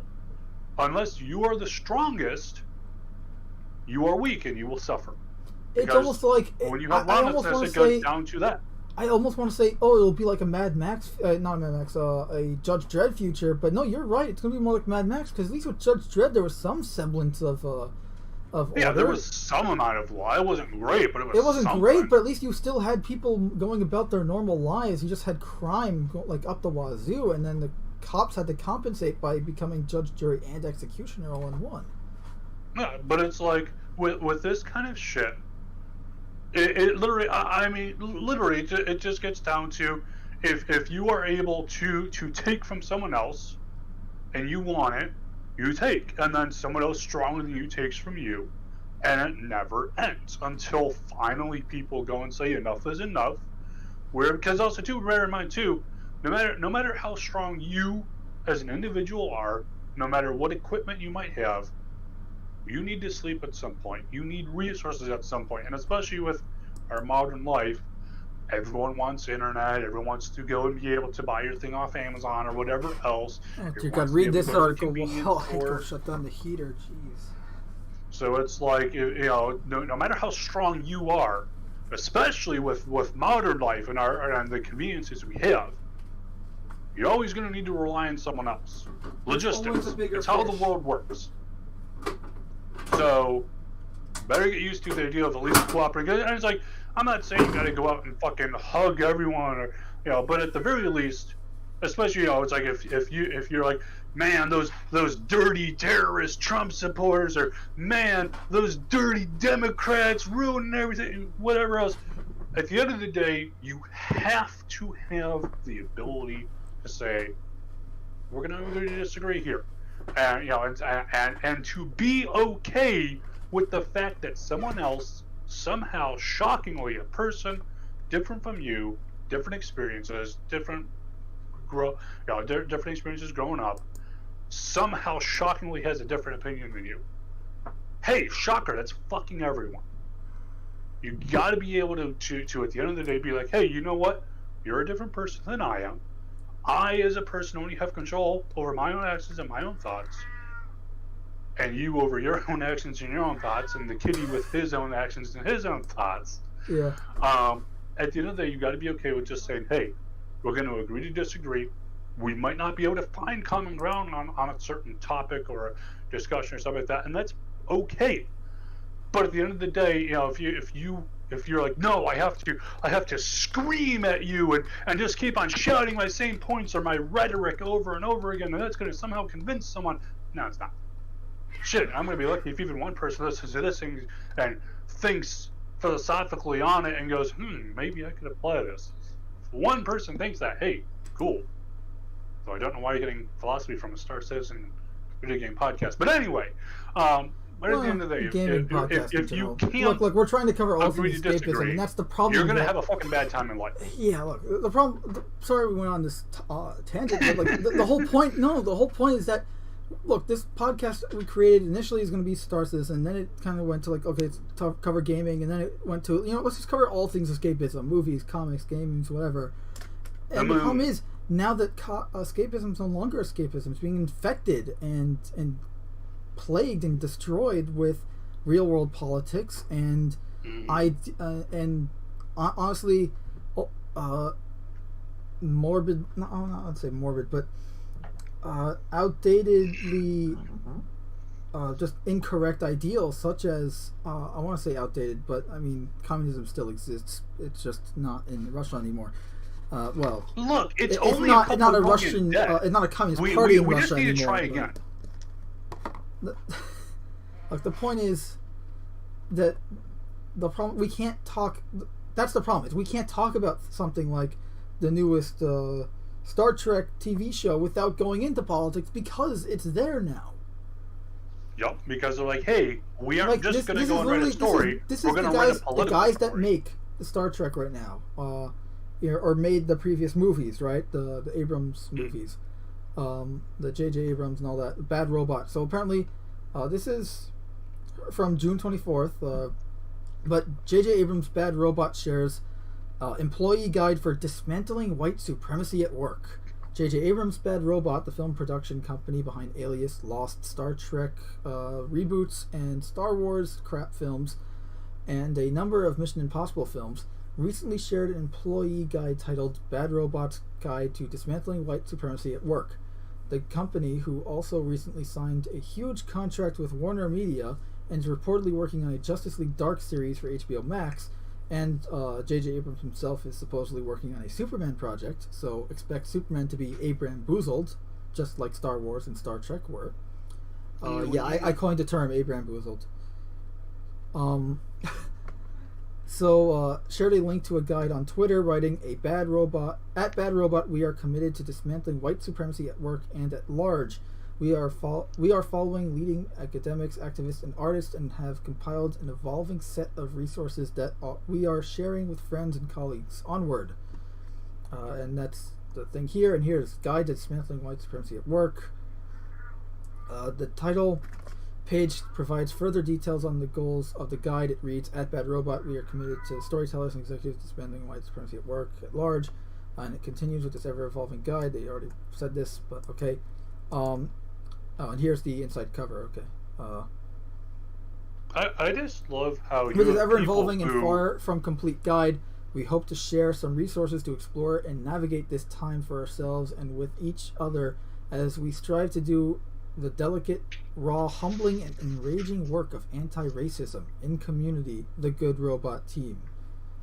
I love how they claim to be anti-racism and yet they're blatantly racist. Oh my god, yeah. Like, here's the thing, all their it's not just Good Robot, but like Disney Marvel, and what's her face?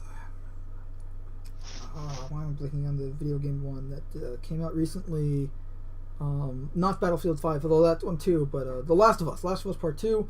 It's like, here's sexism or anti-sexism or anti-racism by being sexist and being racist. Yeah, it's just like, that's not how this works. You don't it's solve... okay for them to be racist against whites because that's fine.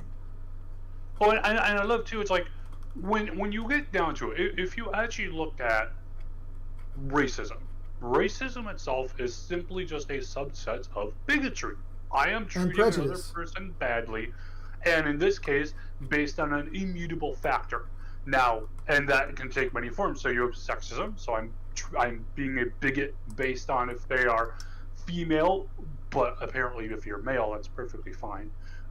Or being a racist in that I'm treating someone differently because they're not white, but if they're white, that's perfectly fine. It's like, I've always never been able to understand and can never get a clear answer from the people who perpetuate it.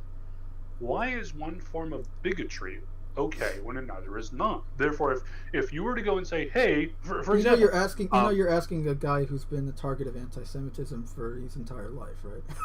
Exactly. But it's like because anti-Semitism is always fine.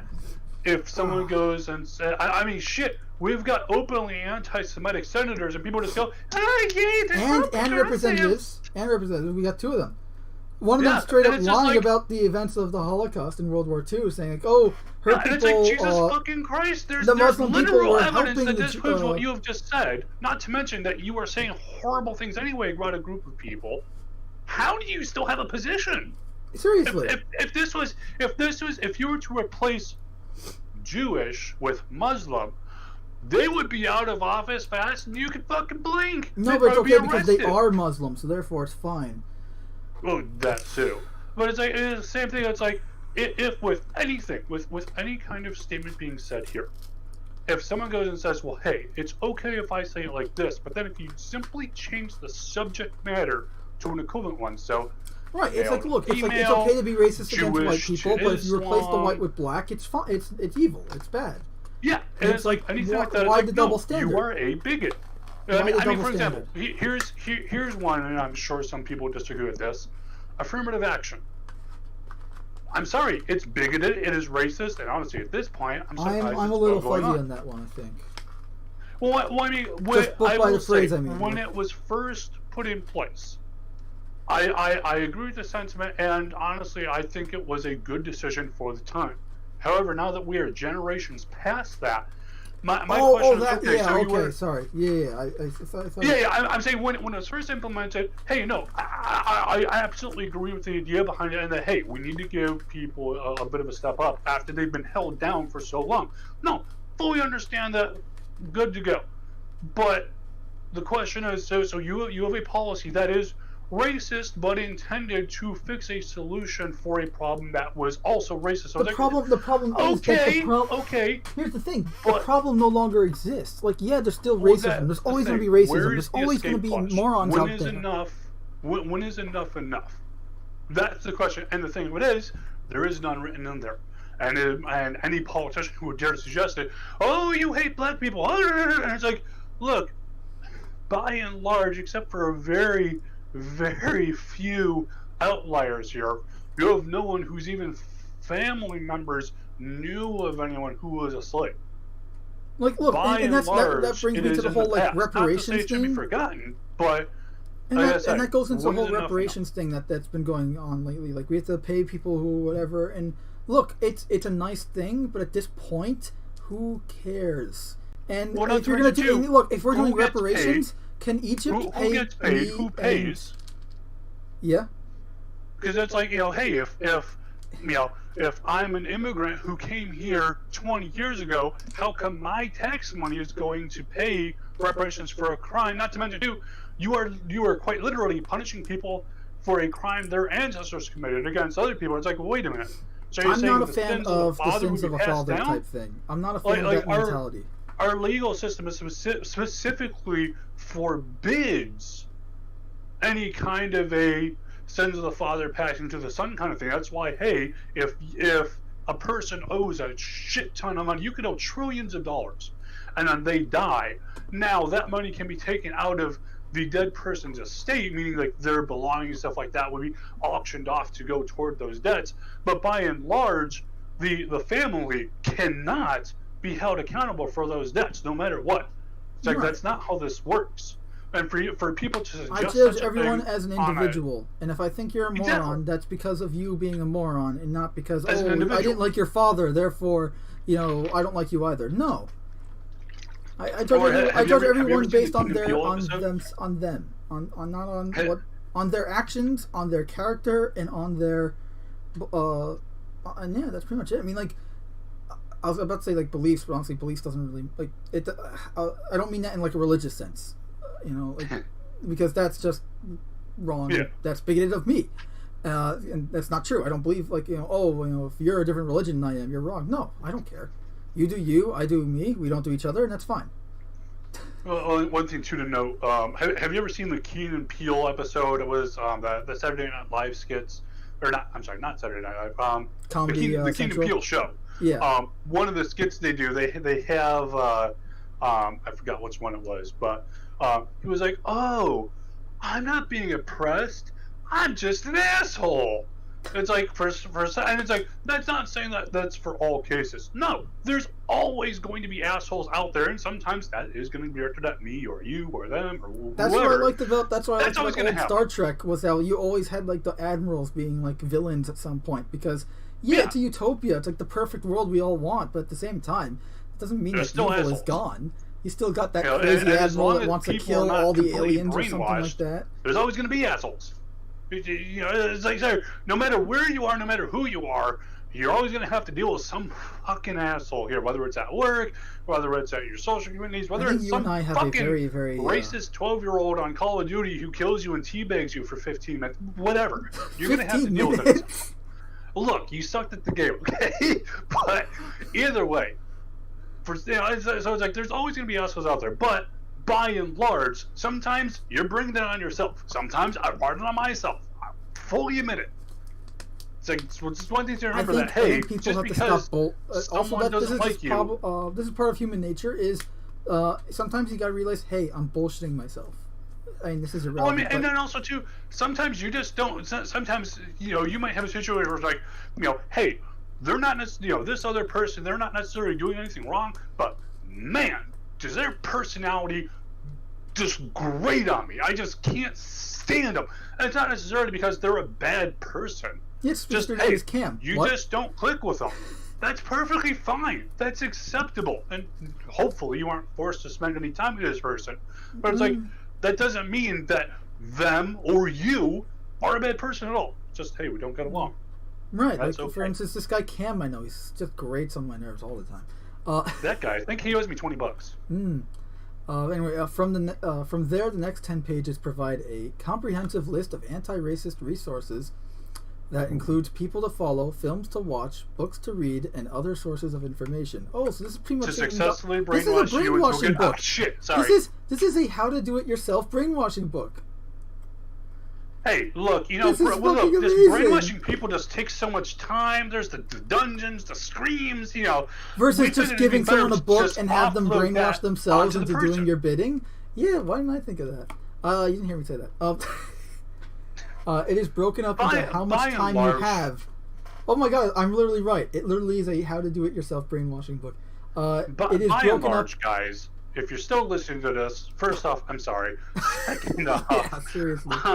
remember to analyze what people are telling you, even us, even your parents, what anyone is telling you, and especially too, if someone's telling you it's okay to be a bigot, generally speaking, they're wrong. Just don't be an asshole. You know what I gotta It start doesn't doing? matter if it's to a man, to a woman, to an adult, to a child, to someone black, to someone white, someone of your faith or someone else's faith. Just don't be a bigot.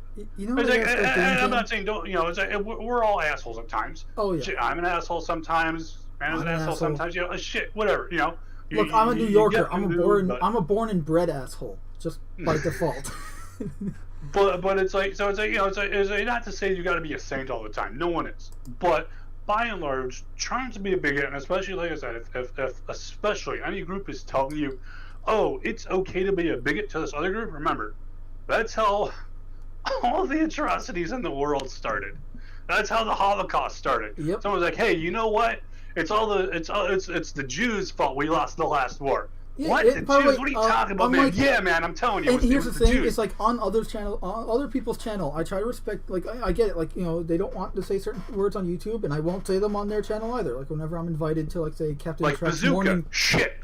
No, I was going more like, say, if I'm on Captain Shit. Trek's morning brew live streams. Because every morning he does like some kind of like a live stream, and if I'm up, I'll join him and see what's up. But like, for instance, Nazi. A lot of people don't want to say Nazi on the YouTube channel. I don't care, because I don't want someone else's. First of all, like, I don't want to have to, like, censorship. Ooh, boo hoo. There's a term from history. What the fuck are you gonna do about it?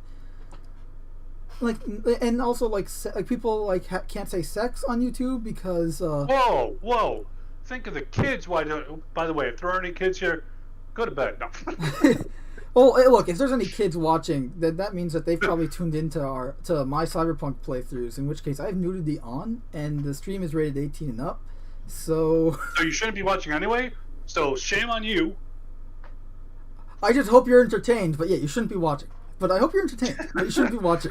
Now I watch my character do a helicopter for 15 minutes Also, straight. yeah, I'll be honest, like, the whole thing, like, toxic male and all that, like...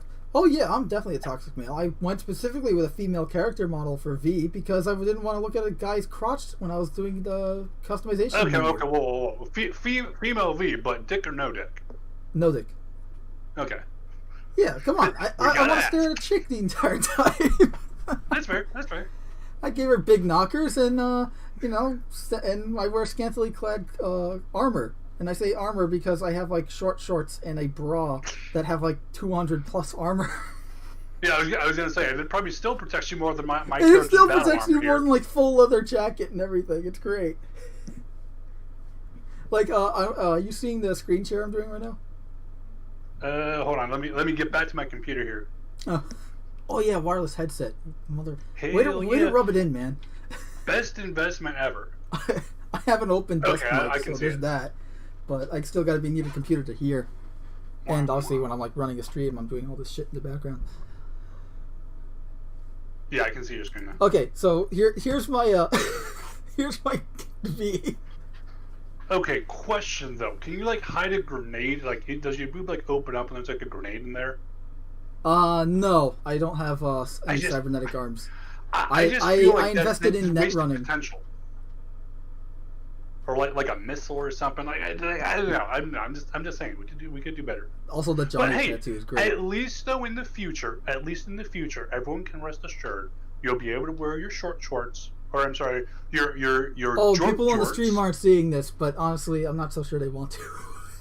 But at least you can rest assured that you'll be able to wear your jorts and your jean shorts. You'll be able to wear your jorts there. And they will be just as effective in protecting you as military-grade combat armor. So we have that to look forward to in the future. Of course, I'm sure most people wouldn't want either me or you wearing short shorts. But no, I don't think I'd look good in short shorts. It's not the 80s anymore, and I'm not Magnum PI. It isn't? So. Fuck. I know, right? No, the only I will say this: the only guy that ever looked good in short shorts is Julius Dr. J. Irving. Man, the Nets way back when it was the ABA. Yikes. No, I mean, it was good, just the short shorts, man. It was. I mean, I swear I have boxers that are longer. Yeah. But anyway, it is broken up into how much time you have. The first section is if you have 5 to 10 minutes. The next section is if you have 30 minutes, and the third section is if you have 60 minutes. Oh my god, this sounds like a workout book. Like I have a I don't have a workout book, but I follow this guy on YouTube. He does this. Forget the name, but he does this really good workout routine. I'm currently following one called the 400 challenge. Pretty much you do 400 push-ups, 400 inverted push-ups, where you have like a bar, like a barbell, a little elevated on the ground, and you essentially do like a push-up but upside down, right? Like you're pulling yourself up. Yeah. So inverted rows, that's what it's called. Inverted rows. You do 100 squats and 100 military sit-ups. So pretty much like Is that punches. all at once, or? No, like you go, you do one, then you move into next, and you're supposed to do it within like 14 minutes, I think. And if you don't do it, if you don't succeed, that's fine. Just you start over from scratch the next day, because the whole point is it's not just you're doing 100, it's a stamina and strength building exercise. The point isn't you're supposed to do all of it and actually be successful. And if you aren't, you start over. No, the point is you build stamina and you increase your strength, and you look good while you do it too. You know, the point is you're over time you're building yourself up, literally. Now that being said, for anyone who does want to go and try anything like that or do anything else, first off, hydrate before you fucking work out, like a day or two. Oh my god! Have a major workout. First thing you do when you wake up, have 2 bottles of water. You will not regret it. Stretch, you fucking asshole. Before and after you exercise, stretch, especially after. That is probably one of the more important ones. Otherwise, you will hurt yourself. Again, this is coming from a former soldier here. Stretch. And this is coming from a former, well, not former, but I mean, I still play, but not professionally anymore. I played basketball, I played hockey, I was a wrestler in high school. You know, like, this is just, you want to stretch, you want to, and that's another thing too, is just health, you want to keep in shape, but we're going way off topic here. The point is, this was reminding me of a workout thing, except this is a self-brainwashing book. They also to be fair, if you can push all the hard work of kidnapping someone, throwing them in your homemade dungeon, and then, you know, having to go and torture them for like a month or whatever else, if you can push all that work off onto the person themselves, I mean, fuck.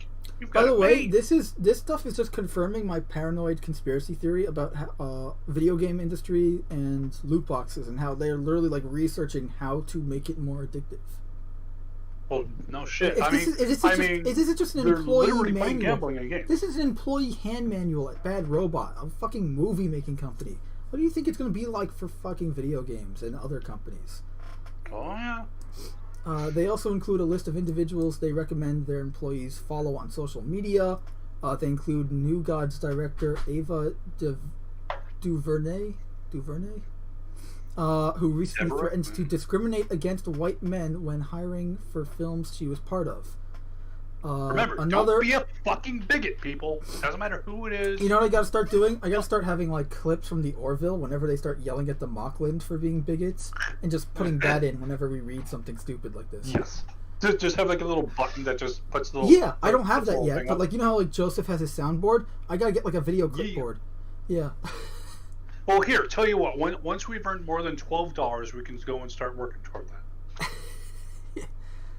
Oh, that reminds me. I lost my job, so if anyone wants to help out on a personal level with the channel, links in the description for everything below. Anyway, or if you want to go and hire a Jewish guy here who knows tennis, wrestling, basketball. Yeah, I can be your personal trainer. I just can't show up in person because I live in New York, and probably all of our viewers live in like the West Coast or in the freaking UK or. What are you talking about? Your neighbor listens to us repeatedly. He's listening to you right now through the door. I mean, what? But yeah, seriously though, if you do need logo work, I used to do that professionally. Anyway, another on the list includes Marvel Comics writer Ta-Nehisi Coates, who has stated, white America is a syndicate arrayed to protect its exclusive power to dominate and control our bodies. Oh my fucking god! By the way, guess what? Guess what? Most of these people are, and guess who has like? That's the best part about like the Black Lives Matters and all this like progressive diversity representation bullshit in like media today. Is, you know who all these people are who are pushing for it? Or not all, but like 80% of the time, at least. Young white males? I wouldn't say young, but white people. Which is hilarious. It's like, it's just, exactly, that's the hilarity about it. It's like, I guess they hate themselves. I literally heard in like Chicago, this was like a couple months back. Like, take Kathleen Kennedy for Star Wars and all that. Or, whatchamface? You have Alex Kurtzman in Star Trek, which I know both of those franchises are big no-nos on this channel just because of how I feel and how Data feels about Star Trek. Yes. You know, but like I just I'm want to still get the saying, point watch across about the Mandalorian. people Give it a behind chance. them. You know, it's just ridiculous. It's like you hate yourself, fine. You know, we don't have Suicide Boost yet. You know, that's only in Futurama. But like, go do something productive. Don't destroy something. Go, use it as a go platform. go plant a tree, plant some flowers, do something fucking good with your life instead of perpetuating hate. Like seriously, this is again for anyone here. If literally all you can do is think about how horrible everything is, how much life sucks, and how much these other people, this Stop group it, you're here, getting too whatever close to group home. it is, are so horrible and they're just ruining everything, you can't live your life in hate. Seriously, it's gonna burn you out. If that's literally all you can do, make it a challenge to No, yourself. see, look, one time look, a I'll day. be honest, I don't like myself, but that's why I have a dark sense of humor. Otherwise, I wouldn't be here talking, now would I? I thought you have a dark sense of humor because we turned the lights off. No, that was you, Tim. But it's like, I knew I should have gotten if those smart literally, lights. if all your thoughts are just on how much life sucks and everything is bad and these people are stupid and da da da da, go make it a challenge for yourself. Just go and do one nice thing, something that doesn't benefit you at all. Go and do something nice for someone. Go plant some fucking flowers somewhere. Go help a little old lady carry her groceries in. Hold the door open for someone. Just do something nice. You know for what? someone. That reminds me. My father a few months ago, maybe in like last year. I don't remember at this point, just because this entire year has been so long and so blurred together. No, this year we've only had this year for 10 days. But he held the door open for someone. I forget where he was, and the person like, no thank you, no nothing. It was kind of like almost like why did you do that? Like angry, like why did you do that? What's wrong with you? And it's like, yeah. And it was a chick, by the way, that he did it for, like some elderly woman. It's like, what is wrong with people? Well, I mean, Like, and it's like, I was bear in taught mind, like too, you always look, even if you yourself are not in a good mood, like, but you see someone else, you're in a room with other people, Yeah, you there's just no reason to just drag force someone yourself to else down. smile because that makes other people feel better. Yeah, and also too, like literally, seconds for those who might not have heard, if you smile, your brain will literally go, "I'm smiling, therefore I must be happy." Like, I am actually not kidding here. Your brain is wired that if you are doing certain things, your brain goes, "I'm having physical reaction X, therefore Y." It is literally how our brains are wired. Like one of the things too, if you've Well, heard then my brain is that, broken, but that doesn't surprise me. Well, sure. I mean, we all are to a certain point. But literally speaking, if you smile, you can literally force yourself to. And again, it doesn't work in all cases, of course. I'm not a doctor. Bear that in mind. But if you are just you're just feeling shitty as hell. Don't spread that around though. Yeah. But it's like, literally, I mean, shit. You want to, or if you're just like, hey man, nothing's funny at all. Try saying to yourself, say to yourself in the deepest voice you can, bubbles. Just say that fucking like 5 times. You're gonna fucking giggle. It's gonna happen. If you can't, I can't help you. Go see a doctor.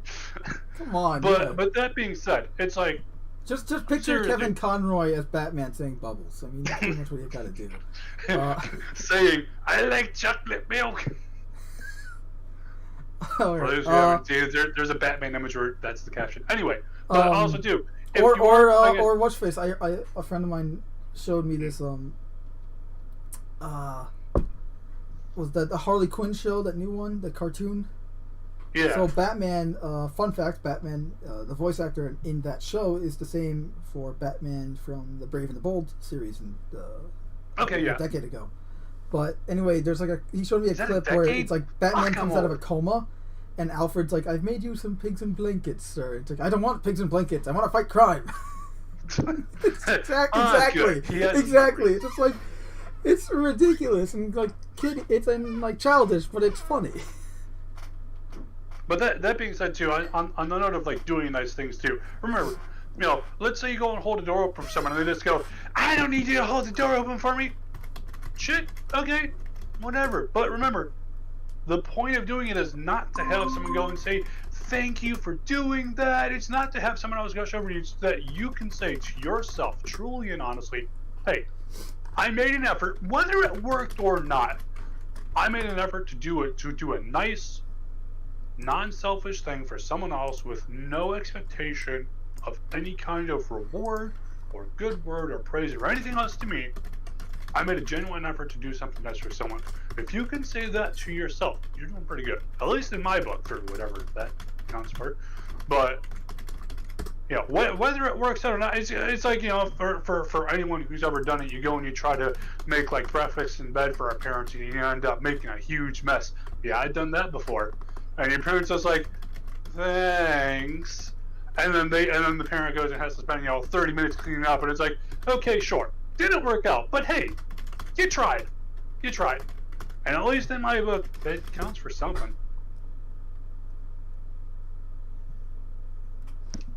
I'm trying to find that goddamn clip. Which one? The From chocolate the milk or? I don't want to pigs in the blanket. I want to fight crime. I don't think I'm gonna find it.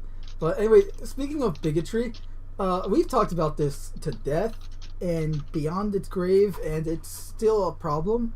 And we mentioned the whole race swapping and all that before with MJ and how they're not going to do real MJ because they already have a character named MJ now. But Bounding at the Comics saved me a lot of time and trouble, so thank you, John of Trent. And they made a list of every single red-headed comic book character that has been race swapped. And they also have Iris West from the Flash TV show here. Here they have Cyclone. Now, I'm not familiar with this character, although Alex Ross really does a good job. But the upcoming Black Adam film featuring The Rock recently announced that Maxine Hunkel, aka Cyclone, who first appeared in Jeff Johns and Dale Eaglesham's Justice Society of America, with cover art by Alex Ross here. And I assume that's the character in the film versus the obvious difference in the comics.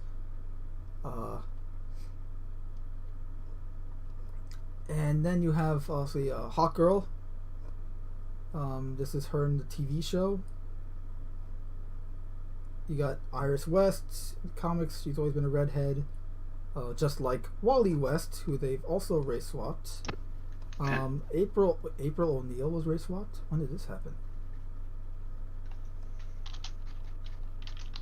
Okay, Jimmy Olsen was also race swapped for the Supergirl show. Wally West. Starfire was race swapped for the Titans show, and that's that costume. You know what? The costume could be salvaged. Just get rid of the midsection, get rid of the entirety of the legs except for the boots, and free up the arms so you can keep the little pauldrons here, and it'd be pretty good. Well, I mean, and then too, you could add like a little and then obviously make the hair fiery red and her skin orange. Yeah. But because again, but she's not, it's not like she's an orange skinned human. Remove the midriff, add like a skirt to it, like how in the this is her recent costume, but that's not even as yeah. Here's the original costume. Yeah, really. Which is just like, okay, I can see why they're not going for that. That's fair. Yeah, but that's why I say just you can have it be that V shape here, right, for the midsection. Yeah, but it's like they're not even trying. They're not. They're not. Actually, they aren't. You know what? They aren't. I'm gonna challenge myself. I'm going to make. Wait, are you gonna challenge yourself to try to dress up as a better Starfire? No, oh my god, no! I think I'd crush my crotch. In that, just with because that looks like it's hard and armored. That's gonna hurt a lot. Yeah. Although then again, I don't think Starfire really needs armor. I'm not fully I watched Teen Titans, and I know that I'm familiar with the characters. I know her and Dick Grayson got married, and and obviously apparently have some freak mutant of a kid with that new young adult novel coming out. But I mean, Batwoman. That's right. I mean, this is a wig even in the comics, but she does have short red hair, military crew cut red hair. And now they're race swapping her. Well, it's honestly though. Yeah, the see whole here, idea you can see it's a wig here, but there's her hair. the whole idea of Right. race swapping, gender swapping, it's like, so you're saying then that you as a writer are so inept, you cannot possibly write a good, unique character who is female, who is black, who is whatever. You have to take a character that is already pre-established and then hijack the popularity They for did. them, They quickly race swapped shove in April. whatever bullshit you got there until people go, hey, you actually can't write for shit, can you? And then they stop No, watching, because and then again, you go, oh, it Cam, must be sexism. I'm going to or... quote. I'm going to quote Gary from Nerdrotic here. These guys do not know how to create because they are repurposers. No, that's exactly it. Yeah. Also, It's, again, it's this like is it's the like the April game companies O'Neil. who, Like this is the April O'Neil I know. Like she, white, Yeah. redhead, pale skin. Not that that's like a bad thing. Just that's just the character. yeah, you know, that's whereas- who the character is. Right, like because I actually didn't grow up with the '80s cartoon. I watched the 2003 one, which is actually more comic book accurate and a lot darker and awesome. Yeah, but it's like I think, for example, like if you were to look at, say, like Gamora from Guardians of the Galaxy, that's a pretty cool character there, and I think that Marvel did a really Right. good job yeah. with Yeah. the casting and the directing and the scripts they wrote there. It all came together with along with a good actress for the role there, and made a really great character. It's like if you write a good character, it'll come across as, I mean, not to say you can't ruin a good character, that's definitely possible too, but it's like if you start off writing a good character, everything's going to be so much better from the get-go there. But if you can't, blaming your failure on racism, sexism, whatever ism you want, no, it's your failure as a writer, at least partially contributing to that. Right. You And did also, not like, make a good character. I honestly I'm a huge Spider-Man fan, but I completely forgotten that Electro was redheaded. Like again, I didn't like the version of Electro they went with the movies anyway, just because again, like this is Electro to me. The goofy costume. Because he is Like, a it B literally villain. looks like he's wearing like fucking suspenders. Yeah, he's always been a B villain. He always was. Yeah.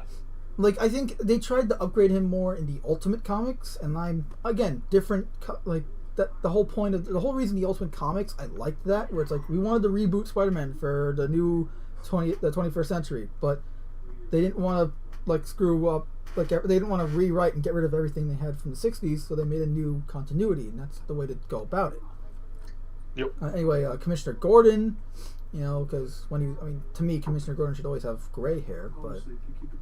Yeah, but well, I mean, if he's a younger, although at this point, especially with Batman in his prime, like no, he should have he some like pepper in there. Batman Year One, where they're both Batman and Jim Gordon both come to Gotham for the first time. Because remember, Jim Gordon's not from Gotham; he's from Chicago. Correct. He came to Gotham as a lieutenant, I believe. Sounds about right. And then later became the commissioner. Like here's original Gordon. Now it's gray hair. Right. Also Odin. Odin was a red. Not Odin. Sorry. Heimdall.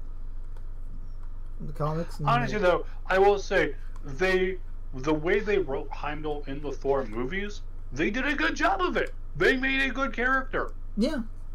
But And I mean, like as I'm just character pointing out the write- race swapping here. That's all. Oh no, absolutely. But it's like and generally speaking, as long as the character you write is a good character, you can pretty much make what changes you would want from there, as long as everything else from there of the character makes sense and is written well. If you wanted to go, for example, let's say if you wanted to go and make a Wonder Woman movie where Wonder Woman was a guy from an island of all guys, and that was something like that. As long as you wrote it well, people would probably enjoy it. It sounds But like an that's the thing, Elseworlds, you and actually a have to pretty write decent it one well. too.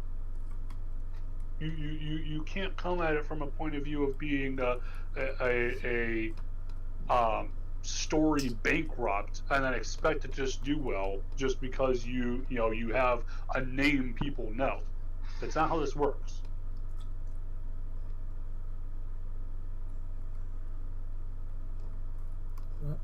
Wow, they really went all out. Oh yeah, that reminds me. Because for everyone who's like, but G.I. Joe was in a comic book franchise. Yes, it was. Just as Transformers was before they became cartoons in the 80s. Because Transformers, the comic book came out in like 2 months before the show.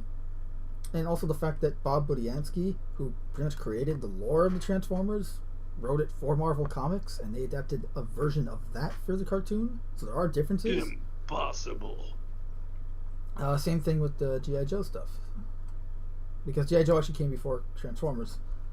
Well, I mean, G.I. Joe came back way in like the 60s or 50s even, but like the toy. But I mean, the lore that we all know from G.I. Joe, where Go Joe, that was... Remember when they did a live action movie of that? Oh my god, that was... I was so looking forward to that and so disappointed. So you're saying you're racist? Well, no, because they only changed the ripcord. It's not like they changed Lady J. I'd be really mad if they changed Lady J. Flash Thompson, that's right, because in the movies now he's like a short Indian kid that somehow bullies Peter Parker. Like, this is literally like the original Flash Thompson. The dude was like a football superhero, essentially. Like, the dude, like... the reason, like, Asian why do you Venom? think, like, because, keep in mind, his name is not Flash, his name is Eugene. So why is he called Flash? Because he's really fast and he's a football player. Yep. I wouldn't even expect a lot of these fucking so-called experts to know that. And MJ, they changed MJ to that. Like, versus the bombshell she used to be. I mean, that being said, Ramita. If you write a character well, by and large, you can make what changes you want. And I would say I watched, I think it was Spider-Man: Homecoming, and overall, I was fine with the changes as it was. Now, I will say I did not watch the previous Spider-Man movies from their current movie set here. I only watched that one, but from at least that one, I thought it was. There were no other.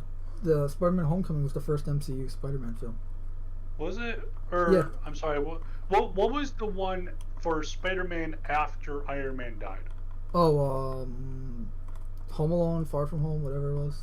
Yeah, I'm sorry. That was the one I watched. Okay. That was the only one I did Homecoming not was watch. horrible. That's one of those films. I thought it was decent for coming into the Spider-Man part without having watched anything else other than the main like Avengers movies. I thought it was decent.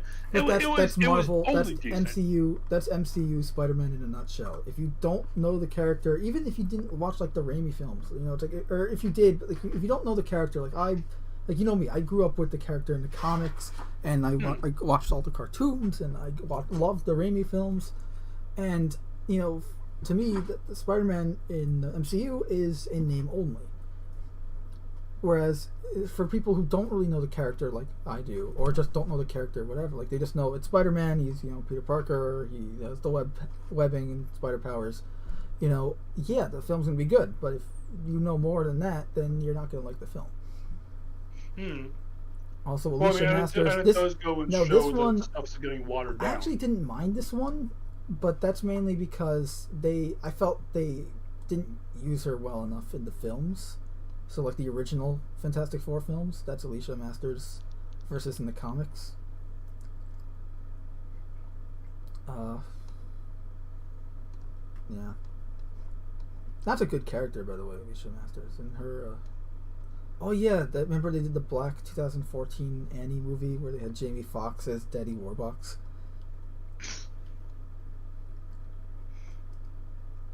But it's like, seriously, it's like, stop just going and trying to just go and throw a character in, and then when it fails because of your own horrible writing, try to blame someone else for your own ineptitude.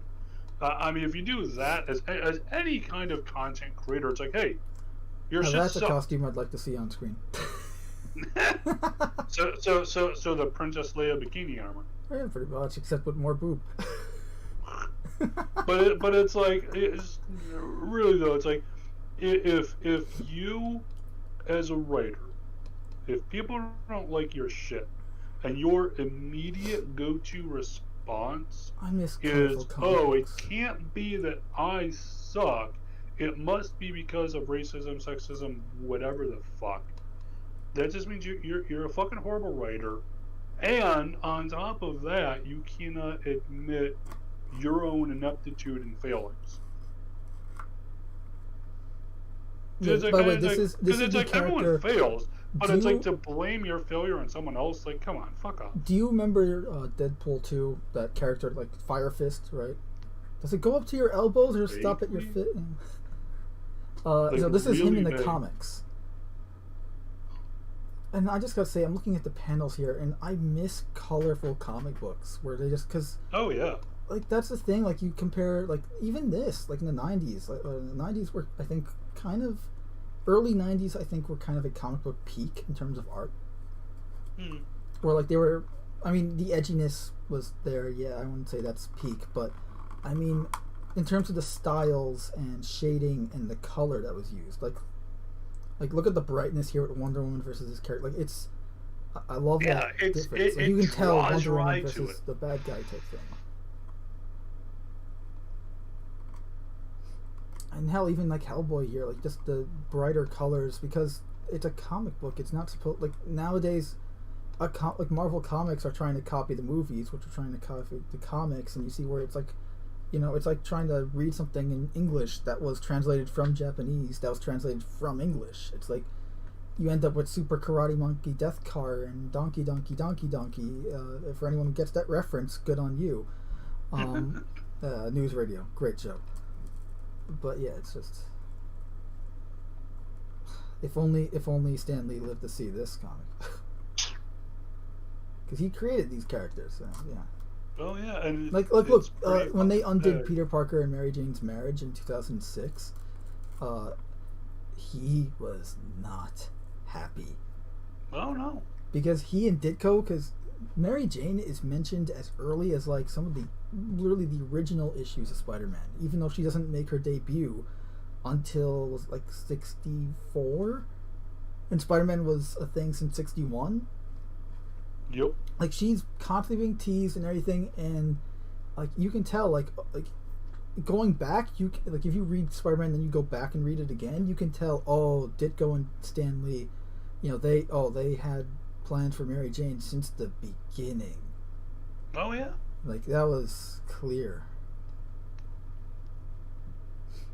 But yeah, this is literally. I'm gonna put a link to this in the description so people can paste through the list here because I'm just showing the images. I don't feel like reading the entire thing because we already know it. So, but here, so race swaps.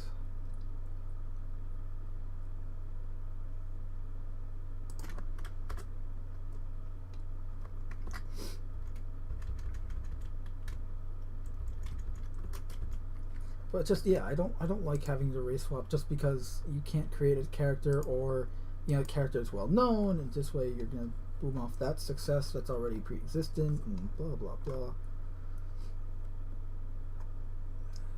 And anyway, just like back to this whole thing with this whole thing here. This Marvel writer continues, describes that first responders to a terrorist. White America is a syndicate arrayed to protect its exclusive power to dominate and control our bodies, and described first responders to a terrorist attack on 9/11. They were not human to me. Black, white, or whatever, they were menaces of nature. They were the fire, the comet, the storm, which could, with no justification, shatter my body. What the fuck does that mean? I mean, to me, that seems like he is saying Or she, I have that no first responders, meaning the people who are on a daily basis idea. They going don't say he into or she, so I danger have no idea. But yeah, to purely just go and help other people at the risk of their own lives, by the way. Yeah, at the risk of their own lives, are bad? okay. Either way, You do know that a lot that of people, alone makes you anything do else know this that guy a lot has of to those say. first responders from 9/11 died because of the toxic chemicals from the Oh, not to mention too, how many debris. police and firefighters were, it's like, hey, the building's about to collapse. Hey, there's still people up there. We're trying to get everyone out. Yeah, Knowing you can literally watch the they footage. would likely die, and still going back to save more people. Like, if that's not fucking heroic, I don't know what fucking is. Yeah. And for anyone to disparage the fucking sacrifices they made, nah, you can go fuck off. They also, others on the list include NBA star LeBron James, actor Michael B. Jordan, former NFL quarterback Colin Kaepernick, former ESPN reporter Jamel Hill, and rapper Common, pop star Janelle Monáe. So if you want to know who your racists are in the modern day, there you go. Director Jordan Peele. Really? Jordan Peele? Love Key and Peele? Really? Yeah, that's surprising. I mean, look, the skits that you and I have watched are like 10 years old at this point, so. True. Yeah, that doesn't. But I haven't seen anything that he's done recently, like within the last 10 years. Yeah. Singer John Legend and actress Issa Rae, among others, are all pretty much these people that just, essentially just racists and morons. They also encourage their employees to follow a number of radical political organizations, including Black Lives Matter, who have advocated violence against police and have made defunding and dismantling police organizations across the United States one of their top priorities, and successfully at that here in New York. To a degree. To a degree, not just blatantly what's I think it was a city that went and defunded their police department. The politicians then immediately took the funding from the police department, hired private security using it, and then fucked up. And so it's like, oh, so you, the politicians, the elite, as they would style themselves, have bought protection with the money that should be buying all of us protection, strictly speaking here, and told the rest of us, oh, well, hey, if there's a murder, if there's a rapist, well, hey, it fucking sucks for you, but hey, I'm a politician, I'm better than you, I'm above you, you're little, I'm big, you don't deserve protection. Just like all the politicians, you say, you don't get to have a gun. I have armed protection, I'm special. But you, the peasants, no, you're just there for my pleasure. So, communism. I'm seriously, I forgot. I think it was like, it was one of the states that happened, like Minnesota, Massachusetts, something like that. Yeah. I mean, look, I know I keep saying that, but hey, this is pretty much communism in one phrase. All men are created equal, but some are more equal than others. That's literally communism, and that's literally how a lot of these people who claim... That's how it was created, communism. With that, like, phrase, and just... And that's YouTube's mentality, by the way. Because we're not treated equal as others on YouTube here. That's why, at this point, honestly, like, just as long as we're not treated worse, which apparently is the case, because, I mean, like, viewership is inconsistent and usually on the low end for us compared to, say, like 5 months ago, and people aren't getting notifications, and if they do, it's extremely rare. Like, yet we have, how much subscribers do we have now?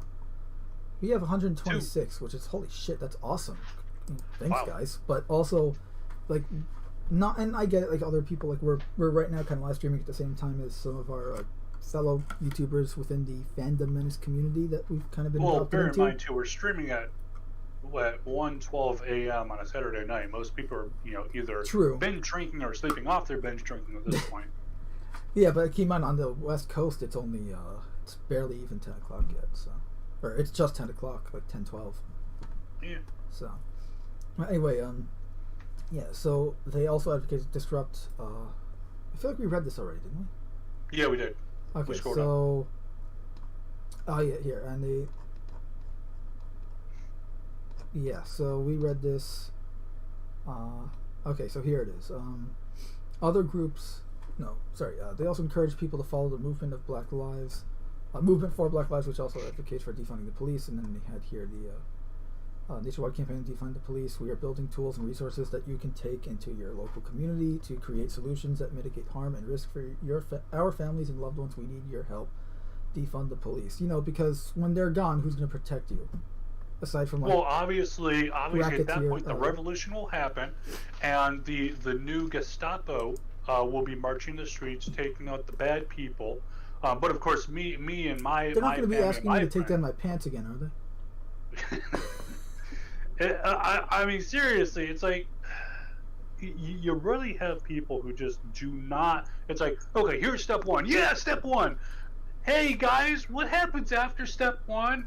Hey, get that guy. He's a bad guy. This is something I've noticed a lot with the left in terms of like their plans and stuff. Like take the new Green Deal, right? That the whole thing with was it AOC or Pelosi? One of them was like the new Green Deal where you.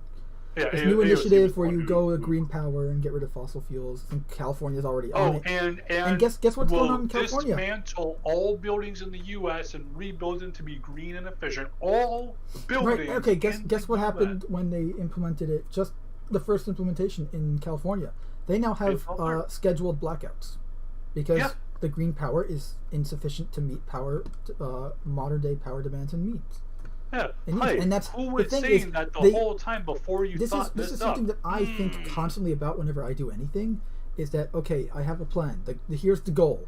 Now, how do I get to it? What's the step-by-step process? Whoa! We know facts are just racist ideologies. And here's the thing: is people also like, yeah, we need green power. That's great, but until you have a clean energy source that either is equal to what we have need for right now, like that it puts out the same power supply that we currently do with oil, or is better.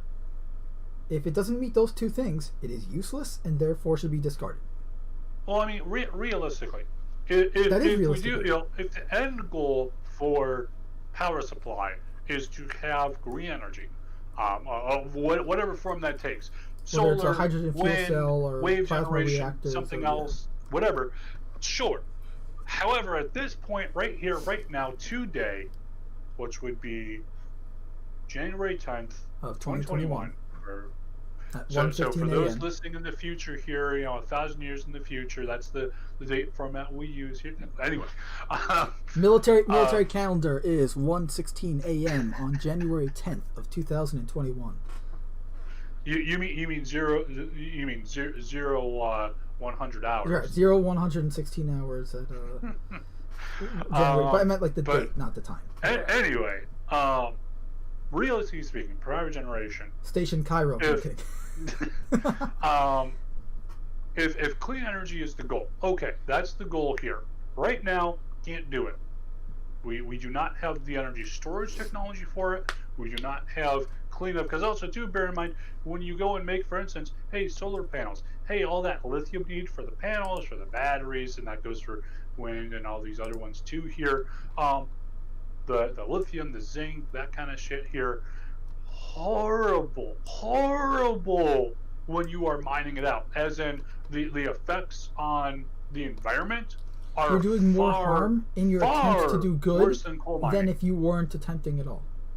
Yeah, it is far worse. Just the mining aspect of these chemicals is worse than the entire effects of coal on the environment. So that alone shows a lot of people do not do research into it. But on top of that too, it's like, okay, you want renewables to be your end goal. Cool, okay. Well, like I said, we're not there. We do not have the technology yet to be able to fully implement it. It just does not generate enough. And remember too, that's for today, and the plan has to be for what your energy needs are in 10, 15, 20, whatever, however many years it'll take to get to your plan end goal. And our energy requirements are only going up as we go and get more and more technology and more smart devices, that kind of shit here. So you need to plan for more than what you need right now. The only real solution we have at this point to get us to the end goal is nuclear. I was going to say nuclear power, or if for some reason someone decides to, hey, you know what, hydrogen fuel cells don't sound like such a bad idea. Yeah. Because but even hydrogen guess what the byproduct is for hydrogen fuel cells. Guess what the It's like- byproduct is for a hydrogen fuel cell? Yeah, but it's like, as it is, Hydrogen. nuclear is the best option we've got Water. at this point Sorry, to sustain us. hydrochloric. Yeah, whatever. Yeah. Hydrogen But by dioxide. and large, hell, we could do that to lower the oceans, all of those dozens of feet they've risen with the icebergs melting. And oh wait, that didn't happen, did it? But anyway, Not yet. nuclear is the best technology we have at this point in today's modern age to sustain us until renewables are at a point where they are feasible, and then we can go and ramp down the nuclear usage and switch over to full renewable whenever that point might be. And whatever it is. Yeah, but it's like with current reactor technology, we can keep reusing fuels until they are no longer a huge danger like they were before here. We have better ways of dealing with the waste. I mean, shit, if nothing else, you could fucking fling it out into space. I was about to say, just higher space. We now have, I can name right off the top of my head 5 different commercial space shuttle. Yeah, like, commercial. not commercial. private. Like private corporate entities that do space flight. SpaceX, Jeff Bezos is what is it, Blue Origin, Yes. Virgin Intergalactic, or just Virgin Galactic or whatever. Yep. Galactic Boeing, Virgin, I I don't know. Boeing is starting to get into it. So it's like And- just being like, hey, we want to go and deliver this ton of waste product here. The Now, government obviously, can pay, or you whatever, want to whatever make the sure that company, shuttle's really right? good. Like and say won't it's explode Con at Ed, all. right? Con Edison, right? Yeah. Consolidated Edison. Con Ed is doing the nuclear plant, right? That's the new power source. They're running the nuclear plant, and it's like, okay, I mean, we need you to can get rid literally of just the waste. fling the shit into the Hey, sun. SpaceX. Hey, Elon Musk. We need to get rid of waste. Here's the fee, the contract, whatever. Let's get the papers in and get the deal done. So now you guys take out the waste. We keep power for the people, and everyone's happy. I mean, you And could the waste gets literally flung just into go, space. get out of Earth orbit, put it onto a trajectory into the sun, and boom, there you go. Yeah, Bob's look, your uncle. SpaceX got the Falcon Heavy. We know that can break Earth's orbit, not just Earth's gravitational pull and enter orbit, but break Earth's orbit. So it Yeah, can so it's go like, to the there you moon, go. and it can go to Mars. I mean, it'll take a while, but the point is, it will get away from the planet to the point where it's no longer harmful.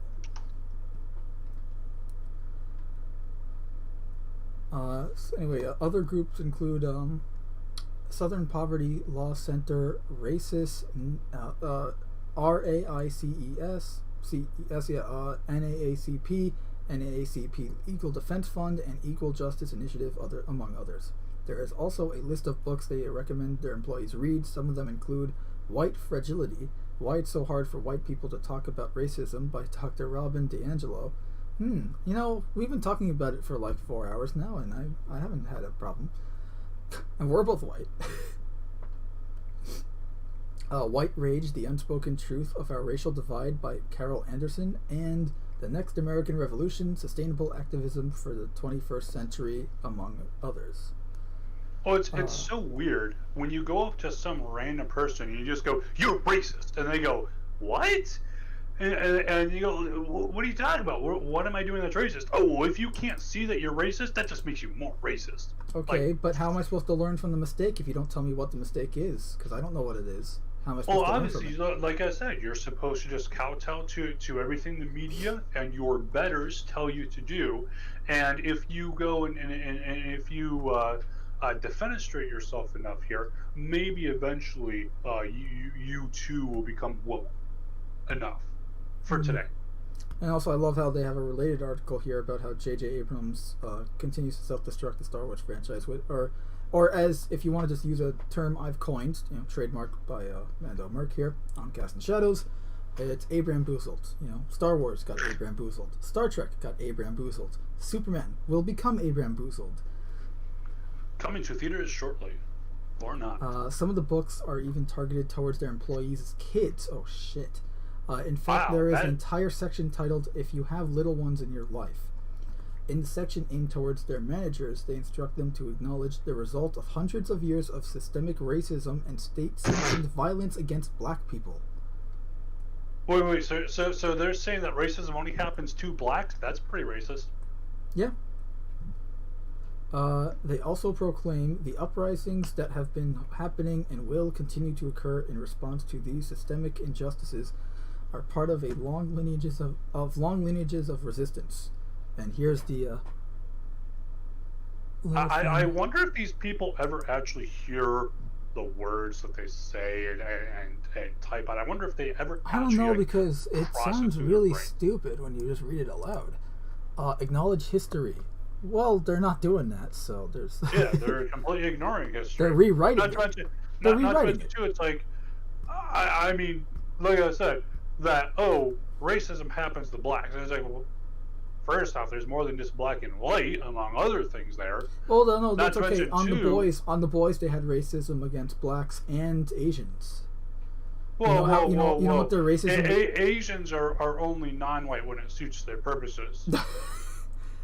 No, in the show they have the Nazi. They have the Nazi same character. with South Americans. They had the Nazi character go to the Kimiko, the female, like literally her character's name is like the female, because it's the boys, so you have the female of the boys, and her brother, she's the Nazi character kills her brother and goes like, you yellow bastard, like that's her being that's their idea of racism. The show's writing of racism is you calling people whatever your race is bastard. I just Where I you do can just you, love look, this I can idea. write. Yeah, I mean, I'm not proud of it, but I can write a racist character and how they can go about it without swearing. Well, yeah, but I mean, for one thing, you've actually experienced racism. For the people who are writing this, for at least some of them, not to say all of them, but for some of them, the most racism they probably ever experienced is that they probably once read To Kill a Mockingbird. Once. And that's not even. Which, you want by the racism, way, schools across America want to ban To Kill a Mockingbird because it's controversial. That's the goddamn point. Yep. I remember not liking that book, not because it was controversial. I just thought it was boring. Kind of. I mean, yeah, but I just remember when in eighth, was it? I was 14, and they're like, "Hey, we're reading for this year's book report or whatever, this semester's book report. We're reading The Princess Bride," and I'm pretty sure I like jumped out of my seat and went into the ceiling. Alright, acknowledge history. What's happening isn't just about a recent eruption of police brutality, or just, first of all, again, this is all about like that George Floyd thing, right, and all that, where it's like, no, it wasn't police brutality. It was either one of two things: A, just poor training, or B, you're not getting the whole story and you're only seeing the police brutality, but because it's out of context, it's police brutality, when in fact the dude was like hopped up on God knows what drugs and he was resisting assaulting arrest, people and he was people. running away and they had to pin him down. Well, I do love that, especially after the George Floyd thing, and just and we've seen. I would say it really ramped up during the Obama presidency, and then after that, where it's like you would have, event happens, media, racist white cop shoots unarmed black man, media hype goes on for a couple weeks, official information comes out.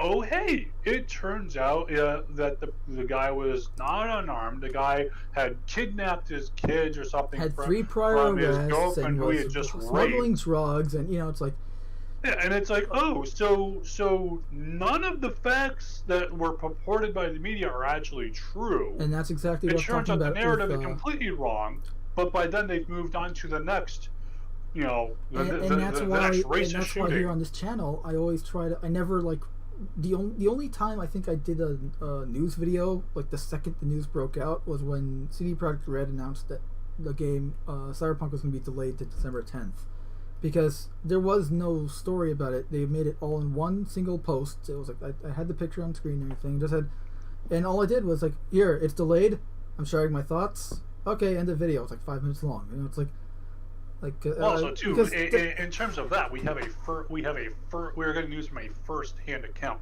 whereas with the news, by that time we're getting it fifth hand or so. Otherwise, with that being that one time being the exception, like I always wait to see what other news comes out to get all the facts, or as many facts as I possibly can before the news becomes just straight up irrelevant.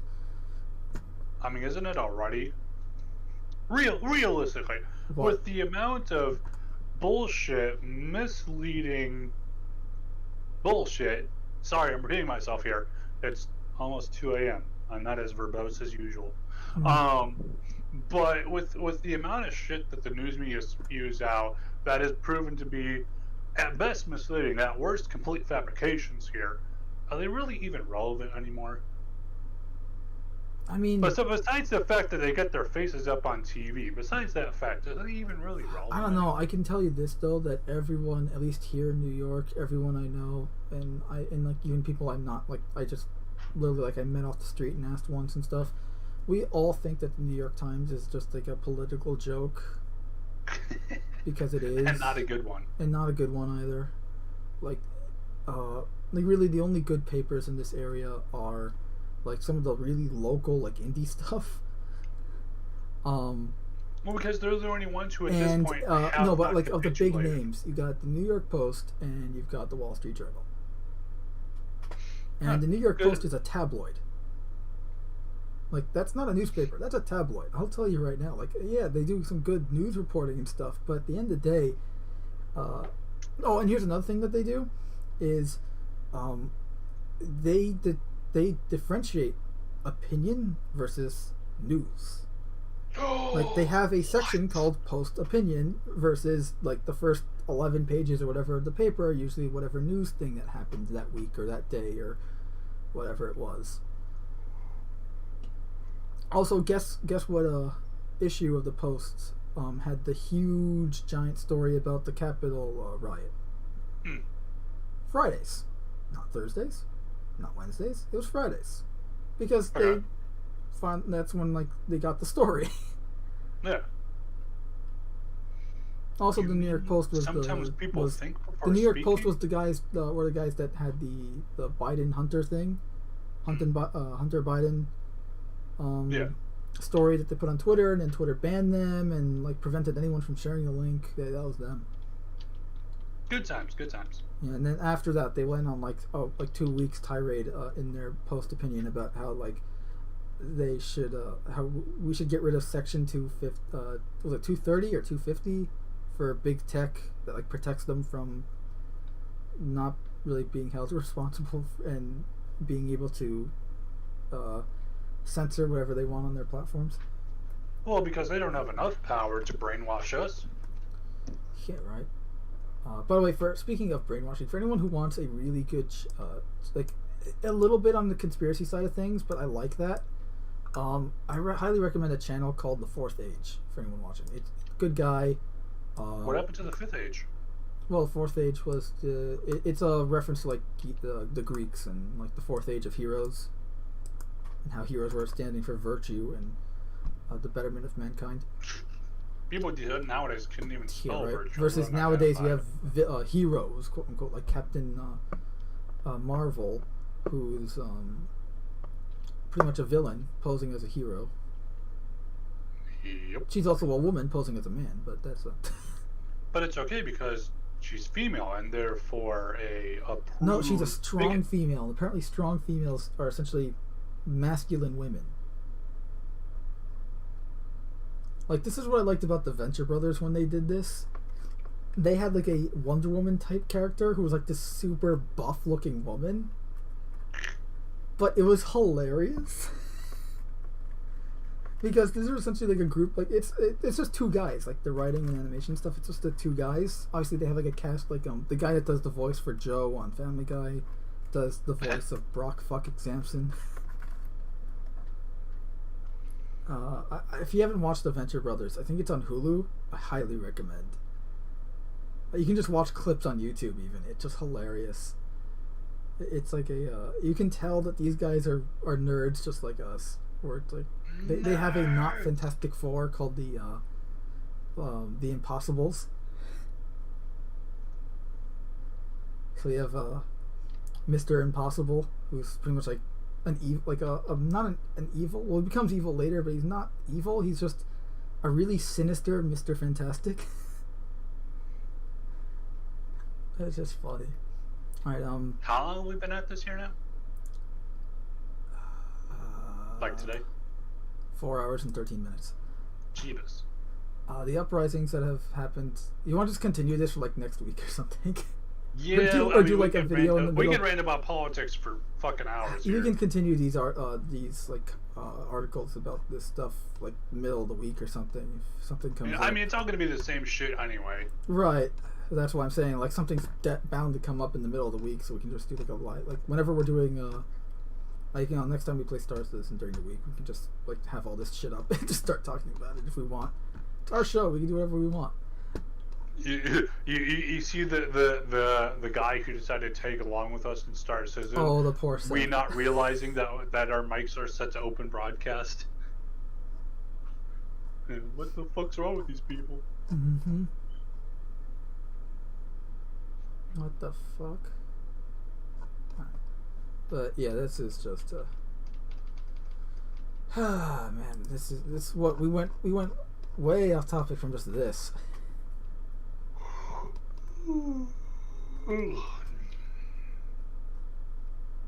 Remember, kids, don't do drugs. Don't do drugs, because this is what will happen. You'll become a lunatic that's Hey, saying that we should defund bad. the police. I don't know. We're not that bad. Wow. Oh, that's right. Angered. I remember this. That they were trying to do like a. See exactly like this guy's complaining about the whole like, oh, he's wearing the Punisher skull on his T-shirt. Yet here you have the co-creator of the Punisher, Jerry Conway. After he was angered, from seeing the skull being sported on cops, he started a fundraiser for BLM that brought together artists of color to create T-shirt designs that incorporate the skull. It's like, I'm angry that they used my Punisher skull on their, like wearing them while being, you know, doing their jobs and being cops. So I'm going to make shirts that have colorful versions of my skull on it. It's like, and that changes what exactly? Well, it's colorful. Obviously. I mean, I say that, but then again, I also have a variation of our channel logo that has a Israeli, American, or Canadian flag in the background, depending on what holiday it is. So. But yeah, this is just whatever our country's come. Like this is just people in the entertainment industry. They're supposed to entertain, and yet here they are. Whoa! You want them to do what? It's supposed to be escapism for a reason. It's literally in the fucking name. You're supposed to escape from reality. Leave your, leave your problems at the door. Because sometimes, like, look, yeah, you can make escapism means the problem. You're just putting off your problems, or it means, say you're angry, like you got into a real emotional, angry fight with someone, and you need a break. You need to cool off. You can't go lose yourself in a video game or a movie or something. Come back at the problem fresh with a clear, level head. And it will change everything. And that is just the reality of the human mind. We need an escape. We need to lose ourselves in another world just because we need to flex our creative and imaginary muscles, which also happen to be the most important muscle in the human body, the brain. You need to flex that once in a while, otherwise... Nah. It's almost like that Star Trek episode, The Return of the Archons, where it's like they live in that, they go to that planet that's like in a stagnant, it's run by a robot, it's run by a computer, Landru, and the whole point, like the society's being run by a computer with no soul, no compassion, and no creativity, no imagination. So it's a stagnant, dead society that doesn't have room to grow. That was the whole point of the episode, is that imagination is key to health. Creativity is key to being able to just function. Nah. And I'm really glad I titled this week's episode "Dystopia Now," Oh. because unfortunately it is true. Shh. Details.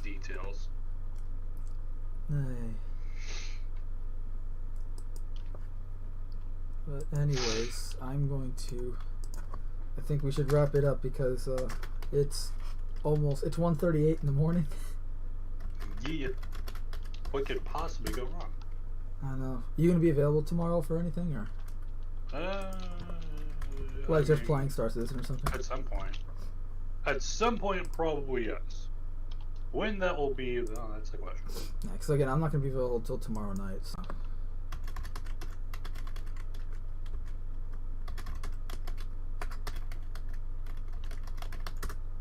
Trying to get there. We go.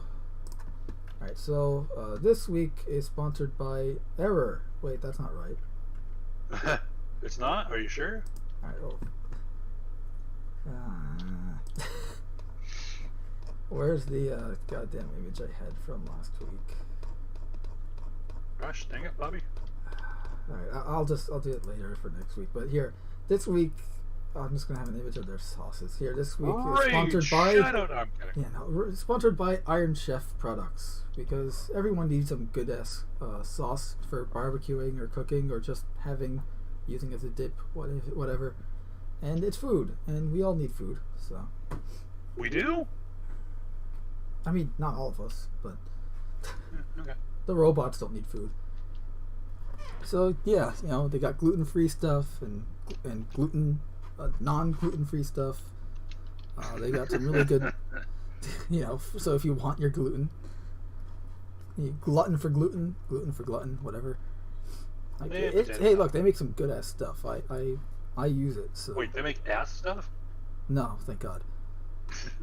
Look, me personally, I love their teriyaki based in glaze here. So you can get a giant jug like this. This is a thing you can get. You can order it on Amazon even. But why? So that if you're lazy and don't want to actually go to a store. Yeah, fair enough. There you go. So yeah, and I guess their site might be down, but yep. So yeah, there's our sponsor for this week. And remember, they only pay us if you actually give them business. So go get some food. Go feed yourself with some really good barbecue sauce. And again, if you want to help the channel more, subscribe and give the video a thumbs up. Or else. If you didn't like it, give it a thumbs down and tell us why in the comments, because we can't improve without feedback. Or yell at you. Or what? Or yell at you. Or yell at us in the comments. That works too. No, or we yell at them. Either way. Yelling all around. How's that? Hooray! And then if you have subscribed, make sure you're still subscribed, because YouTube likes to fuck with us and unsubscribe you guys. And not in the fun way. And lastly, share the video. And if you want to help support us, again, links for everything like our Teespring store, eBay store, and PayPal in the description, as well as our Discord server, the Shadows Community Hub, so that you can come and hang out with us. God knows why, but you can. And until next week, same time, same bat channel, and all that good stuff, and we'll see you then. Bye. Or else.